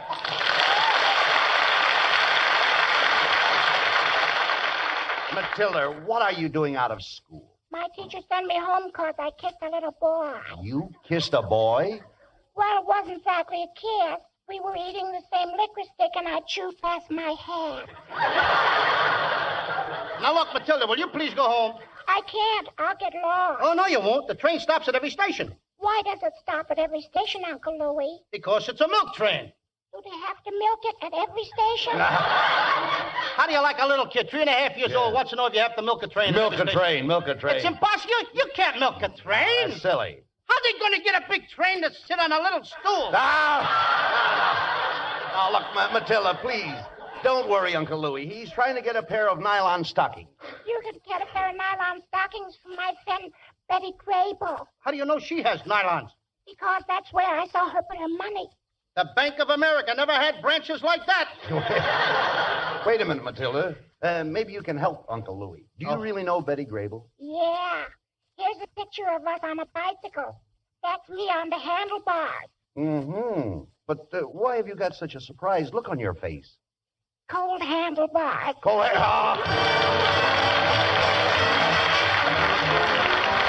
Freddie Rich and the orchestra. No love, no nothing.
Enemy artillery still pounds a newly won piece of mountainside. Between the bursts comes a Signal Corps Jeep, 2 men in the front seat, and a roll of telephone wire behind. When the line's strung and they're back safely, they'll take time out for a cigarette. The chances are it's a Camel cigarette, because Camels are first with men in all the services according to actual sales records. That's one reason why Camel cigarettes are packed to go around the world. Packed to stay fresh, cool smoking and slow burning anywhere. Yes, and it's a reason why your store may be temporarily sold out of Camel cigarettes. But remember, when you get Camels, you always get more flavor, the result of expert blending of costlier tobaccos. Camel's tobacco standard is the same for soldier, for civilian, anywhere in the world. C-A-M-E-L-S. Camel cigarettes. They stay fresh because they're packed to go around the world.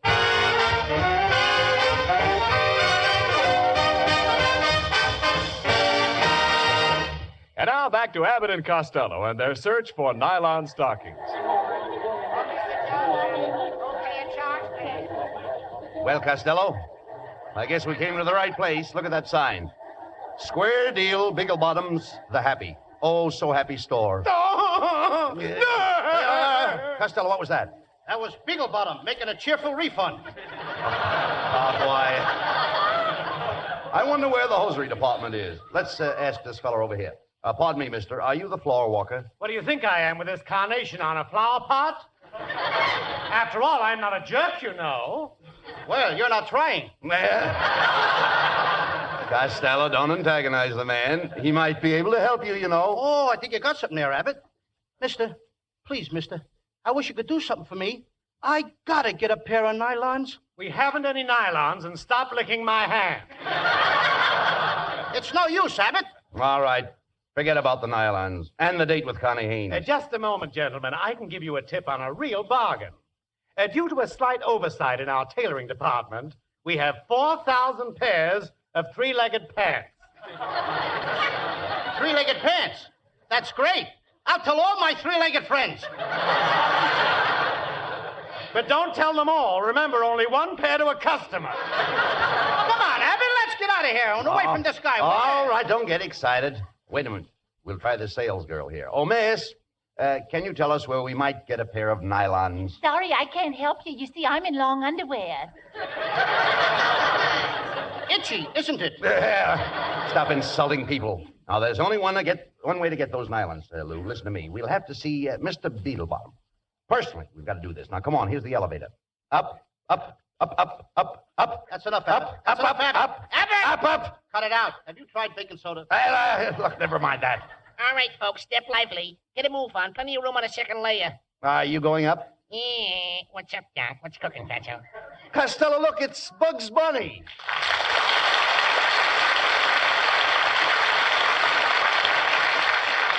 Hey, Bugs, what are you doing running an elevator? Well, I'm replacing a woman. That's essential, Doc. Come on, stop wasting time. Get us up there. Okay, Doc. Going up. Go up too fast for you, Fatso? No, I always wear my pants at half-mast.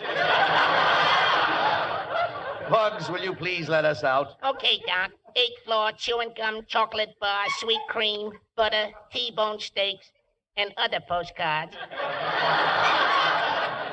Yeah, but I'm going to murder this rabbit. No, don't pay any attention to him. Now, we've got to see Mr. Beaglebottom about those nylon stockings. There's his secretary. Pardon me, miss. Can we see Mr. Beaglebottom? Okay, did you have an apartment? An apartment? No. Then where did you want to see him a bird? I want to see him about some Nerlin stickers. Oh, Nerlons are having a big sale in just a moment down that second Earl. Oh, thanks. Come on, Herbert. What kind of talk is that? Well, stop talking like that. Hurry up. We'll miss the sale. Here you are, people. Here you are. Nylon stockings. Nylon stockings. Hey, you over there. I'll take a pair. Who's selling? I'm buying. Guy must be from Nancy's. Hey, Costello, stop fooling around. Look up at that sign there. One pair of nylons goes on sale in less than a minute. Hey, but there's 500 women ahead of me. Oh, what do you care? Go on. Squeeze through. Oh, just a minute, young man. You can't squeeze in here. Okay, babe. Let's go outside. Hey, you. Watch how you're talking to my mother. She's a pistol-packing mama. What are you, one of the blanks? Quiet, Costello. Is everybody quiet? Everybody quiet, please. Quiet. We are about to put on sale one pair of nylons. Remember, only one pair. The first one to get to the counter will receive the nylons and free medical attention. All right, get ready now.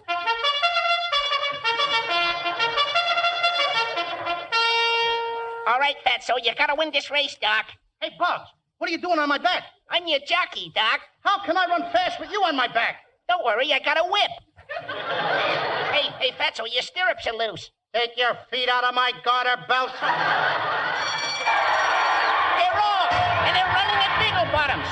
It was a bumpy start, and Costello broke fast. Rounding the hard way, he's pulling away. At the half, it's Costello cutting through the girdle department. Hey, he's into the back stretch. It's Costello by 4, by 6, and now a final drive down to home. It's Costello all the way. There's nothing between him and the nylons. He can't lose. He's across the finish line. And ladies and gentlemen, here is the winner, Miss Lucille Ball.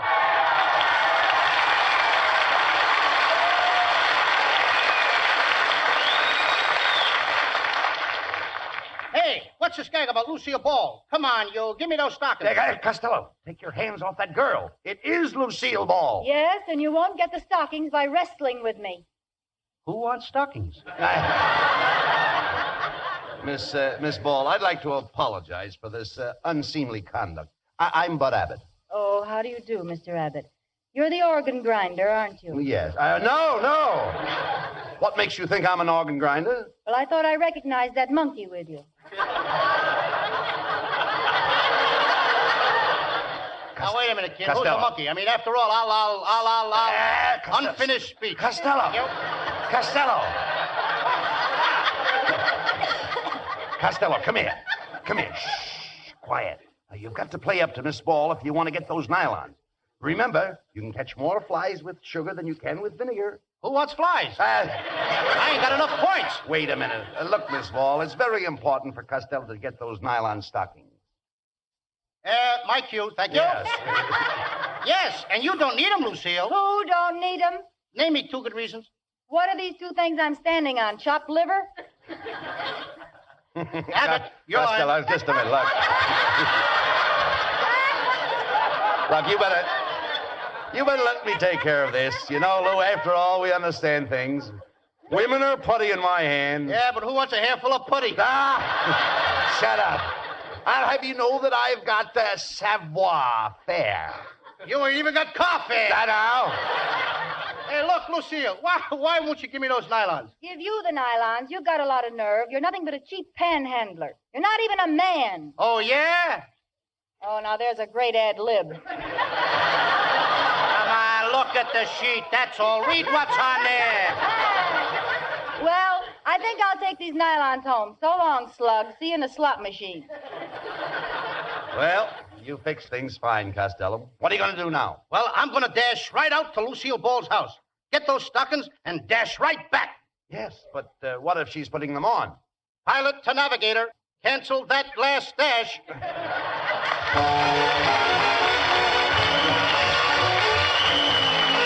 Here's Connie Haynes with a hit tune from Oklahoma, the Surrey with a fringe on top. Chicks and ducks and geese better scurry when I take you out in the Surrey. When I take you out in the Surrey with a fringe on top.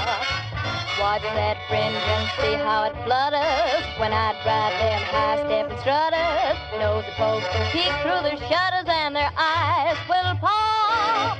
The wheels are yellow, the upholstery's brown, the dashboard's genuine leather. Eyes are glass curtains you can roll right down in case there's a change in the weather. Two bright side lights winking and blinking. Ain't so fine a rig, I'm a-thinking. You can keep your rig if you're thinking that I'd care to swap for that shiny little Surrey with a fringe on the top. The wind will whistle as I ride along. The cows will moo in the clover. The river will ripple out a whispered song and whisper it over and over. Don't you wish we could go on forever? Don't you wish we could go on forever? Don't you wish you could go on forever and we'd never stop? Then we'd never have to hurry and we'd never have to worry in the shiny little Surrey with a fringe on the top.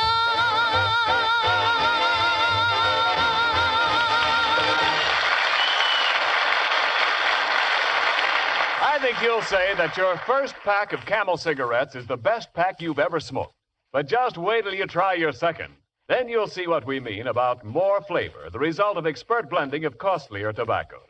Yes, it's Camel cigarettes' extra flavor that helps them to hold up, keep from going flat no matter how many you smoke. Prove that in your T-zone. T for taste and throat. Everybody's own testing ground for Camel's rich, extra flavor and smooth, extra mildness. And remember, wherever you are, your Camels will stay fresh, cool smoking and slow burning because they're packed to go around the world. C-A-M-E-L-S. Camel cigarettes, first in the service.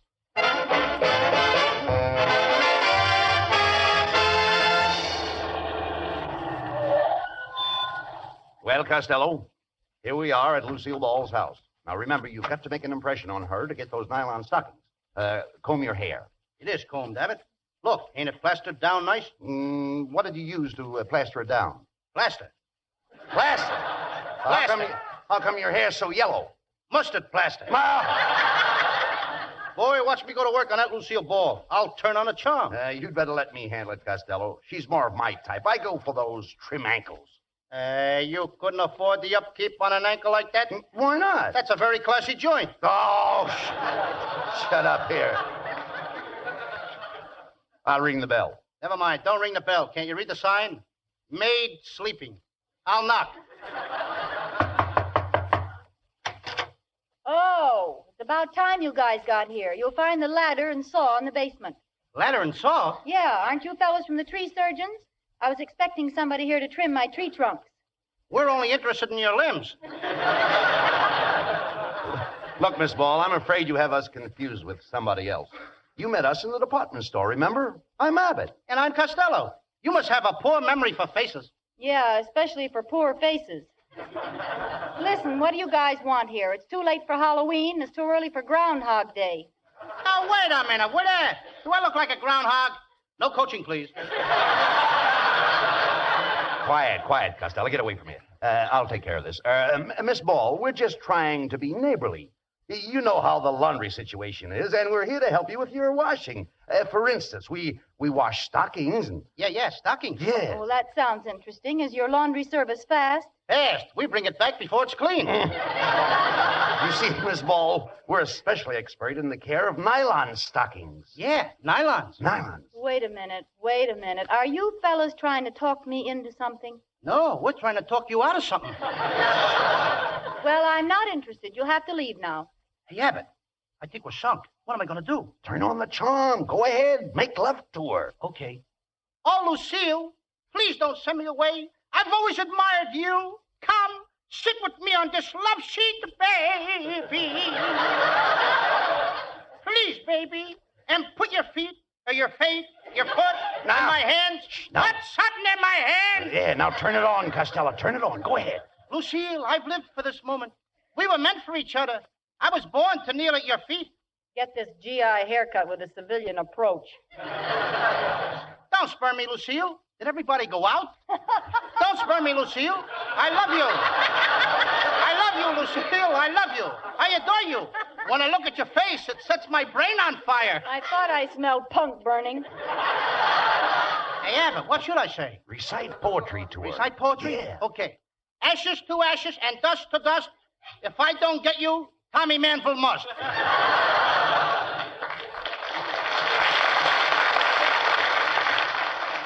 Just a second. Who do you think you are, Santa Claus? No, why?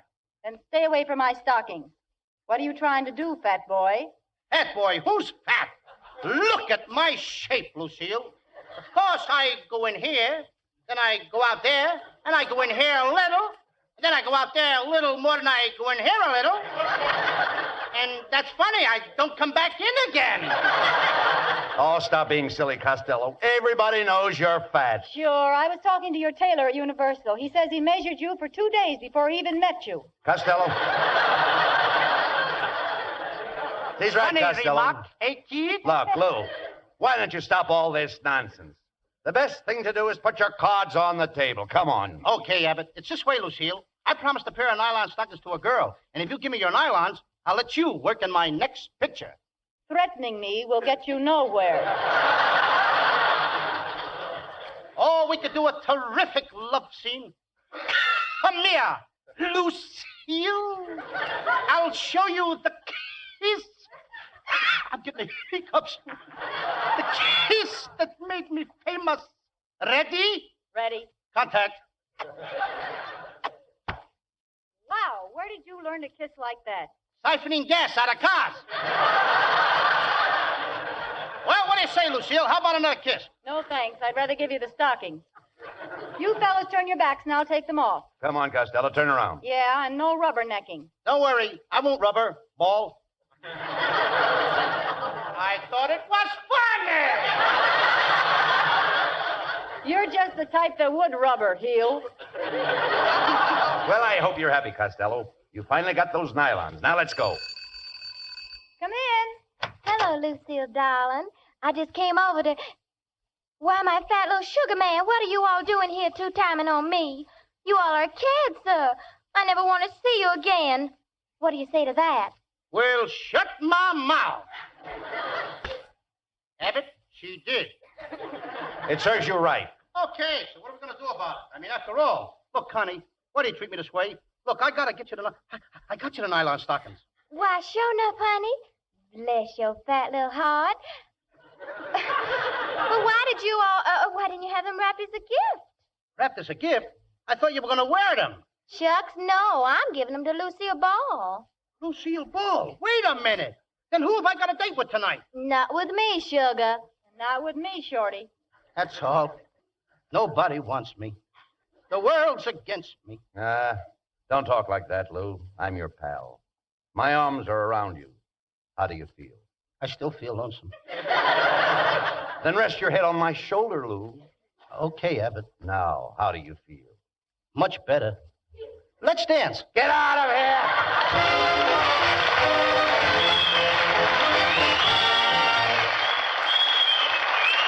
Abbott and Costello will be back in just a moment. Again, we send our thanks to the Yanks of the Week, Americans who have distinguished themselves for heroism in the battle area.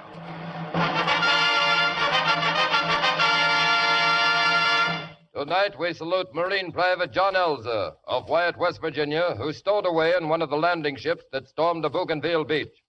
In the midst of 18 Japanese pillboxes, he started hurling hand grenades, accounted for 6 Japanese soldiers, and aided his adopted unit in taking 16 of the 18 pillboxes. In your honor, Private Elza, the makers of Camels are sending to Marines in the Pacific 300,000 Camel cigarettes.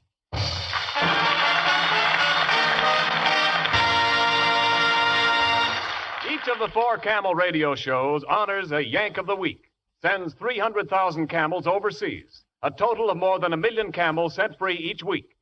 The traveling camel caravans have thanked nearly 3.5 million Yanks in this country with free shows and free camels.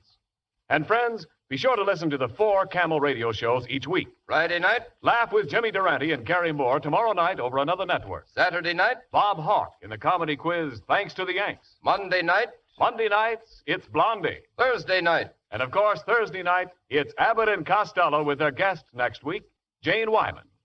And here's a message of special importance to our women listeners. Today and every day, our sailors are leaving shore posts to help take our ships into action. As rapidly as they go, their stations are filled by waves. Every girl who wants to serve her country will find life in the waves active and interesting. And because the service pays all her living expenses, she will, in most cases, earn as much or more money as on her present job. Apply to your nearest Navy recruiting station or write to Waves, Washington 25, D.C., for the free booklet, The Story of You in Navy Blue, describing life in the waves.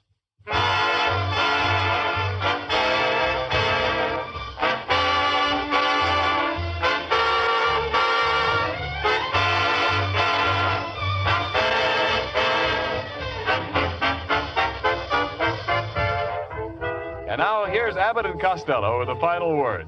Thanks, Ken. Well, folks, next Thursday is Thanksgiving, and Jane Wyman will be here to help us celebrate. And be sure to tune in, everybody. We won't have a turkey, but that Jane Wyman. What a chicken! Woo!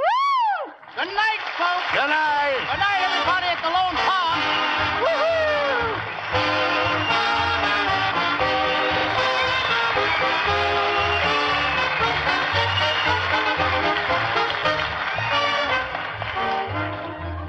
Tune in next week for another great Abbott and Costello show. And remember, Camel cigarettes are packed to go around the world. They stay fresh, cool smoking, and slow burning because Camels are packed to go around the world. This is Ken Niles wishing you all a very pleasant good night from Hollywood.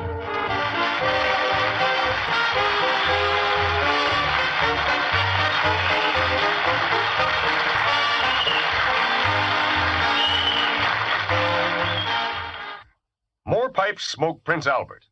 Make your pipe one more pipe, and you'll find out why more pipes smoke Prince Albert than any other tobacco in the whole world. Open up a big red 2-ounce package of PA. Pack your pipe full and enjoy that rich, nut-sweet flavor. Notice how easy Prince Albert is on your tongue, because it's no-bite treated. And see how it packs and burns and draws just right, because Prince Albert's crimp cut. Yes, sir, more pipes smoke Prince Albert because PA's got pipe appeal. It's the National Joy Smoke. This program came to you from Hollywood. This is the National Broadcasting Company. Enjoying the timeless classics on Golden Age Radio? If you're loving the nostalgia and captivating stories, consider supporting our channel with a tip. Your generosity helps us continue bringing you the best of vintage radio entertainment. Simply click on the link in the description.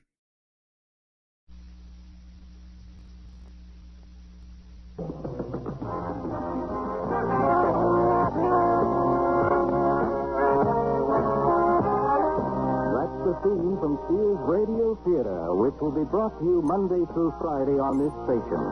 Today you can laugh with Andy Griffith as your host for things that are funny. Tomorrow, Vincent Price will bring you a generous helping of mystery, suspense, and detective stories. Thursday, Cicely Tyson will enthrall you with tales of love and hate, dramas involving human emotion. Friday, Richard Widmark will host tales of adventure in outer space, under the sea, anywhere there is adventure.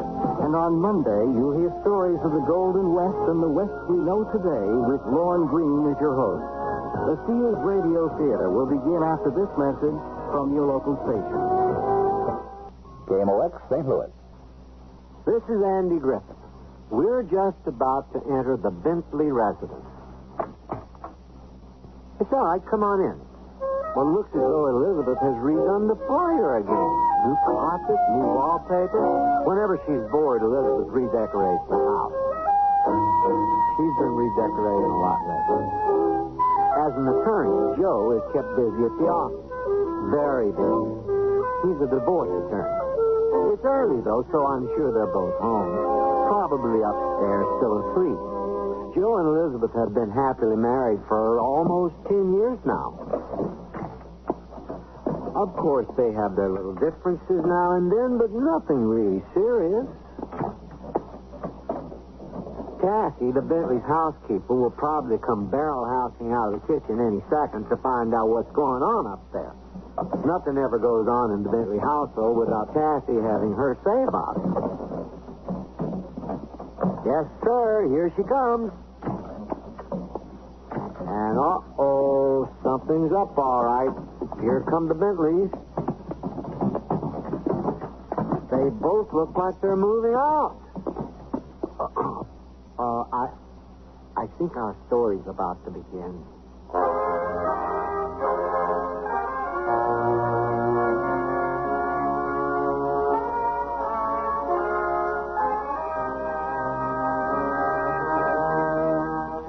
Radio Theater, a new adventure in radio listening.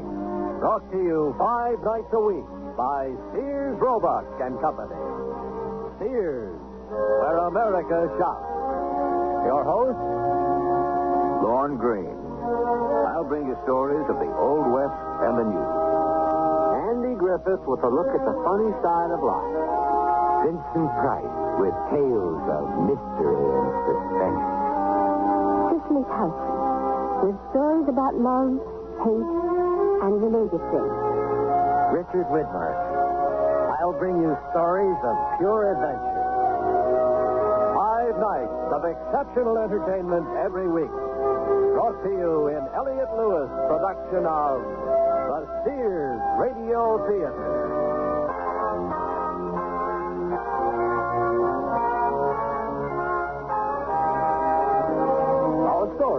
And Baby Makes 4 by Shirley Gordon.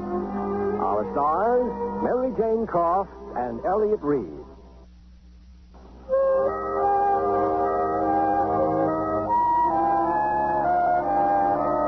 Andy Griffith here. I don't want to get in the way. Just want to remind you that the man and woman funking downstairs with their suitcases banging into everything are not what you might define as America's most happily married twosome. Now, hold on a minute, you two. Who's leaving and who's staying? I'm leaving and he's staying. Look, if you can't even talk without each other, how do you think you're going to get... If Mr. Bentley would be enough of a gentleman to allow me to speak. If Mrs. Bentley would be enough of a lady to allow me to be a gentleman, obviously, as a husband, I should be the one to lead. Listen to him, Cassie. He's just an old-fashioned, gentlemanly male chauvinist. Oh, Here, Cassie, if I get any important calls, this is where you can reach me. Until I find a nice swinging singles apartment. You don't know what it does to me to watch somebody just stand there and let a man get away. He's not leaving me. I'm leaving him. I'll let you know where you can send the rest of my things as soon as I'm settled. Meanwhile, I'll be at the Buckland Hotel. But the reason I became a housekeeper was so I wouldn't have to live alone. The Buckland. Must be some hotel, since everybody's going there.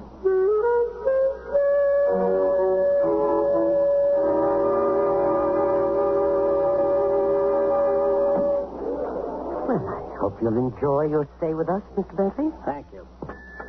Suite 805, Jimmy. The elevator's this way, sir. Thank you. Excuse me. Excuse me. I'd like a suite, please. I'm not sure how long I'll be staying. Yes, ma'am. If you'll just sign the register. We're very happy to have you with us, Mrs. Bentley. Thank you. Let me see. Will suite 807 be all right? Why? Is there something wrong with it? No, of course not. Except that it's right next to suite 805. What's wrong with suite 805? Oh, nothing. Except that it's right next to suite 807. Oh, well, I'm not superstitious about numbers. Oh, yes, ma'am. I mean, no, ma'am. Suite 807, Billy.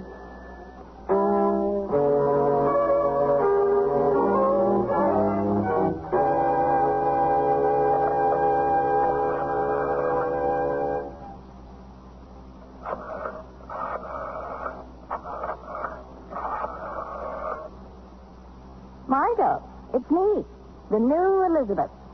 Let's have lunch and you'll find out what I mean. You can meet me here at the hotel. You heard me. That's what it's about. Joe and I have finally decided to split. In fact, I've already moved out. What do you care where Joe is anyway? Well, yes, I suppose he is fair game now, but you could at least wait until the body's lukewarm.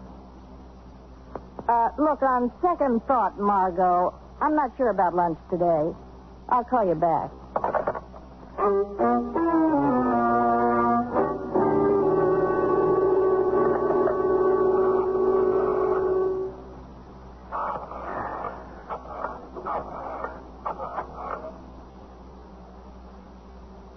Hello, Harry.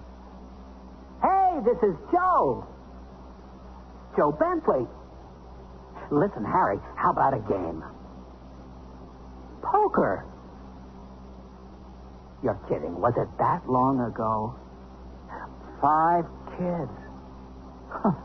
Sounds like you've been busier than I have, Harry. Well, give my regards to the little woman. See you around. Yeah. So long, Harry.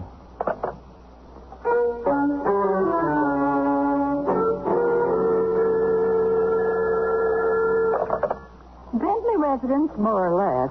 Hello, Cassie. I just thought I'd call to find out how things are at the house. Lonesome. What do you think? How are things where you are? Oh, fine. It's a lovely hotel. Yeah? Well, you know the service isn't bad here either. Yes, Cassie, I know. Oh, by the way, have you run into anybody there that you know? No? Why? Oh, I just wondered. You haven't heard anything from Mr. Bentley, have you? No. But if he calls, should I give him a message? Oh, no. No message. I'll talk to you later, Cassie, all right? Sure. I think somebody around here ought to still talk to somebody. Hello, Mr. Bentley. How did you know it was me, Tassie? You're the only one left. I guess you're wondering how things are here at the house? Well, yeah, I just thought I'd call and... How are things at the house? Quiet. I hear your hotel is lovely. It's okay. Where did you hear that? Oh, somebody else I know is staying there. Oh. Mrs. Bentley hasn't called by any chance, has she? Yep. Is everything all right with her? She's staying in a lovely hotel. Did she? I mean, are there any messages for me? One. Miss Margot Graham called. Margot? You sure she didn't want Mrs. Bentley? Positive. She was very explicit on that point. Huh. Well, okay, thanks. I'll check with you later. I'll be here. Somebody has to stay and look after the goldfish.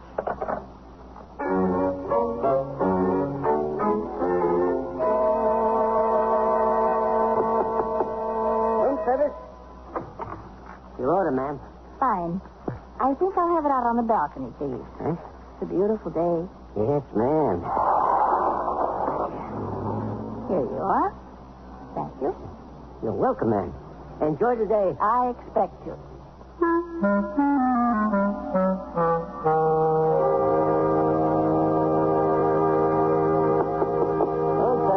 Come in.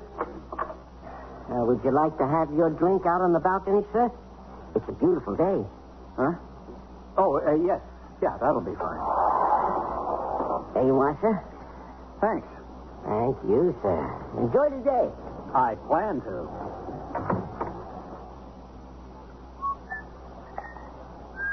Joe, is that you? Liz, what the hell are you doing here? What am I doing here? What are you doing here? With all the hotels there are in this town? Why did you have to pick this one? I heard the view was nice. I didn't know you came with it.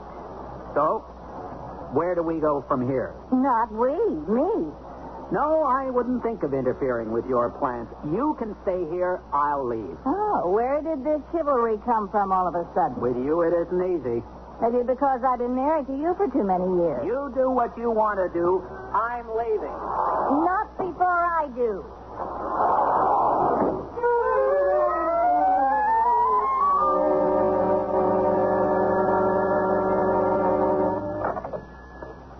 Bentley residents? No, neither one of them's here. Only the residents. Yes, I can take a message for them. What? Would you mind repeating that, please? Funny. I could swear you keep saying that Mr. and Mrs. Bentley are going to have a baby.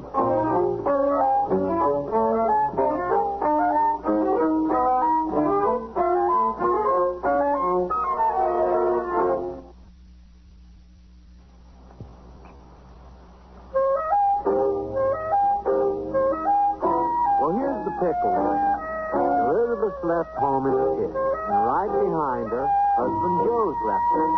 Old faithful Patsy stayed behind to care for home and hearth until matters get straightened out. And now, lo and behold, she finds out these two unhappy folks are about to become one mother and one father.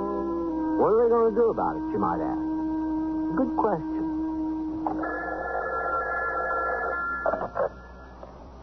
Hello? It's me. Oh, yes, Tracy. I was going to call you. I'm not going to be staying here at the hotel after all. That's good, because I think you better come home. Why? What is it? Something wrong? That all depends on how you look at it. Are you sitting down, and do you have some smelling salts handy? Would you please just tell me what it is you have to tell me? Okay. You're going to have a baby. I'm going to what? The adoption people called. You and Mr. Bentley wanted to adopt a baby once. Remember? But that was more than a year ago. Babies take time. So didn't you tell them we couldn't now, that it's impossible? I didn't get the chance to tell them anything. They just kept saying everything's all set. Well, everything couldn't be more unset. Well, what about Mr. Bentley? Should I call and tell him the news? No, never mind, Cassie. I'll be home as soon as I can.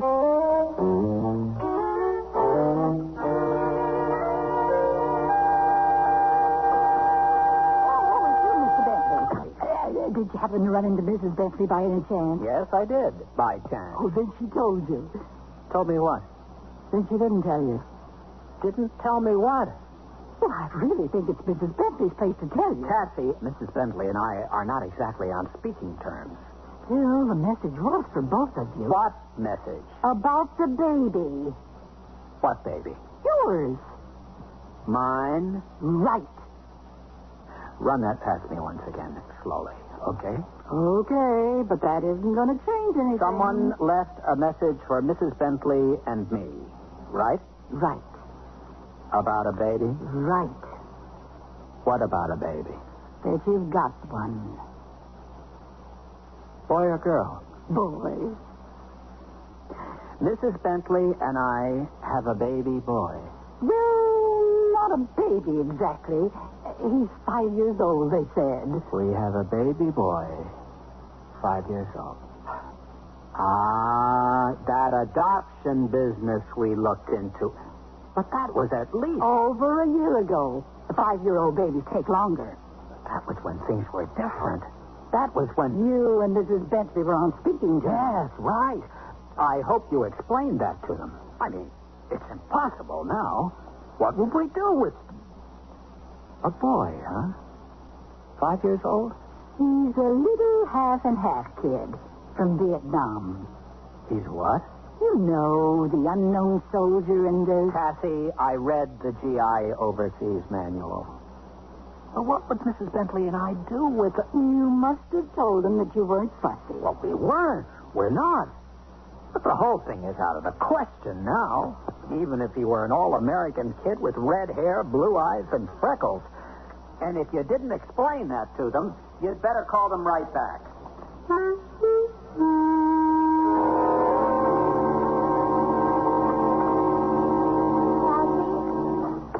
Mr. Bentley's car's outside. Well, he didn't bring it in. I don't think he's planning to stay. Where is he? Upstairs. You didn't tell him, did you? Well, I thought he had a right to know if he's going to be the father. Cassie, there is not going to be a baby. It's a little late to say that. By about 5 years. 5 years? You mean she isn't even a baby? She isn't even a she. A boy? A 5-year-old boy? And chances are he doesn't have red hair, blue eyes, and freckles. This kid didn't do anything right. Didn't Mr. Bentley tell you to call them back and cancel the order? Well, then, tell them we're sorry for any trouble they went to. Too bad the kid went to the trouble of being born. Mr. Bentley and I are not responsible for that. Neither is the kid. All right, I'll call. Or I'll ask Mr. Bentley to call.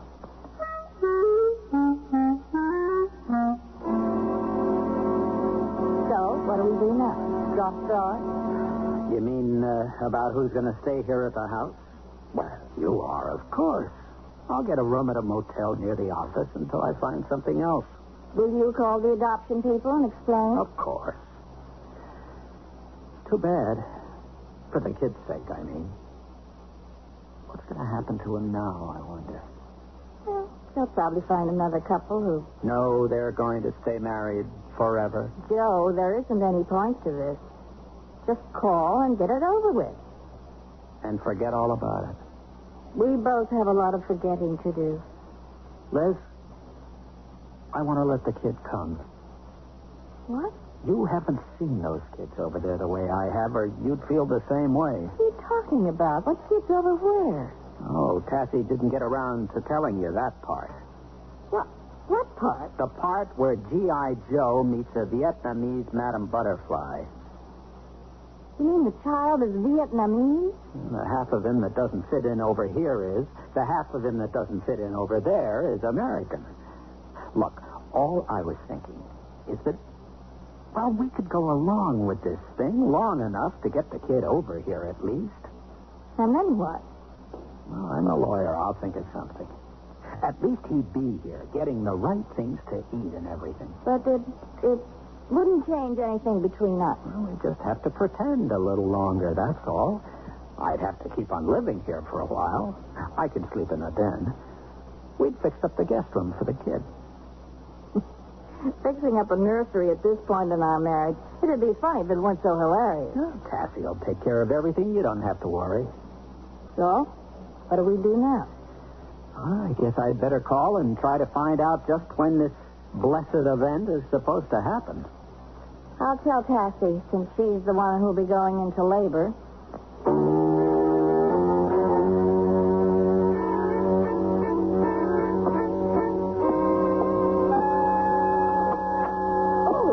Good afternoon, Mr. Bentley. I thought you weren't coming into the office today. Couldn't stay away. Anything important? I've put some things on your desk, but nothing really urgent. Good. Oh, excuse me, Mr. Bentley, but I didn't know you played football. Oh, this. It's a present for someone. A surprise. But as a matter of fact, I used to play a lot back in college. Feels good to heft the old pigskin again. I suppose so.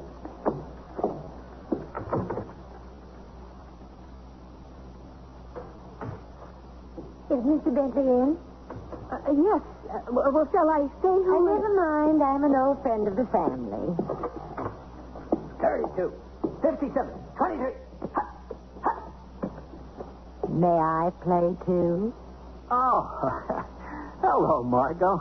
I'm not bad at intercepting a pass. I wasn't expecting anyone. I told your secretary I wanted to surprise you. I didn't know you were busy. Exercise.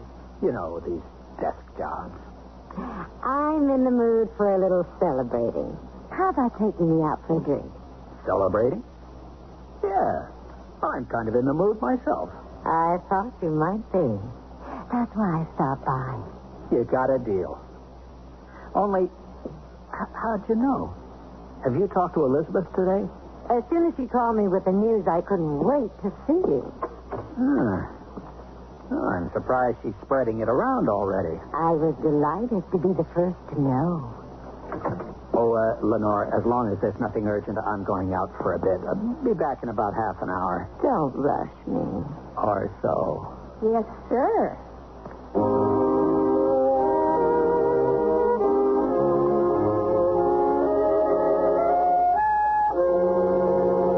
Well, what should it be, Joe? Congratulations or commiserations? I'm very good at both. Why don't we risk congratulations? I'll drink to that. Did Elizabeth call you, or did you call her? She called me. She seemed eager to spread the word. Oh? Oh, maybe she's happier about it than I thought. She said it was her idea in the first place. Well, now that I think about it, I guess it was. Frankly, I don't really care whose idea it was. It's just great, good news. Understand, it's not going to change anything between Elizabeth and me. It's not? No. We'll just go on pretty much as we have. Oh? We'll still live together, of course. For a while, at least. Won't that be a little inconvenient? We'll both just have to learn to be more tolerant. Broad-minded might be a better word. I think she's a fool. A fool? To let you get away. Well, maybe we're both a couple of fools. But as I said, finding out that we have this kid on the way doesn't change anything. This what? The kid Elizabeth told you about. Didn't tell me about a kid? When did you? Any time now, it seems. You mean right away? I thought you said Elizabeth called you about all this. What have we been celebrating? I think I'd better get you back to your office. Yeah. This isn't any time for a family breadwinner to goof off, is it? Not with this cookie. I only pick on people my own size. A baby is out of my league. Well, this kid isn't a baby, exactly. It's a boy. 5 years old. Amazing how time flies when you're having a good martini.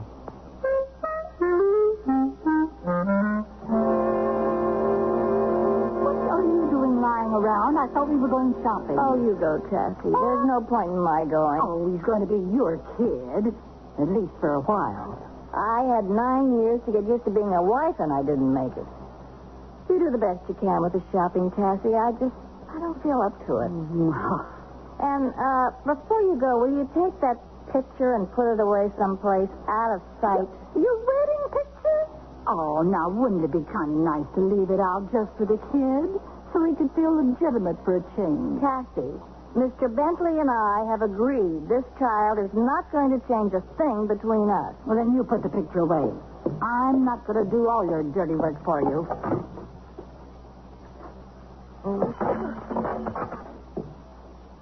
Well, that's one way of putting it away. Oh, wait till that poor kid gets here. He thinks the war is over.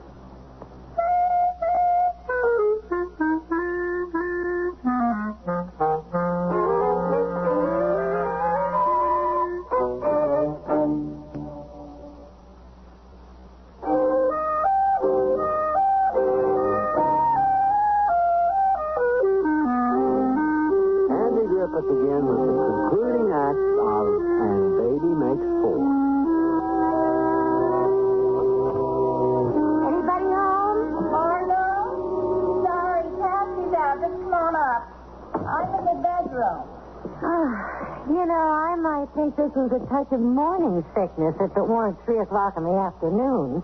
And if your husband hadn't already told me that you've ordered a little ready-made model. Joe told you? We had a drink together to celebrate. I hope you don't mind. Oh, why should I mind? Yes, I see. Why should you? Oh, no, that was just a little accident. You weren't kidding when you said you were breaking up your marriage. And what's all this about adopting a child at this point? And why Chinese? Vietnamese. Joe wasn't too informative. I'm afraid I'm not going to be either. What's the big mystery? Motherhood, as far as I'm concerned. I must say, you don't sound too inspired. Would you be if you just learned you were about to become the mother of a starving refugee? You mean this was all Joe's idea? No, we both agreed to it. I got the idea you two weren't in agreement on anything these days. So you didn't waste any time moving in on the situation. And moving out again under the circumstances. Has anybody told this poor kid what he's in for? Seems to me he'd be better off staying in China. Vietnam. Fortunately, there's Tassie. Oh, then this was all Tassie's idea. It doesn't matter whose idea it was. The child will be here soon. And the patter of little feet is all you need in your cozy little love nest. Oh, Margot, I just believe in facing facts. A spade's a spade. You can't make it into a heart. Well, you can relax. Joe and I aren't kidding ourselves.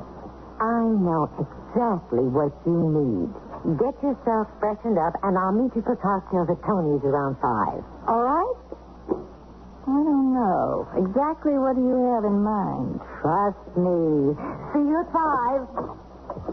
Oh, hello, Tassie. Hi. My goodness. It looks as though you bought out the town. Don't forget, Liz. Tony's at 5. Well, how'd the shopping go, Tassie? Look! For heaven's sake! If you had to get so much, you should have had it delivered. I did. The truck will be here tomorrow.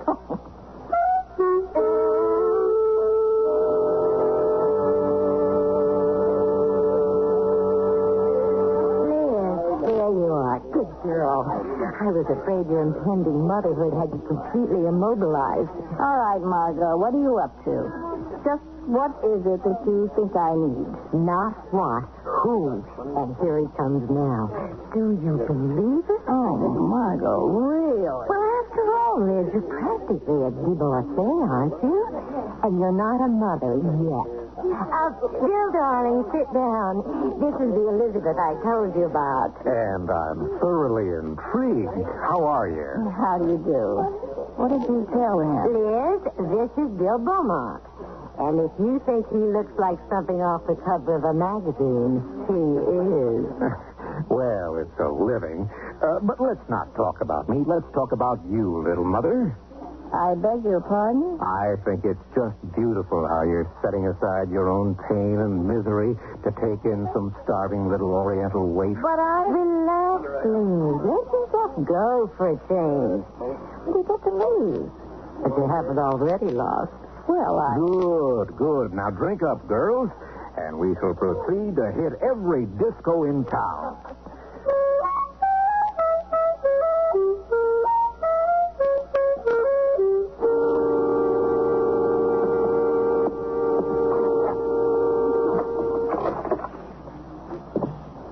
Don't want to wake up anybody's husband. Don't worry, little mother. Now that we've seen you safely home, we'll tiptoe away like a little boy. No bother. Nobody's husband is asleep. Oh. There was no reason for you to wait up for me. I didn't. Oh, did we wake you? Sorry. But it's good to see you, Joe. You look so warm and rumpled in your jammies. I'll tell you what happened, Joe. Margot said your wife needed a little relaxation, so Oh, this is Bill. He's a model. A model what? Photographer's model. You know, horses, the West. Show him your tattoo, Bill. Had it done especially. I believe in realism in my work. Admirable.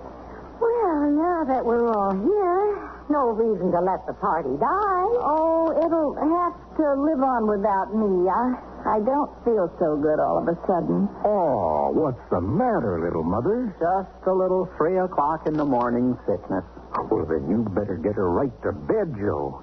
Come on, Margot. Time for us to tiptoe away like little bitty mice. Oh, well, another time, Joe, darling. I'll be seeing you, little mother. Oh, shut up.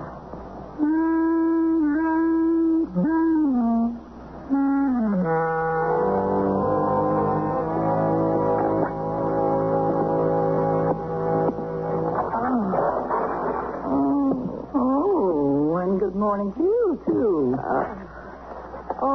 Patsy, if you lay that tray full of food in my lap, you are fired. Starve a fever, feed a hangover. I hear you had a hot date with John Travolta last night. I gather you've seen Mr. Bentley this morning. On his way out. He said you could reach him at the office if you get any news. I'm not up to any news today. If anybody calls, I'm not in. Bentley residence? Yes, Mrs. Bentley is in. Just a minute. Oh. Okay, I'll make a deal. You eat the breakfast, and I'll answer the phone. Well, if you put it that way. Can I take a message? Right. Thank you. Yes, what is it? It's the kid. He's on his way. What do you mean he's on his way? I mean, the stork is taken off. Only in this case, he's coming by jet. You mean the child is actually going to be here soon? Even sooner. Try 6 o'clock tonight. Oh. Don't worry. With luck, baby, your head will be back by then.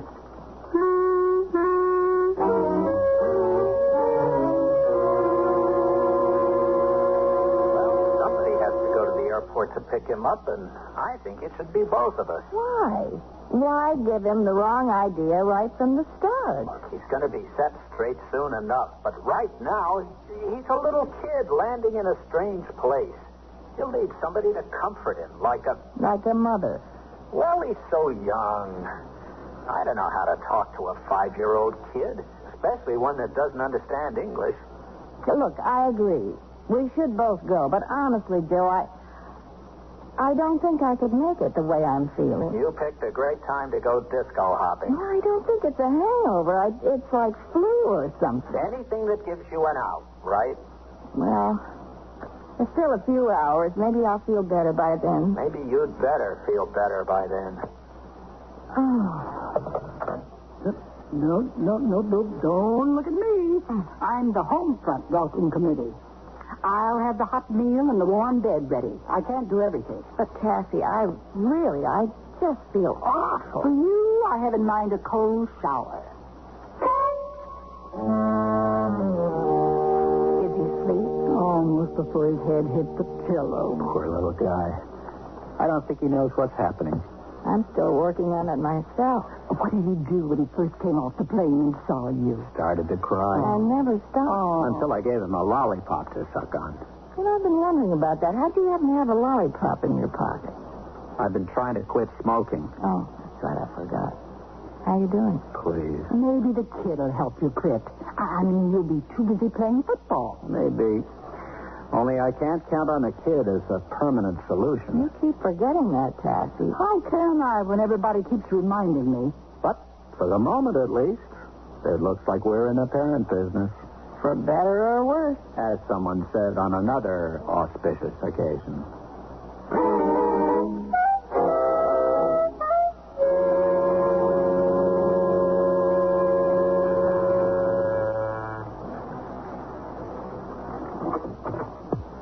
Why, Joe, this is a surprise.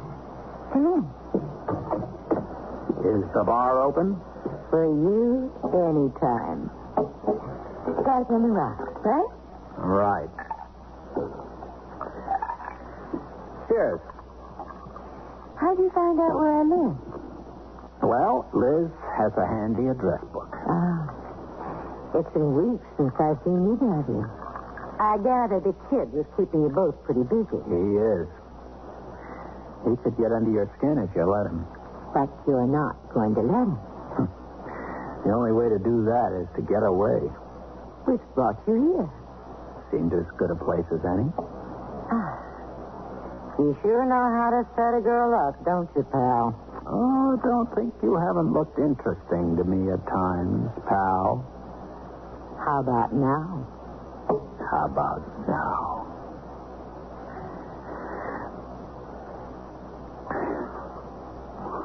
What's the matter?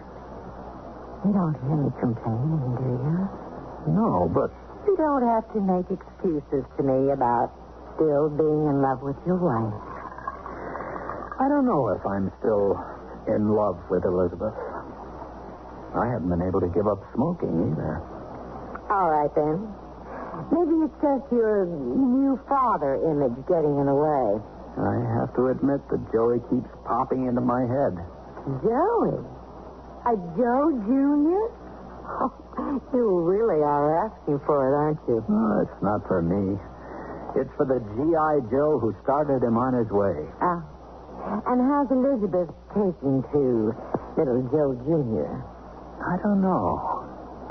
You'll have to ask her. I think I will.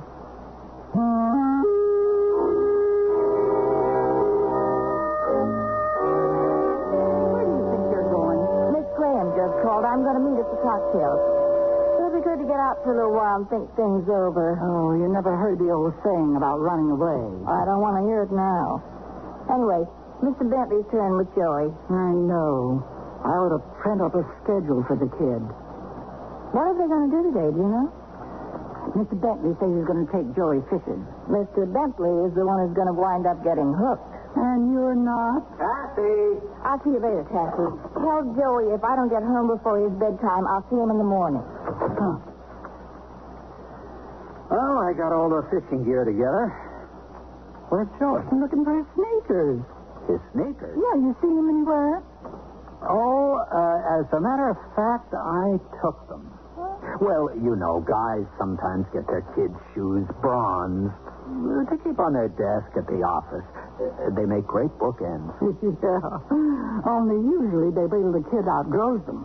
Well, I guess Joey better not wear them fishing then. If he fell in, he'd sink. Sorry. Oh, it's all right. He wants to wear his cowboy boots anyway. I'll buy him a new pair of sneakers tomorrow. They make great pencil holders, too.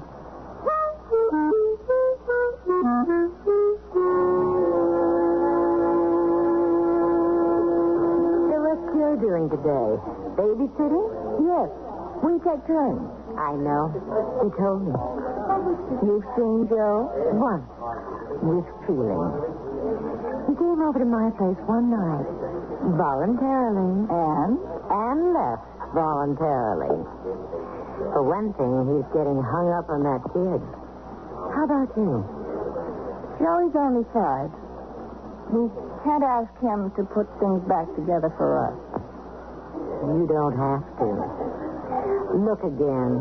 Nothing's really come apart.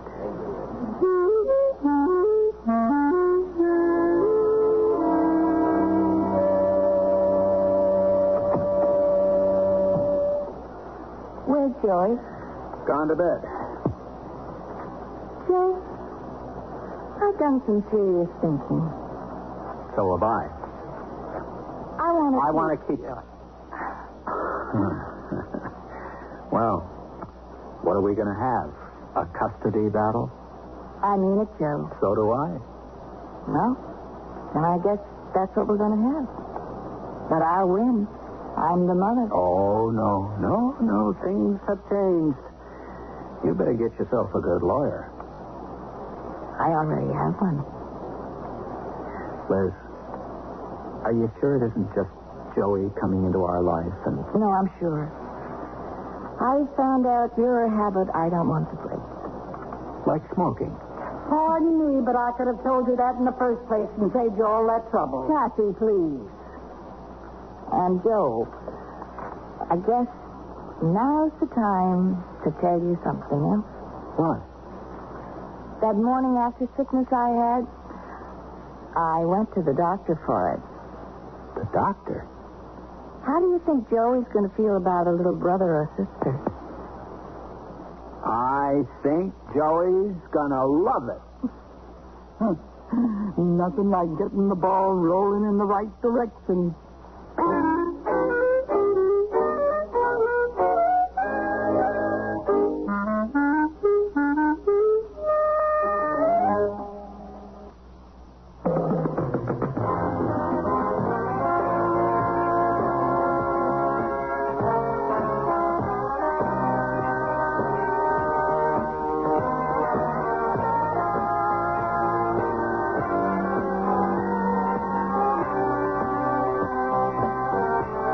Listening to Sears Radio Theater, brought to you 5 nights a week by Sears Roebuck and Company. Sears, where America shops. And Baby Makes 4 was written by Shirley Gordon, produced and directed by Elliott Lewis. Your host was Andy Griffin. Our stars were Mary Jane Croft and Elliott Reed. Also heard were Elvia Ullman, Doris Singleton, Myron Kane, Lenore Kingston, and Sidney Miller. The music for Sears Radio Theater was composed and conducted by Nelson Riddle. Art Gilmore. The Elliott Lewis production of Sears Radio Theater is a presentation of CBI.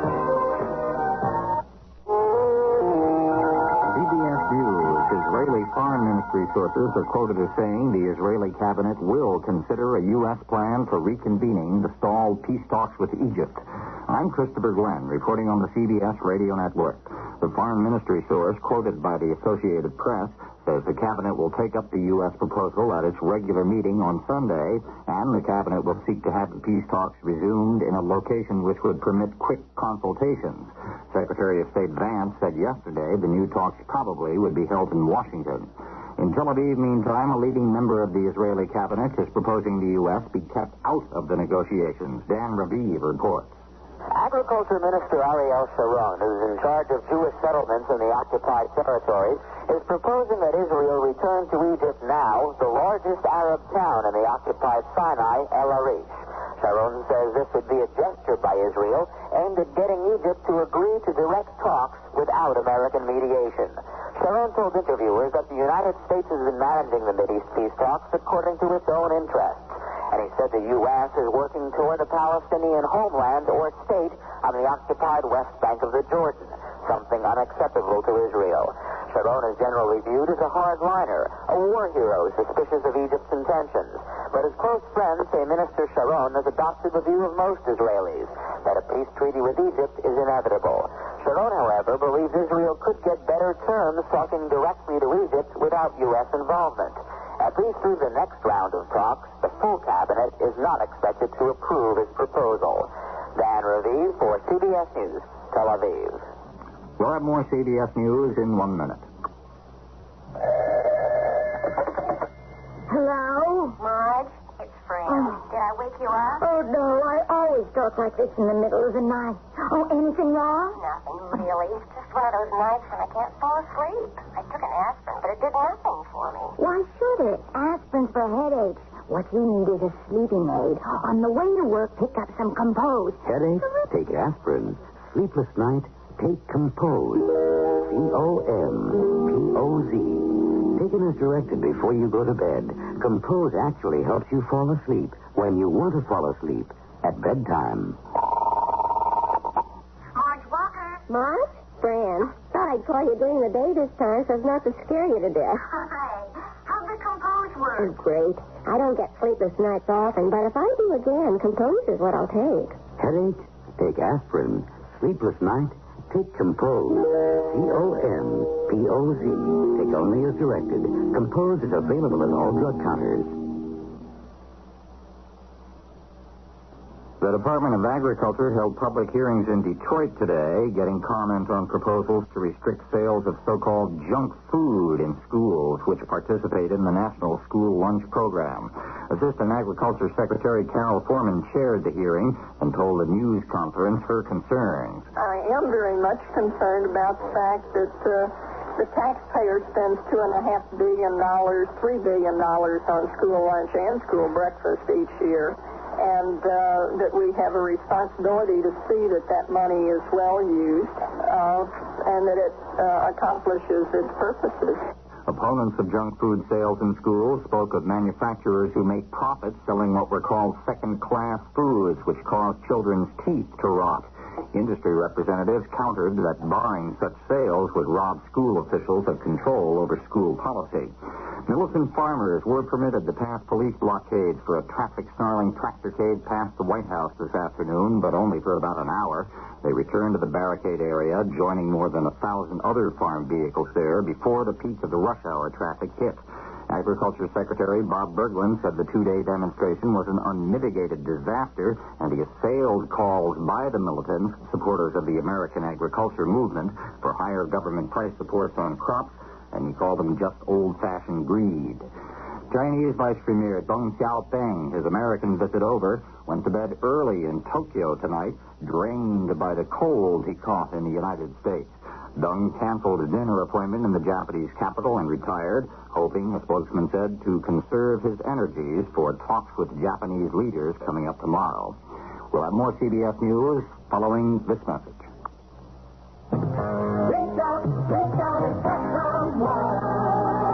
I know my friend Marge so well that if she happens to call early in the morning, I know exactly what she's going to say. She'll say, I hope I didn't wake you. Sally, I hope I didn't wake you. She'll say, but I had to talk to you. But I had to talk to you. She'll say, my boyfriend and I are into a problem. He wants to disco on wheels, and my ankles just can't take it. But he won't go near a regular dance floor now that he's discovered skates. Sally, I feel better just telling you about it. Then she'll say, I haven't even asked how you are. I haven't even asked how you are. Well, next time. Thanks, Sally. I'll speak to you soon. Bye. That's my friend Marge. And as well as I know her, is how much I love her. Dial direct state to state without operator assistance and save 60% before 8 in the morning and evenings after 11, except Alaska and Hawaii. The Bell System. 4 government agencies have agreed on ways to identify cancer-causing substances. That move is described as a major step toward unifying the government's overall approach to dealing with cancer problems. Researchers at the Roswell Park Memorial Institute in Buffalo, New York, meantime, say they've gotten very encouraging results with a new vaccine which seems to improve the survival chances of people who have had lung cancer surgery. I'm Christopher Glenn, CBS News. Good evening. I'm Jackson Kane, KMOX Radio News. Former Missouri House Speaker Richard Rabbitt, rejected in an appeal to the U.S. Supreme Court for a new trial, has been sentenced to 4 years in prison, a $7,000 fine, and 5 years probation. Rabbitt was convicted of corruption in office. Aldermanic races in St. Louis City's even-numbered wards today, and in many parts of St. Louis and St. Charles County, voters decided on taxes and school bonds, and some results are in. From St. Charles County, Orchard Farm R5 School District passed a bond issue on their 15th try. The Wentzville R4 School District passed an almost $2 million bond issue to finance additions to 2 new schools. Jefferson County, Crystal City narrowly passed a $795,000 bond issue in addition to an elementary school. And in Jefferson County, Water District Number 1 approved a $250,000 bond issue, 3-1 for new buildings. A 22-year-old Cahokia, Illinois man who faces the death penalty has pleaded guilty to murder and 4 counts of attempted murder in the holdup of the State Park Cafe. The trial of Eugene Walker, Jr. had to be delayed until Tuesday because Walker's 5th attorney refused to represent him. Unemployment benefits for some people are now subject to state and federal income tax. The Missouri Division of Employment Security said it doesn't mean much change to government, but they do say the cost of their operation will go up. An agency spokesman said benefits were exempted from taxes prior to January the 1st. Cloudy weather with occasional light snow tonight, little or no accumulation, colder by morning, low 10 to 15, clearing Wednesday with a high near 30, increasing cloudiness Wednesday night, low near 10. We have a chance for snow Thursday with a high in the 20s. Right now in the St. Louis metropolitan area, cloudy skies, barometric pressure falling, 29.92. Southeast winds at 5, humidity 78%, and we have 31 degrees. Enjoying the timeless classics on Golden Age Radio? If you're loving the nostalgia and captivating stories, consider supporting our channel with a tip. Your generosity helps us continue bringing you the best of vintage radio entertainment. Simply click on the link in the description. Ladies and gentlemen, the distinguished author, Mr. Aldous Huxley. Brave New World is a study of the future as it may be unless we are extremely careful. It depicts a society in which man has replaced nature by science, morality by drugs, individuality by total conformity. It is a hideous prospect, yet we seem determined to follow this path of self-destruction. But Brave New World need not be our future. The choice, after all, is always in our own hands.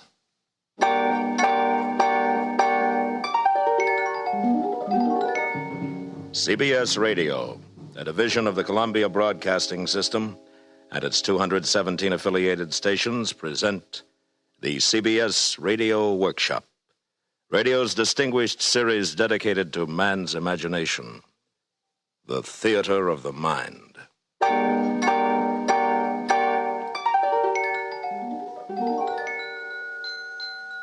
Tonight, Part 2 of 2 half-hour programs devoted to one of the world's most shocking and famous novels, Aldous Huxley's terrifying forecast of the future, Brave New World. And we are proud to once again have Mr. Huxley as our narrator. Original music is composed and conducted by Bernard Herrmann.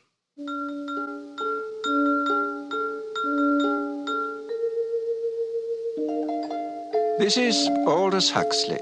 In the garden outside the London Hatchery and Conditioning Centre, it was playtime. Naked in the warm June sunshine, 600 or 700 little boys and girls were running with shrill yells over the lawns, or playing games, or squatting silently in 2s and 3s among the flowering shrubs. And strolling across the smooth turf came the director of hatcheries and conditioning, followed eagerly by a group of new students. And here we have playtime for our little tots. Notice the games, all carefully constructed to use as many mechanical devices as possible. In olden times, children used to play simple games using only a ball and a bat. Oh, madness. Nothing was added to increase consumption. Then came our Ford. He taught us the principle of mass production in the assembly line many centuries ago and changed all that. Good morning, Director. Sir, what an unexpected pleasure. Boys, this is the resident controller for Western Europe. This is his Ford ship, Mustafa Mond. Boys? Good morning, sir. Good morning, sir. I was just showing the students the children, sir. Lovely children. Busy as bees at their unrestricted play. Controller, if you have the time, I wonder if you might tell the students something about the bad old days. I might. Where are you taking them? To the Hatchery and Conditioning Center to see the manufacturing of the babies. Very well, I'll walk along with you. Yes, in the old days, children lived in a place called home. A rabbit hole with suffocating intimacies. Maniacally, the mother... please don't be shocked at that word. The mother brooded over her children. Her children. Our Ford, or our Freud, as for some inscrutable reason he chose to call himself whenever he spoke of psychological matters, our Freud was the first to reveal the appalling dangers of family life. Unpleasant as they may seem, students, these are facts. People used to be viviparous, gave birth to their children. What were the consequences? A world dominated by mothers and fathers was a world full of every kind of perversion, from sadism to chastity. There were also husbands, wives, and lovers. Now everyone belongs to everyone else. Thank Ford for progress. Yes, thank Ford. Actually, we still preserve a few outmoded ethics of pre-stable societies in our savage reservations. Did you ever visit a reservation, Director? Yes, I once went to look at the savages in New Mexico. Well, that must have been 25 years ago. Mother's, father's marriage. Oh, very repulsive. Yes. Well, here we are. I'll say goodbye. Goodbye, Controller, and thank you. Thank you, sir. Thank you, sir. You're welcome. And now, boys, if you'll follow me inside the hatchery.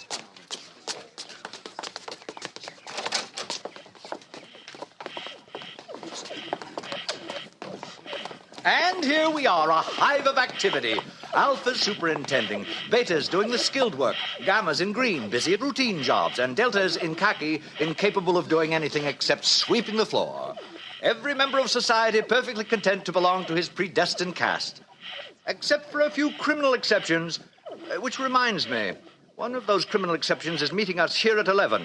An Alpha Plus, no less. Mr. Bernard Marks. What has he done, sir? What has he done? He refuses to participate in mechanical sports. He is lax. Here he comes now. Good morning, Director. Mr. Marks. You and Lenina Crown returned from the Savage Reservation last night, I understand. Yes, sir. We visited some of the places you told me about last week, Director. In fact, we silence. Your attention, please. Everyone step this way. If I have interrupted your labors, it is because a painful duty constrains me. This man who stands before you, this Alpha Plus, the highest level of society, has grossly betrayed the trust imposed in him by his heretical views on sports and Soma, by his scandalous refusal to be promiscuous. He has proved himself an enemy of society, a subverter, ladies and gentlemen, of all order and stability, a conspirator against civilization itself. For this reason, I am ordering his immediate transference to a subcenter of the lowest order. In Iceland, he will have small opportunity to lead others astray by his unfordly example. Bernard Marks, can you show any reason why I should not now execute the judgment passed upon you? Yes, I can. What did you say? You told me you visited the Savage Reservation 25 years ago, Director, with a young Beta Minus, I believe. You told me she was lost during a storm and that you returned without her. I thought perhaps you'd like to see her again. Linda? Thomas! Thomas! Oh, Thomas, it's me. Don't you remember? You're Linda. Oh, I knew I'd recognize you, Thomas. You look just the same. No one ages here. Thomas, look at me. I'm Linda. Remember? Hug me. Hold me. What is the meaning of this? Who is this hag? Thomas. Oh, Thomas, it's Linda. Linda, you're Beta Minus. John, look, it's him. It's your father. Father. What's the meaning of this disgusting joke? Who is this savage and this dreadful woman? Take them away. It isn't a joke. It's absolutely true. I'm his mother, and you're the father. Father, it's me, John. I'm your son. And now who is guilty of antisocial behavior, Director? Oh, no.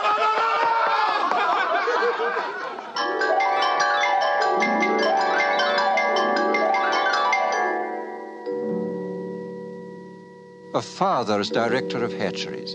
It was out of the question. The controller asked for his resignation, and all upper caste London was wild to see the savage and his mother. Bernard Marks became a hero, and even Lenina Crown had her share of reflected glory. Good morning, Lenina. Oh, good morning, Fanny. Well, you certainly seem pleased with yourself. Yes, I am pleased. Bernard called up half an hour ago. He has to go to a party at the controller's, and he asked me if I'd take the savage to the Feelies this evening. Oh, lucky girl. What's he like, Lenina? I've heard he's terribly good-looking. Oh, he is, but so very odd. In what way? Well, the day Bernard and I left the reservation, the savage came into my room. I'd taken a soma, so I didn't notice him until suddenly I awakened, and there he was bending over me. What happened? Well, naturally, I assumed something was going to happen, but instead of that, he just ran out of the room. Well, how odd. What a terribly ungentlemanly thing to do. Doesn't he like you? Oh, I'm sure he does, so I can't make it out. And, please don't tell this to anyone, Fanny. It upsets me because I like him. I mean, I really like him. Lenina. I know it's immoral, but I just can't help myself. I do like him.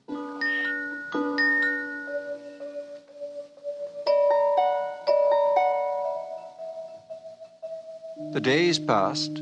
Success went fizzily to Bernard's head. His diffidence turned to bumptiousness. His nonconformity was forgotten, and he became completely orthodox. The resident world controller appointed him official escort for the savage and asked him to make regular reports on the young man's reactions to civilization. This Bernard did assiduously.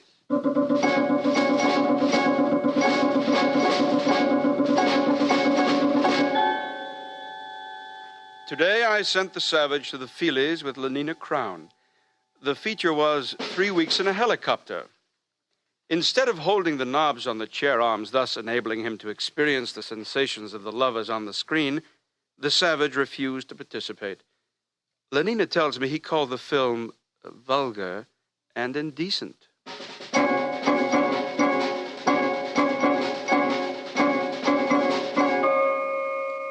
The Savage refuses to take Soma and seems most distressed because the woman, Linda, his M-O-T-H-E-R,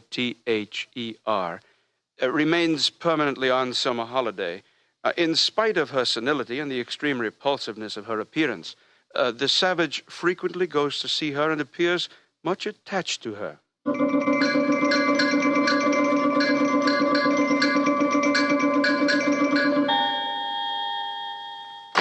What do you mean you refuse to come down to dinner? Bernard, I'm sick. I've eaten civilization and I'm sick. Do you realize that I've invited the most important people in London tonight? The Ford Chief Justice is here. The arch community songster of Canterbury has flown in just to meet you. You've changed, Bernard. You used to feel the way I do about things. I talked to Helmholtz Watson. He says you've changed, too. I haven't. Listen, if you don't come downstairs for my dinner party, I'll be the laughingstock of London. I'll come. Just let me read this to you first. One day, many years ago, I found this book in my mother's room. One of the Indians had found it in a cave. It must be hundreds of years old. It's called The Complete Works of William Shakespeare. Oh, I've heard of him. We don't allow it. Smut. But he says all the things I feel about Lenina. Listen to this. Is there no pity sitting in the clouds that sees into the bottom of my grief? Oh, sweet my mother, cast me not away. Delay this marriage for a month, a week. Marriage? Oh, Ford, no. Bernard. Oh, marriage, that's too good, really. Bernard, stop it. And mother. Oh, sweet my mother. Oh, he's positively vulgar. You stop Wait it. till I tell Helmholtz about this. Stop it, or I'll hit you. Oh, come, now, where's your sense of humor? Bernard. Can't you see how funny it is? Get out. I said leave me alone. I'm leaving, John. I'm leaving. How beauteous mankind is. Oh, brave new world that has such people in it.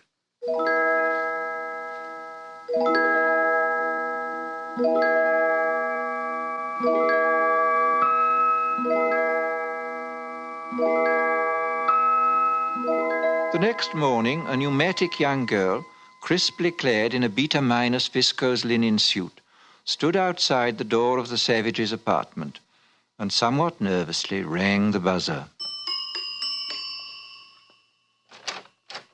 What? Lenina? You don't seem very glad to see me, John. Not glad. Oh, if you only knew. May I come in, then? May I kiss your hand, Lenina? My hand? Admired Lenina. Indeed, the top of admiration, worth what's dearest in the world. I wanted to do something first to show I was worthy of you. What are you talking about? Lenina, tell me something. I'll do anything you tell me, anything at all. I'd sweep the floor if you wanted. But we've got vacuum cleaners here. It isn't necessary. No, of course it isn't necessary. But some kinds of baseness are nobly undergone. I'd like to undergo something noble, just to show you how much I love you, Lenina. Do you mean it, John? Yes, but I hadn't meant to say it, not until I... Listen, Lenina, on the reservation, people get married. Get what? For always. They make a promise to live together for always. What a disgusting idea. Answer me this question, John. Do you really like me or don't you? I love you more than anything in the world. Well, then, why on earth didn't you say so? Come here to me, John. Hug me. Oh, but Lenina... Hug me till you drug me, honey. Kiss me till I'm in a coma. Lenina, what are you doing? No, get away from me. Don't come near me. Hug me, honey. You strumpet. A gram is better than a dab. Get out. But don't you want Get me? out of my sight John! before I kill you. Oh, he's mad. He's gone mad. O thou weed, who art so lovely fair and smell'st so sweet that the sense aches at thee. Impudent strumpet, impudent strumpet, impudent strumpet. Hello? Yes, this is Mr. Savage. Who's ill? Linda. My mother dying. Yes, I'll come at once.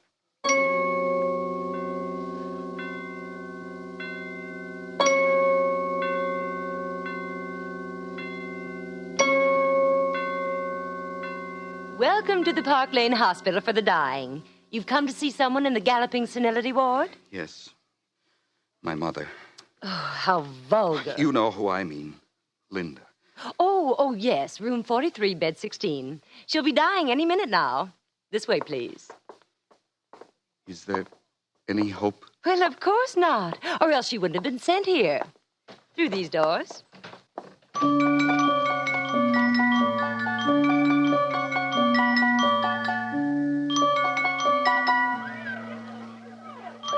What are these children doing here? Death conditioning, of course. It starts at 18 months. Every tot spends 2 mornings a week in a hospital for the dying. All the best toys are kept here, and they get chocolate ice cream on death days. They learn to take dying as a matter of course. This way. Oh, here we are. Well, I must go. I've got my batch of children coming. Time for their chocolate ice cream.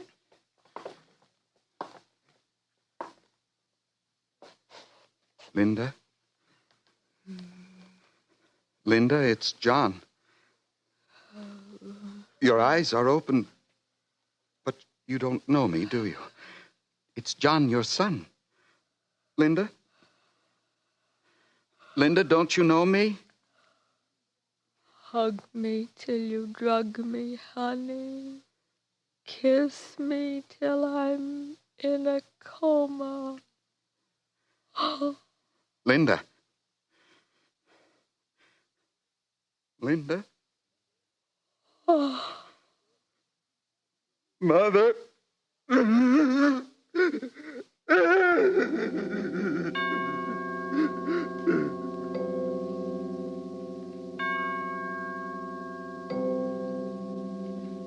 The menial staff of the Park Lane Hospital for the Dying consisted of 162 deltas, 84 red-headed female twins, and 78 identical mongoloid male twins. At 6, when their working day was over, the 2 groups assembled in the vestibule of the hospital and were served their daily soma ration. It was into this crowd that the savage walked, so overcome with his grief and his remorse that he did not realize he was shouldering his way into the gathering throng. All right, here it is, soma distribution. In good order, please. Oh, hurry up there. Stand in line for your soma. Linda. Linda died because of this. Oh, now don't grab. There's enough for everybody. 1 gram for an evening's delight, 2 for a trip to the gorgeous East, and 4 for a weekend in paradise. How beauteous mankind is. How brave new world that has such people in it. Stop! Stop! Ford is a savage. Listen, I beg you, lend me your ears. Don't take that horrible stuff. It's poison. Mr. Savage, please. The people are waiting. You're slaves, all of you. Don't you want to be men? Don't you want freedom? Freedom? Ford Almighty, call the police. From somewhere behind the milling, angry crowd, Bernard Marx saw the savage. He and his friend Helmholtz Watson had been searching for John. Now they hurried forward. Helmholtz, he's mad. They'll lynch him. Oh, Ford, help us. Ford, help those who help themselves, Bernard. Come on. Where are you going? Come back. It's a fight, a real fight. I've been waiting all my life for this.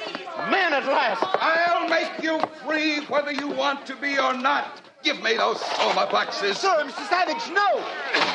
Stop it. Helmholtz, join me. Yes. Throw the poison pills away. By all means, throw them away. Stop it. Freedom! Be men and be free! Over here, officers, this way. Give them the soma spray. Freedom! Stand up as men. Win your freedom. Soma spray. Win. John, your John. Take him to the resident controller's office. All right. All right, it's all over. We're all happy now. We're so happy we all love each other, don't we? Oh, yes, we all love each other. Line up for your Soma.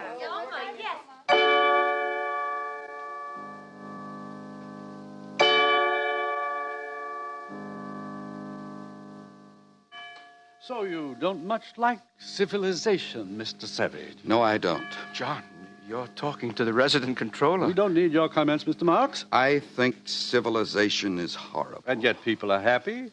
They get what they want, and they never want what they can't get. They're well off, they're safe, they're never ill, they're not afraid of death, they're blissfully ignorant of passion and old age, they're plagued with no mother or father, they've got no wives or children to feel strongly about. They're so conditioned that they practically can't help behaving as they ought to behave.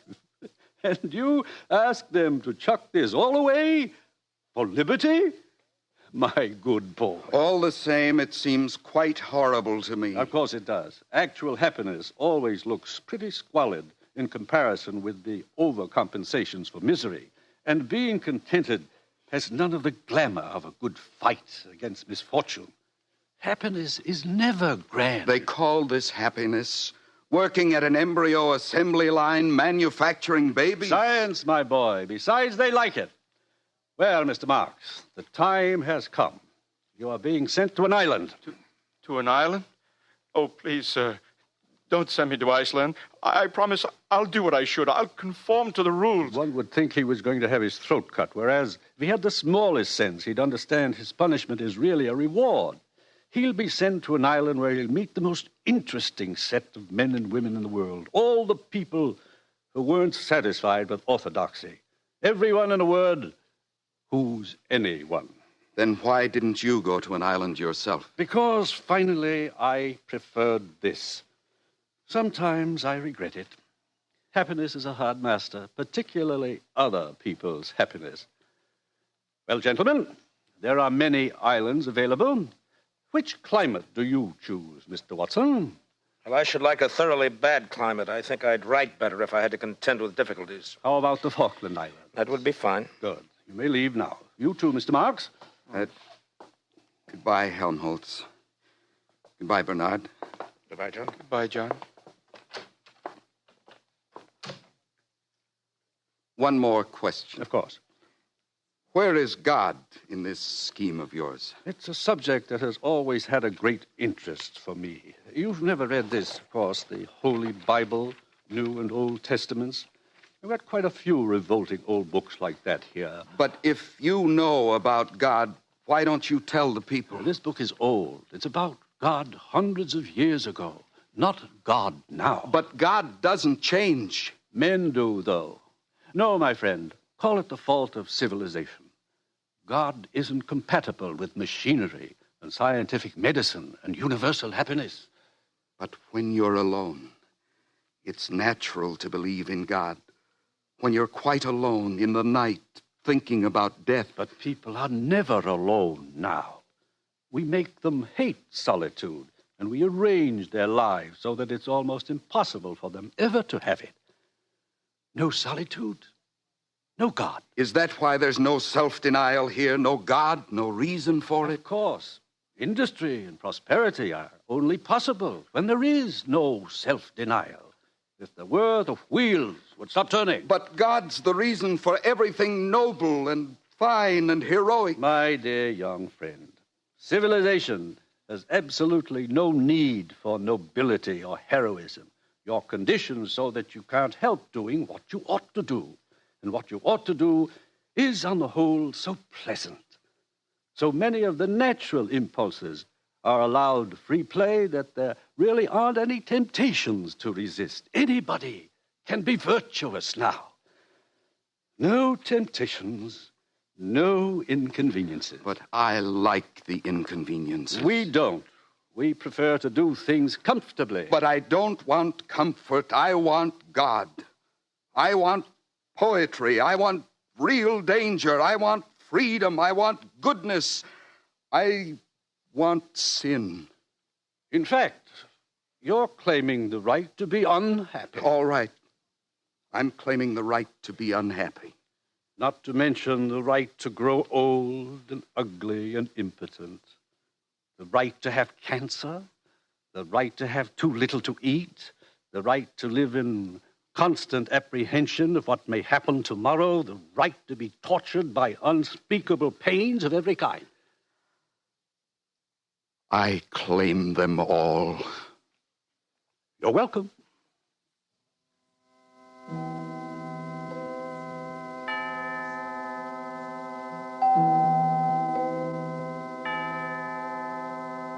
Bernard and Helmholtz left for their islands, but the savage was not allowed to go with them. The controller wished to continue the experiment. 3 weeks later, the savage ran away.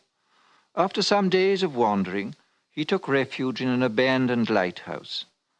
But his desire for solitude was not to be fulfilled. His hiding place was discovered. There were articles in the papers. Sightseers came by the thousands. One Sunday, Lenina Crown came for a picnic with 3 of her latest boyfriends. The day after her visit, 2 young reporters came to call, hoping for an exclusive interview. The door of the lighthouse was ajar. They pushed it open and walked into a shuttered twilight. Through an archway on the further side of the room, they could see the bottom of the staircase that led up to the higher floors. Just under the crown of the arch dangled a pair of feet. They called. No one answered. They saw him. At last the savage had found solitude. He was alone, quite alone.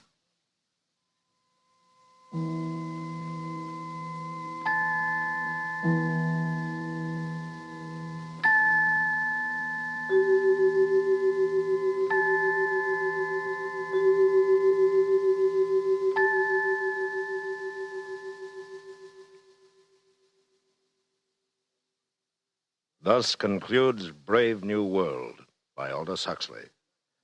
We wish to thank Mr. Huxley for appearing on these broadcasts as our narrator. And we would also like to thank you, our listeners, for your enthusiastic response to this new series. This is William Conrad inviting you to join us again next week when we present George Stewart's dramatic account of one of nature's most terrifying phenomena, storm. The following week, listen as Dr. Frank C. Baxter interviews William Shakespeare. Presented on the CBS Radio Workshop.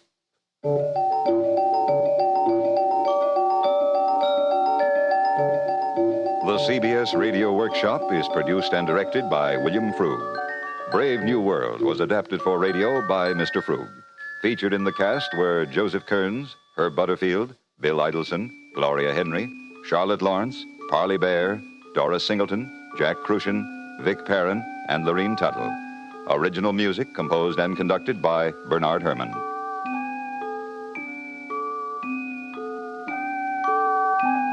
America listens most to the CBS Radio Network.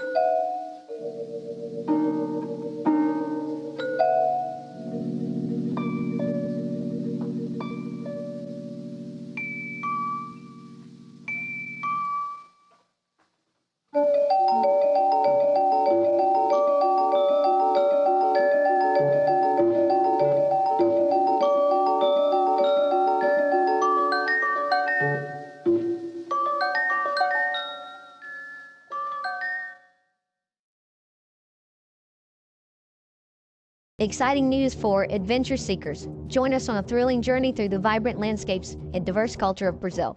Lost in Brazil brings you to captivating videos showcasing heart-pounding adventures, mouth-watering cuisine, and hidden gems of this incredible country. From bustling cities to tranquil beaches, our videos capture the essence of Brazil's beauty.